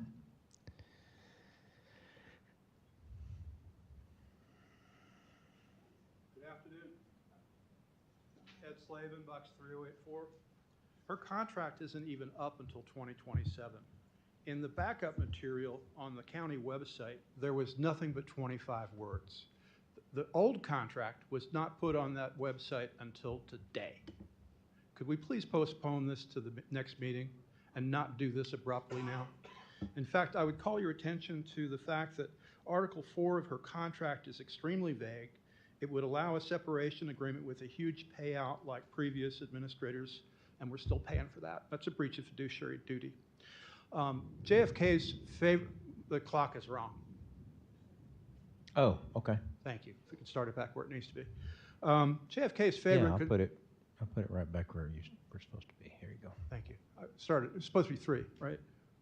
JFK's favorite conservative British politician was Lord Falkland, who said, "When it is not necessary to change, it is necessary not to change." All of y'all say you're conservatives. This is not a conservative motion. This is a motion to say, gimme, my name's Jimmy, and we're going to parade in 38 people here to talk about how great Joy is, and not address the fact that we don't even have a copy of a performance appraisal from Joy from the current commissioners. I asked for documents on Joy. I did get one yesterday, belatedly, and that document is a performance appraisal of Joy by only one commissioner. Only one commissioner, Sarah Arnold, when she was chair. The other commissioners weren't even asked to do performance appraisals. That is outside the ordinary course of business for St. Johns County. It is outside the ordinary course of business for St. Augustine and for St. Augustine Beach. When we do performance appraisals for our public officials, every commissioner gets to fill out a form. Why is this motion being brought up now? Why the parade of people here? Why the attack on social media and First Amendment rights? Let me read to you from the opinion of U.S. District Court Judge Murray Gerfine, who was later an appellate judge. And he wrote on his first day on the job, in the Pentagon Papers case, "The security of the nation is not at the ramparts alone. Security also lies in the value of our free institutions. A cantankerous press, an obstinate press, a ubiquitous press must be suffered by those in authority in order to preserve the even greater values of freedom of expression and the right of the people to know." So who is it in social media that you hate?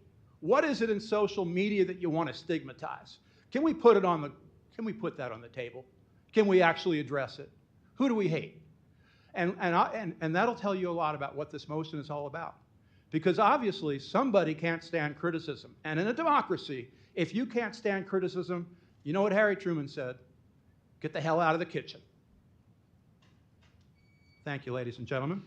Thank you. Please defeat this motion. It's dumb, it's unconstitutional, and it's outrageous. Thank you, sir. Anyone else for public comment? Good afternoon, ma'am. We'll see if you can make the lightning strike and the power go out. Suzanne Clulo, 109 Laurelwood Way, 32086. Been quite a day. I knew it would be. I just didn't know what kind of day it would be. I will say one thing. I was up most of the night last night thinking about what I was going to say today and praying about it. And God came through.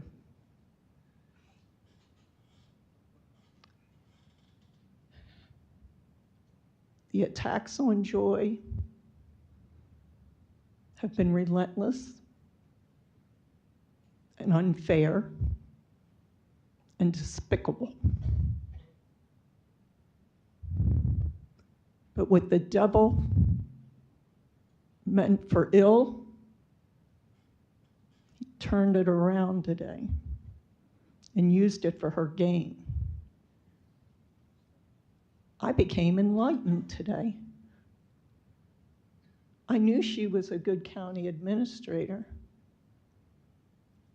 but I found out just how good she was today when all these people came, gave up their time.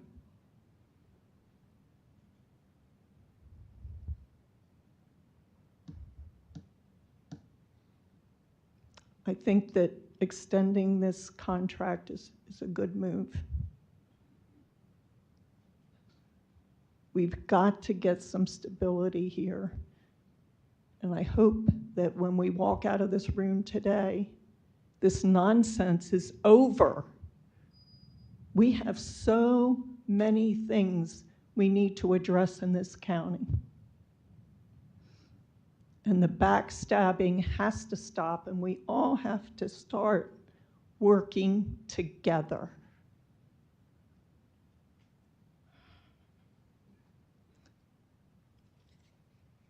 Some of you have higher expectations of your fellow man than I would ever expect. We all make mistakes. None of us are perfect.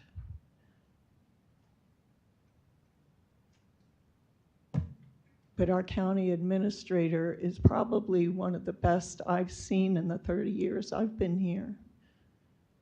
And I sure hope she sticks with us and that we can all get along and make this county even greater than it already is. Thank you. Thank you. Anyone else?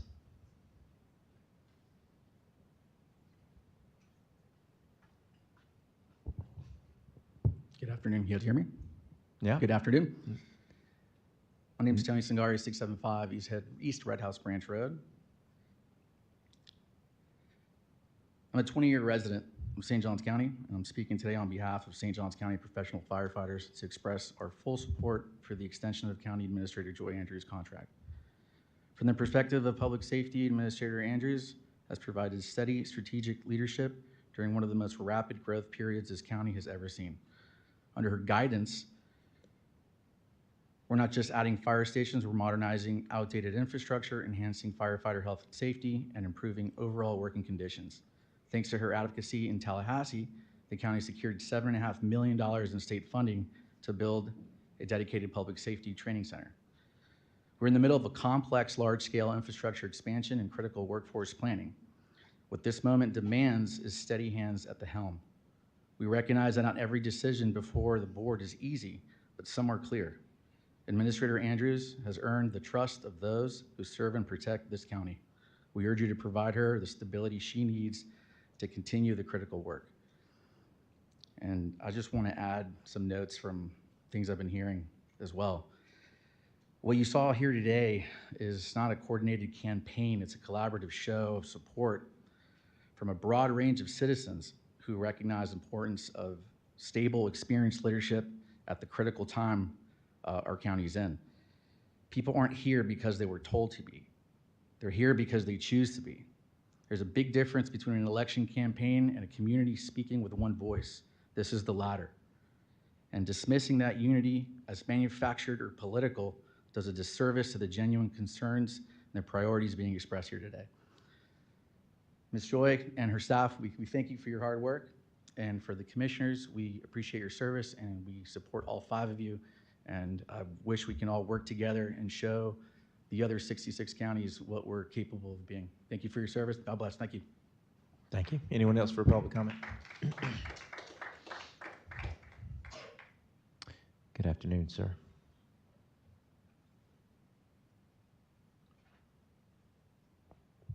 Jerry Cameron, 735 Segovia Road, St. Augustine. Chair Joseph, honorable members of the board, esteemed administrator and staff. It's been 10 years since I've been in this chamber. And quite frankly, after 20 years of being in executive positions in 4 different jurisdictions, I had forgotten how much fun it is and how much I missed it. But I appear here today because this is probably one of the more important things that you ever do. This is about the future. St. Johns County has a standing reputation of being #1 in almost everything. You can't do much better than that. And Joy Andrews continues that legacy.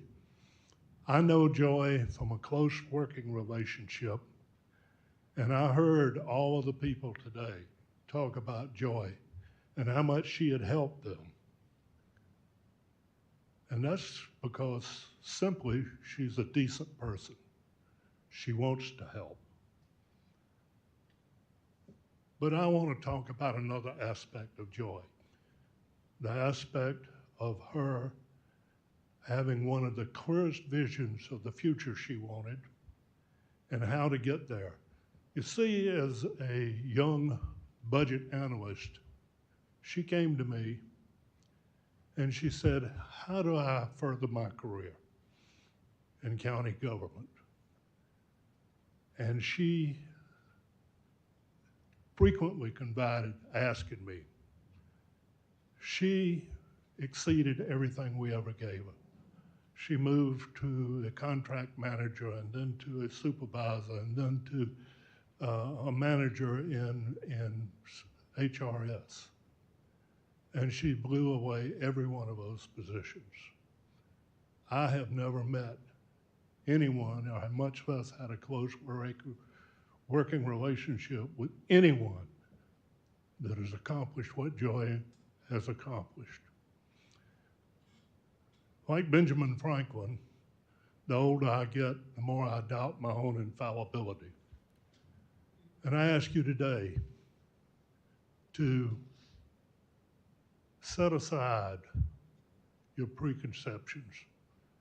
Doubt a little of your own infallibility if you have any reservations about one of the best administrators that's ever graced this building. Vote to give her a contract that will give her the stability she seeks so she can get on with her business. I appreciate your time. Thank you. Thank you. Anyone else for public comment? Seeing none, we'll close public comment. Any more? Ready to vote? Commissioner Murphy, your light's on. Oh, we're voting, okay.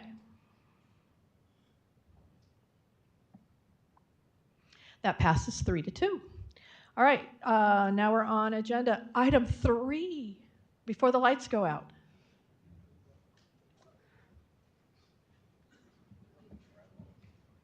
Was it 5 yet? Good afternoon, Commissioners. Wade Schroeder with the Office of Management and Budget. My role here today is really more introductory in introducing the constitutional officers to present their budget request for fiscal year 2026.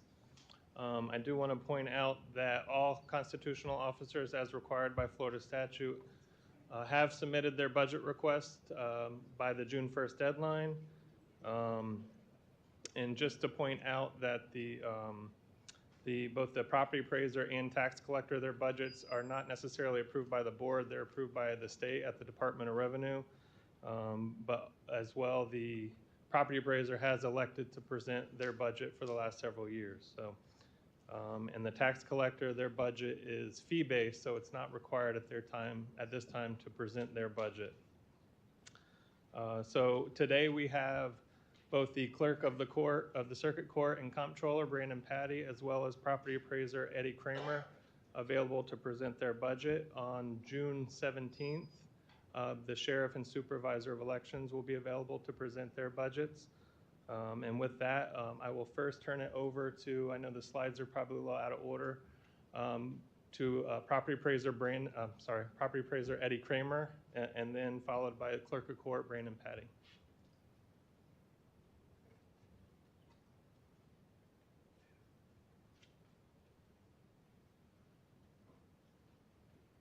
Good afternoon, Chairman Joseph, Commissioners. At your request, I am delighted to give you an update on the 2025 tax roll and where we are this year and our proposed budget to do this all over again next year. And so hopefully I can make this clicker work. So here we go.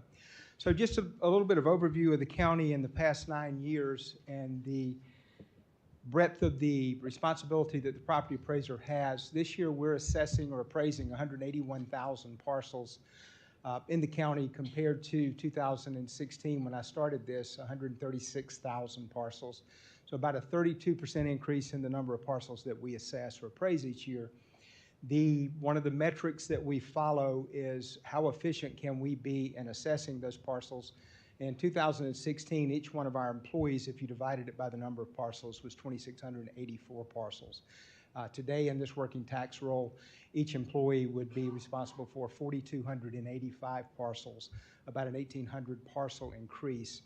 That efficiency has allowed us to actually reduce our workforce over time from 54 to 44 because we're doing more with the people that we have against the growth that the county is experiencing. Budget overview as we go to the value of the tax roll this year in a working tax roll.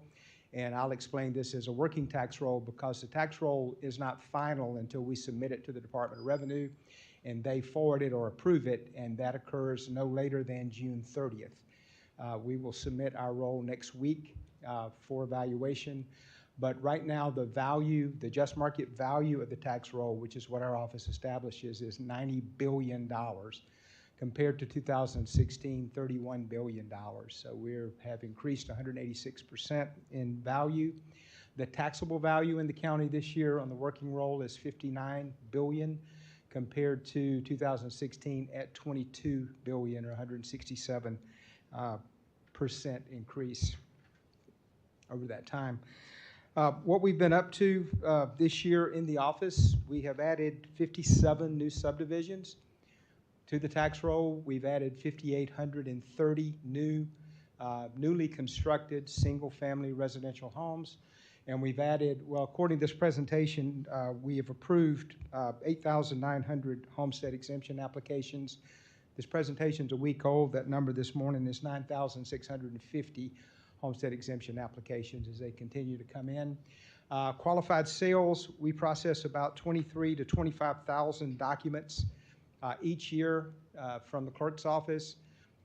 Florida is a market-based assessment state, meaning we use sales to perform our evaluation process. So we've qualified 15,624 sales. So there is a lot of conversation about things generally slowing down in the economy or the housing market. And while they have slowed, we still qualified 15,624 sales for use in our evaluation. Our budgeting process, we are required to submit our budget to the Department of Revenue by June 1st for evaluation. Our budget was submitted May 27th to the Department of Revenue. We simultaneously submit that to the taxing authorities for their budgeting process because we are fee-based, as Wade pointed out. So the budget request that we have sent to the Department of Revenue this year for evaluation, I put up last year's budget request on the left side, 2024-2025, and then the 2025-2026. We have requested $5.6 million in personnel services. That's a 9% decrease from 2024-2025. Operating expenses, our request is $1,531,000, which is a 6% decrease from 2024-2025. We have no capital expenditures in plan for 2025-2026, so that is a 100% decrease. I think I've burdened my staff with all the new technology I feel comfortable with for this year, and I'll let them catch up in 2025-2026, and we'll probably be asking for something else next year. Where we are in the process, our budget should be approved sometime between now and June 30th. Our tax roll, for all intents and purposes today, is locked as we go through quality control before we submit it to the DOR. We will submit it to the Department of Revenue next week. We expect that to be forwarded back to us by the end of the month, at which time we will go to trim, notice of proposed taxes, truth and millage, and those this year will be mailed on August 15th. And after that, as you know, the tax roll will be submitted down to Jennifer Raven in the property tax collector's office, so she can send out the love letters to the 181,000 taxpayers in the county for their tax bills. Last thing I'll cover here briefly, and that's initiatives that we have going on now that we will undertake this coming year and complete. The first one we have had for a number of years, an online exemption application. It was an exemption application that allowed you to apply for homestead exemption only. online, and about 64% of all of our applications for homestead are online. We recently completed upgrade to that application. So now a property owner can apply for any exemption online, not just homestead, but veterans, seniors, disability, any exemption that Florida grants can be done online. We are processing now or starting an online TPP application. One of the most labor-intensive things we do in our office is tangible personal property taxes because it is a paper return. And that paper return has to be manually processed by staff. There's about 10,000 of those. We are putting in an online system now that, number one, will allow the tangible personal property taxpayer to just file online. We're not naive enough to think that everybody will file that online. But those that come in paper, we will be able to scan that, and through OCR, it will read the return and post to our data system without intervention of the staff. So that's going to go a long way to help us be more efficient. We are wrapping up an auto deeds reader project now. We expect to roll out August 1st. The clerk's office sends us the documents, ownership documents. We now process them manually through an electronic book. The deeds reader will actually read those through OCR and establish a certain level of confidence, and if it reaches that level of confidence, it will post those for us, and we won't have to intervene in that, which is another efficiency process that we will have in before the end of the year. The last thing that we're working on will be a next year. It's called CV Desk.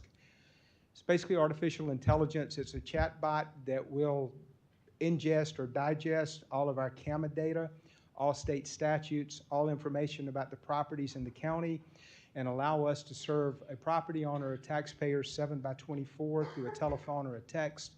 So if you have a specific question about your property at 10 o'clock on Saturday night, you will be able to use that phone system or chat system to get that from our data without having to wait for Monday morning to come back into that. So we continue to look for ways that we can keep up with the growth and still remain efficient in how we do that at the lowest cost possible. And with that, I will stop. It's been a long day for you, and be happy to answer any questions you might have or let you go on with your day. Well, let me just confirm, a decrease of 10%, not an increase of 13% like last year. Is that correct? It is a decrease of 10%. Okay, perfect. Thank you. Yeah, you could only find 10% to cut? That's all we could find. Thank you so much. Yep. Anything else? Thank you all. Thank you so much. Bye-bye.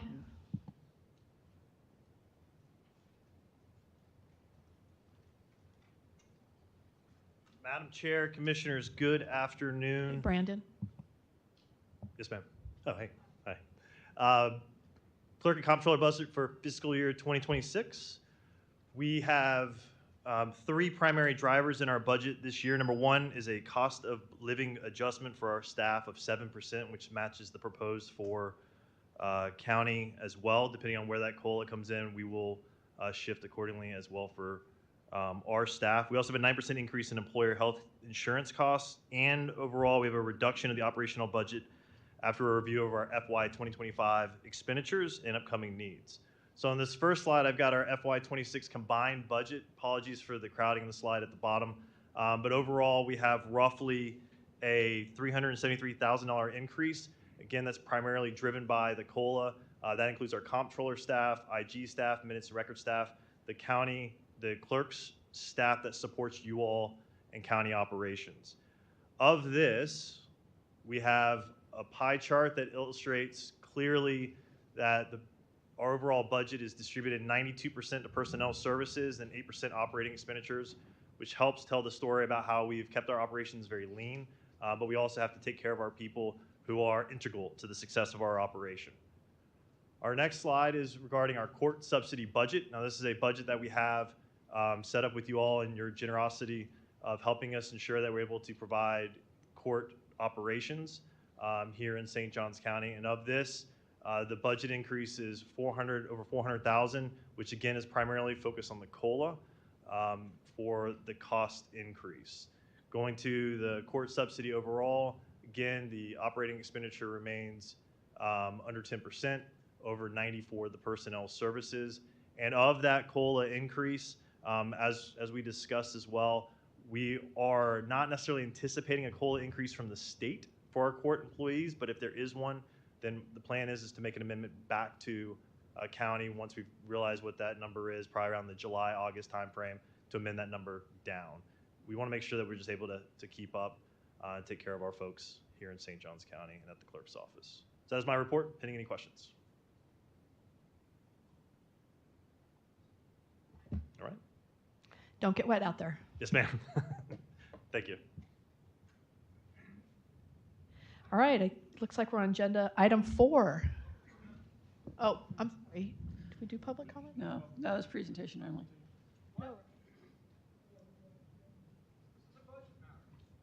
There's no public comment on that one. It's a presentation only.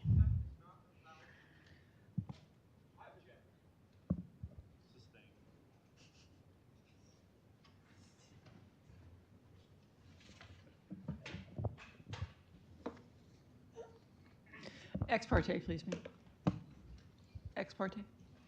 Ex parte, Commissioner Whitehurst. Thank you, Madam Chair. Yesterday I met with Mr. Whitehouse here in the office.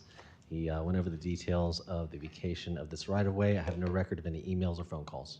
Commissioner Arnold. Thank you. Yes, I also had a meeting with James Whitehouse on behalf of the applicant. No record of any emails or phone calls. Commissioner Taylor. Yes, the same. I had a meeting as well with him. Commissioner Murphy. I had a meeting with James Whitehouse, the applicant, and no emails. And I had a meeting with James Whitehouse. No emails. Thank you, Madam Chair. Commissioners, for the record, James Whitehouse, St. John's Law Group, 104 Seagrove Main Street here in St. Johns County, Florida. I am here on behalf of Sally O'Hara, who's here with me, as well as the O'Hara family. This is their property. This is for a vacation of an unopened right-of-way. It's off of Kings Road. Their request is to vacate this unopened right-of-way. The neighbor that's immediately adjacent also joins into this. Their joinder is within your packet as well. This is located off of Kings Road. Kings Road comes off of Kings Estate. This is in orange here. You can see Old Moultrie, US 1. In pink, this is south of 312. Kings Estate goes through to Hilltop, which goes to 207 here. Again, this Kings Road goes down and terminates down here in Oak Brook, which Moultrie Creek is down here to the south, just to orient you. Again, this is where the unopened right-of-way is that comes off Kings Road. This is the O'Hara family property, and this is the other neighbor property who have joined into this as well. This is a close-up. As you can see, it's a wooded area. You can see from your packet that we had sign off from all utilities. There's no utilities in this area, and therefore it's been cleared. Again, this is just a request to close this or vacate this unopened right-of-way, and based on staff's review, there's no objection to this requested vacation. Departments have reviewed this. There's no open comments. There's no additional concerns with the requested vacation by technical, and there's been no correspondence or phone calls regarding this request. As I said, from your staff report, staff has no objection to the approval, so we'd ask you to approve this. There's a motion to approve the resolution provided for you in the staff report, and I can answer any questions. Thank you, Madam Chair. Any questions, Commissioner Murphy, or public comment? I'm ready. We'll now accept public comment on agenda item number 4. Seeing none, we'll close public comment, and I have a motion. That's what I was just going to ask you. Thank you. I have a motion to adopt resolution 2025. 191. Approving VACRA 2025-01 O'Hara Family Property, a petition to vacate a portion of Poinsettia Road right-of-way. Second. We have a motion and a second. Go ahead and vote. That passes unanimously, 5-0. Agenda number 5.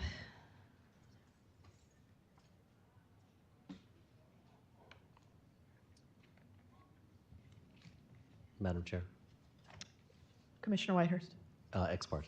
Go ahead. So I have a record of 2 emails, and I've had some conversations with county staff in the Parks Department. Commissioner Arnold. Yes, thank you very much. I have also had 2 emails, and I've had discussions with residents and with staff in the office. Commissioner Taylor. And I have received 2 emails. Commissioner Murphy.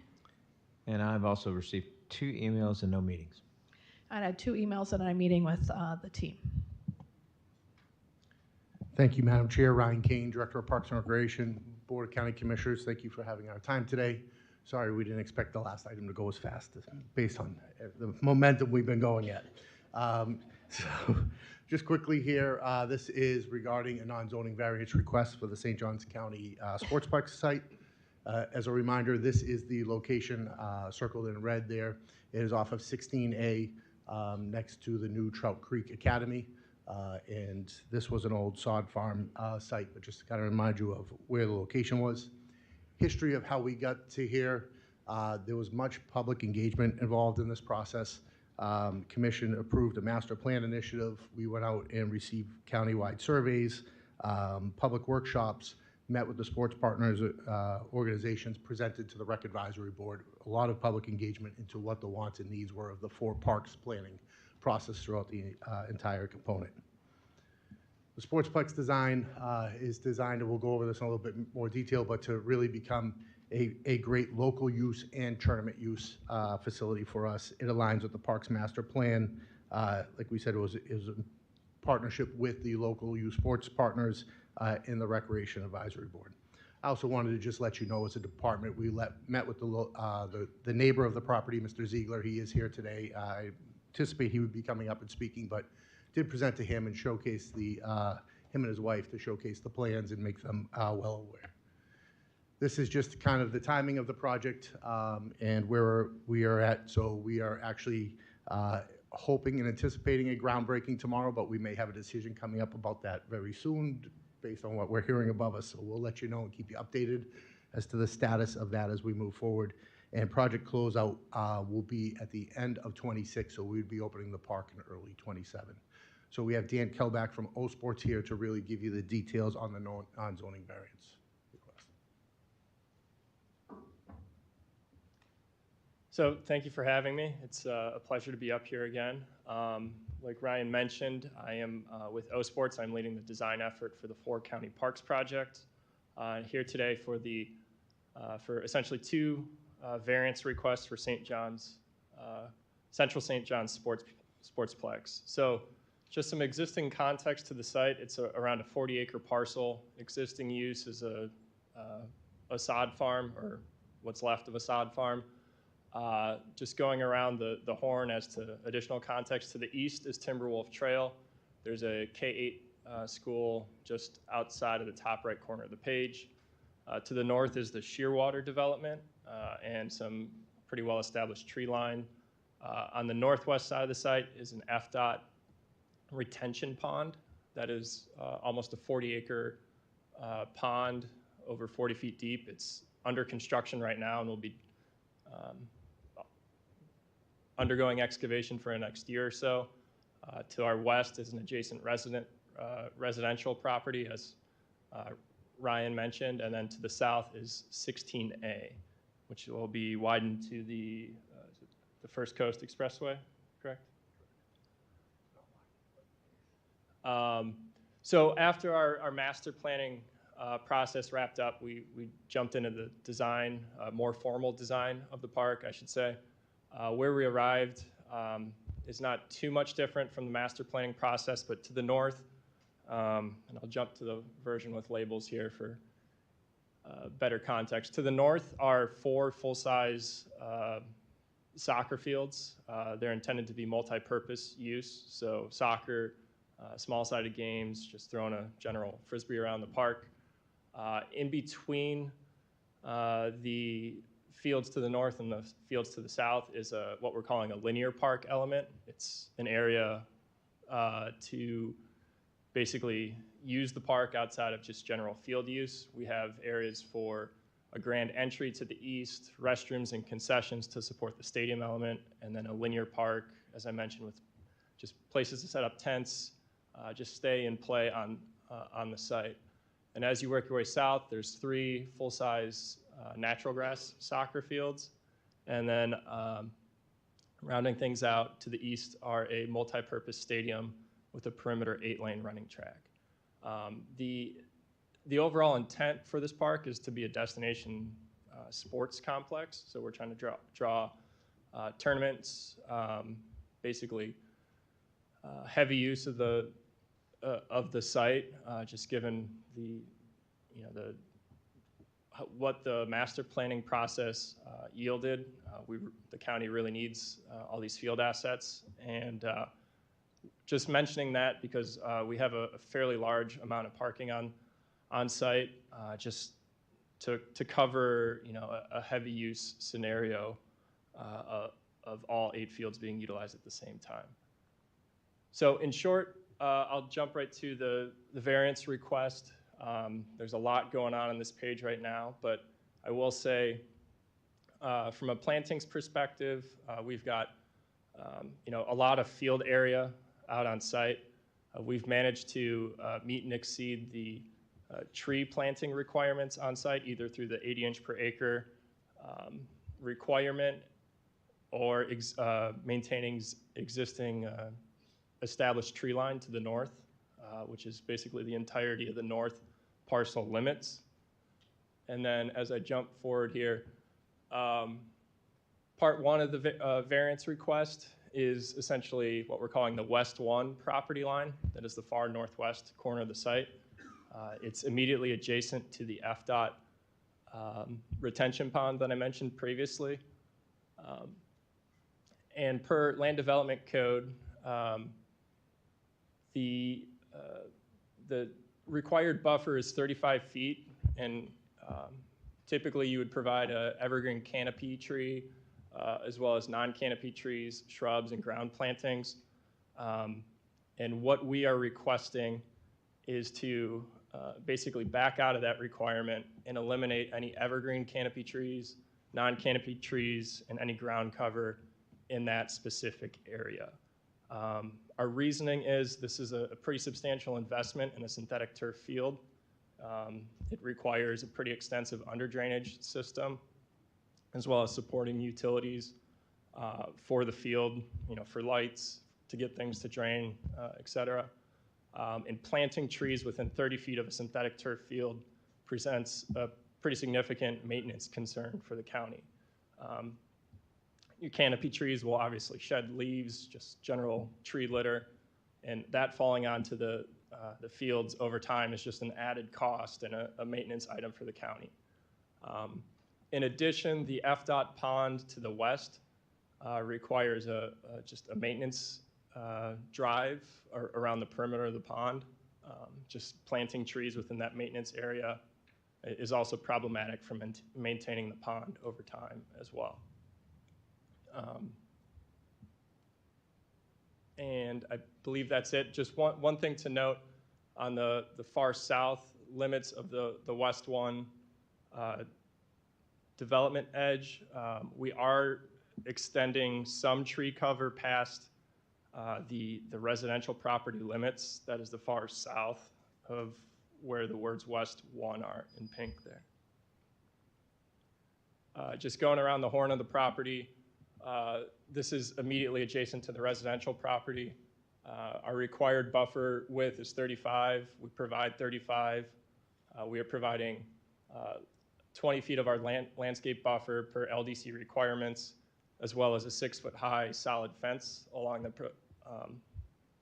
the limits of the planting for the entirety of the West 2 property line, plus approximately 30 feet beyond that. On the south, current land development code requirements do not have any language specific to grass parking. And as I mentioned previously, the overall use of the site is for tournaments or just heavy use of the fields. We'd like to claim portions of this general area for grass parking.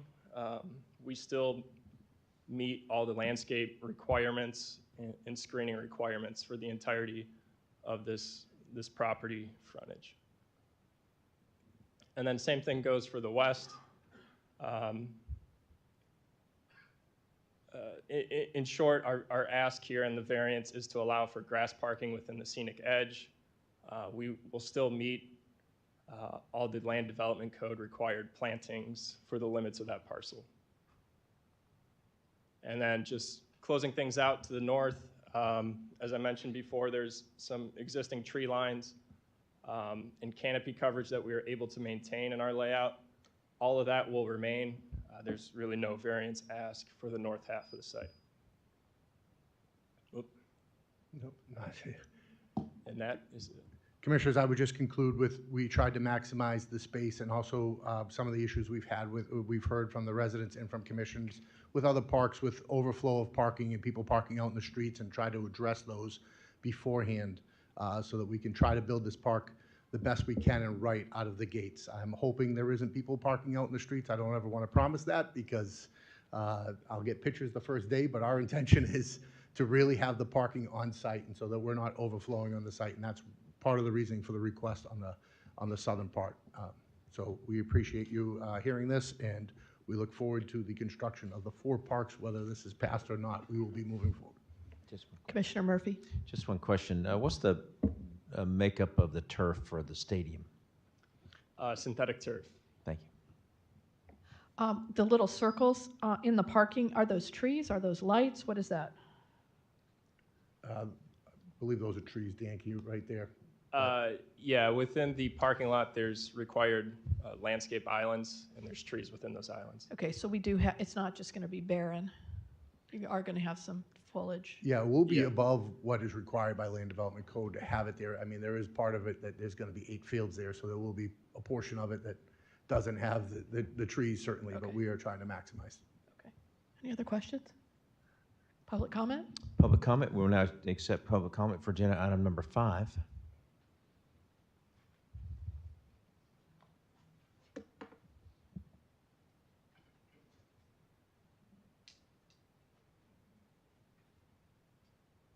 Good afternoon. Good afternoon. I'm Roger Ziegler. I live at 8920 County Road 16A, which is the property adjacent to the west property line. Excuse me. Our main house and our cottage, as you can see from the map that he showed, is relatively close to that property line. Like, the house is 60 foot away, and the little cottage is about 12 foot away from the property line. And we have a couple of concerns. It looks like most of the parking area, or all of the parking area, goes down that west side all the way to the back side of our house. And then behind at the end of the parking area is the maintenance shop. And our concern is the noise and the light intrusion from the parking and the car noise, and also the noise from, I suspect there'll be noise from the maintenance shop as the crews come in the morning and get ready and crank up the mowers and that kind of thing, and equipment. Excuse me. What we're requesting is that the proposed 6 foot, I guess it's a PVC fence or vinyl fence, that runs from 16A up to at least the back edge of the maintenance building, be changed to either a concrete fence or a concrete block fence, and get 8 foot in height instead of the 6 foot height, to help mitigate some of the noise and the light that's going to obviously be generated from the parking area. The second item is behind the maintenance shop is or the maintenance building is a soccer field, which is just behind our house. I'd like to request that particular field could maybe close at 9 p.m. in the evenings. The lights and the noise would be pretty much eliminated. I understand there's still going to be a good amount of light and noise from the other fields, but I think we can probably handle that. That was it. I respectfully ask that you would vote for a bigger fence, a concrete fence. Thank you very much. Do you mind if I ask him a question real quick?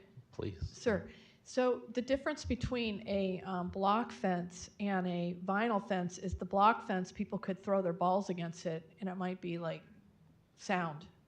Well, or you don't care, or? No, I don't think you'd get a lot of noise through that block fence, to be Okay. honest with you.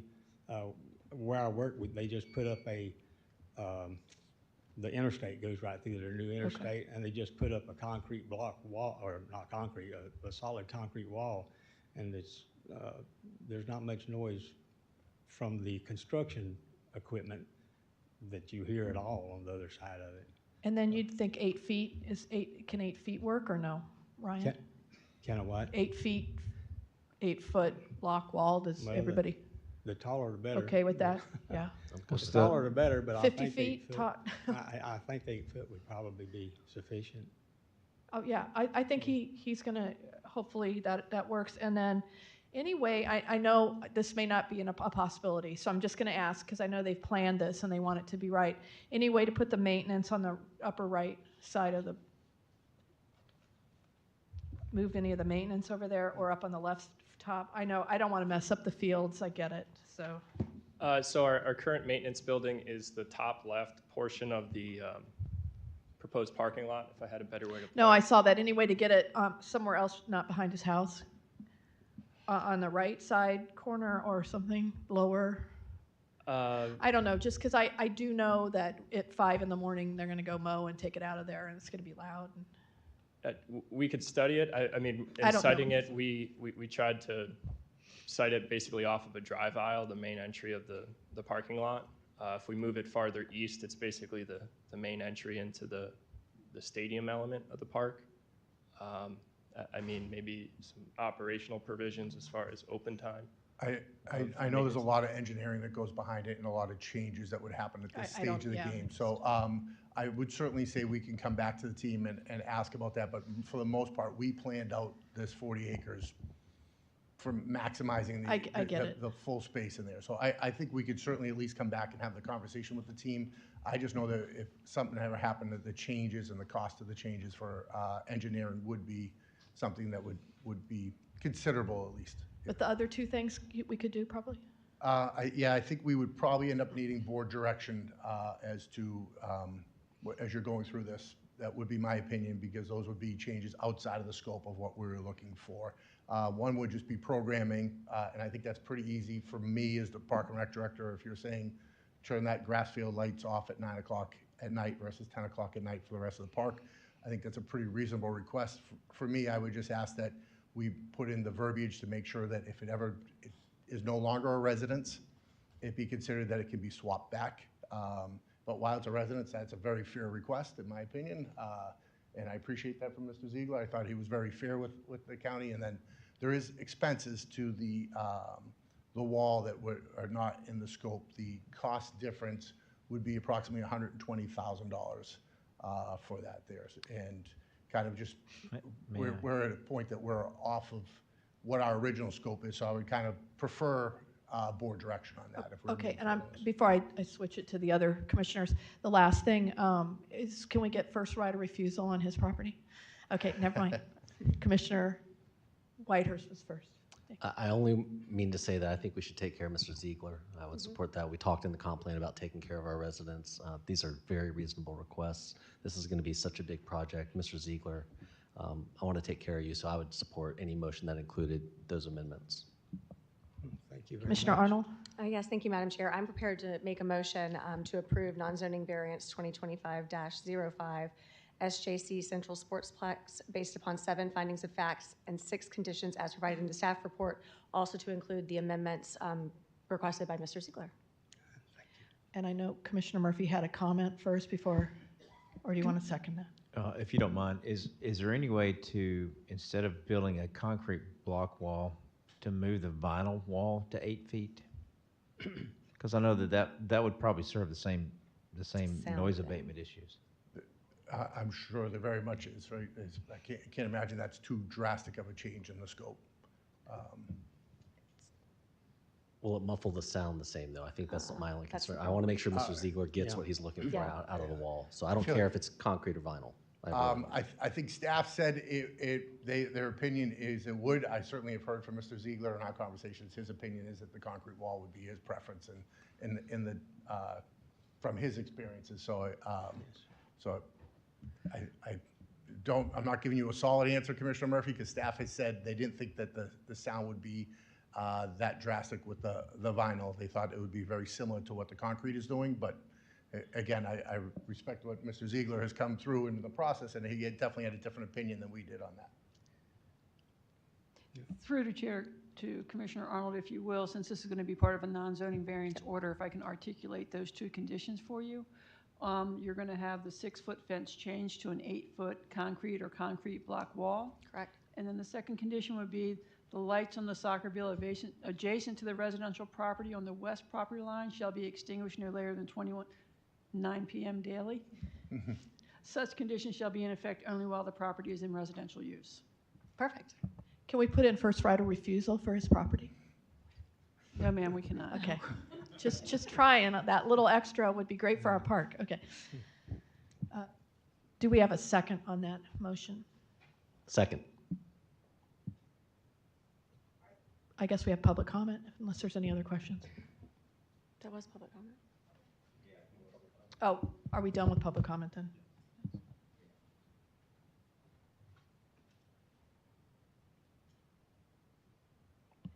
All right, should we vote?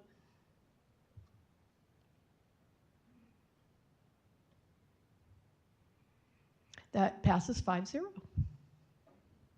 Thank you. All right, number 6, the e-bikes.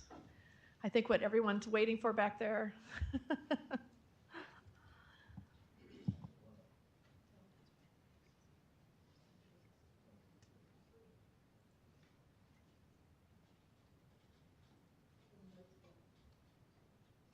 So Madam Chair, this was brought back to the attention of the commission. Commissioner Taylor had been working on her suggestion to have an e-bike ordinance, and there was some feedback provided from the sheriff's office as well as citizens as well as some of you.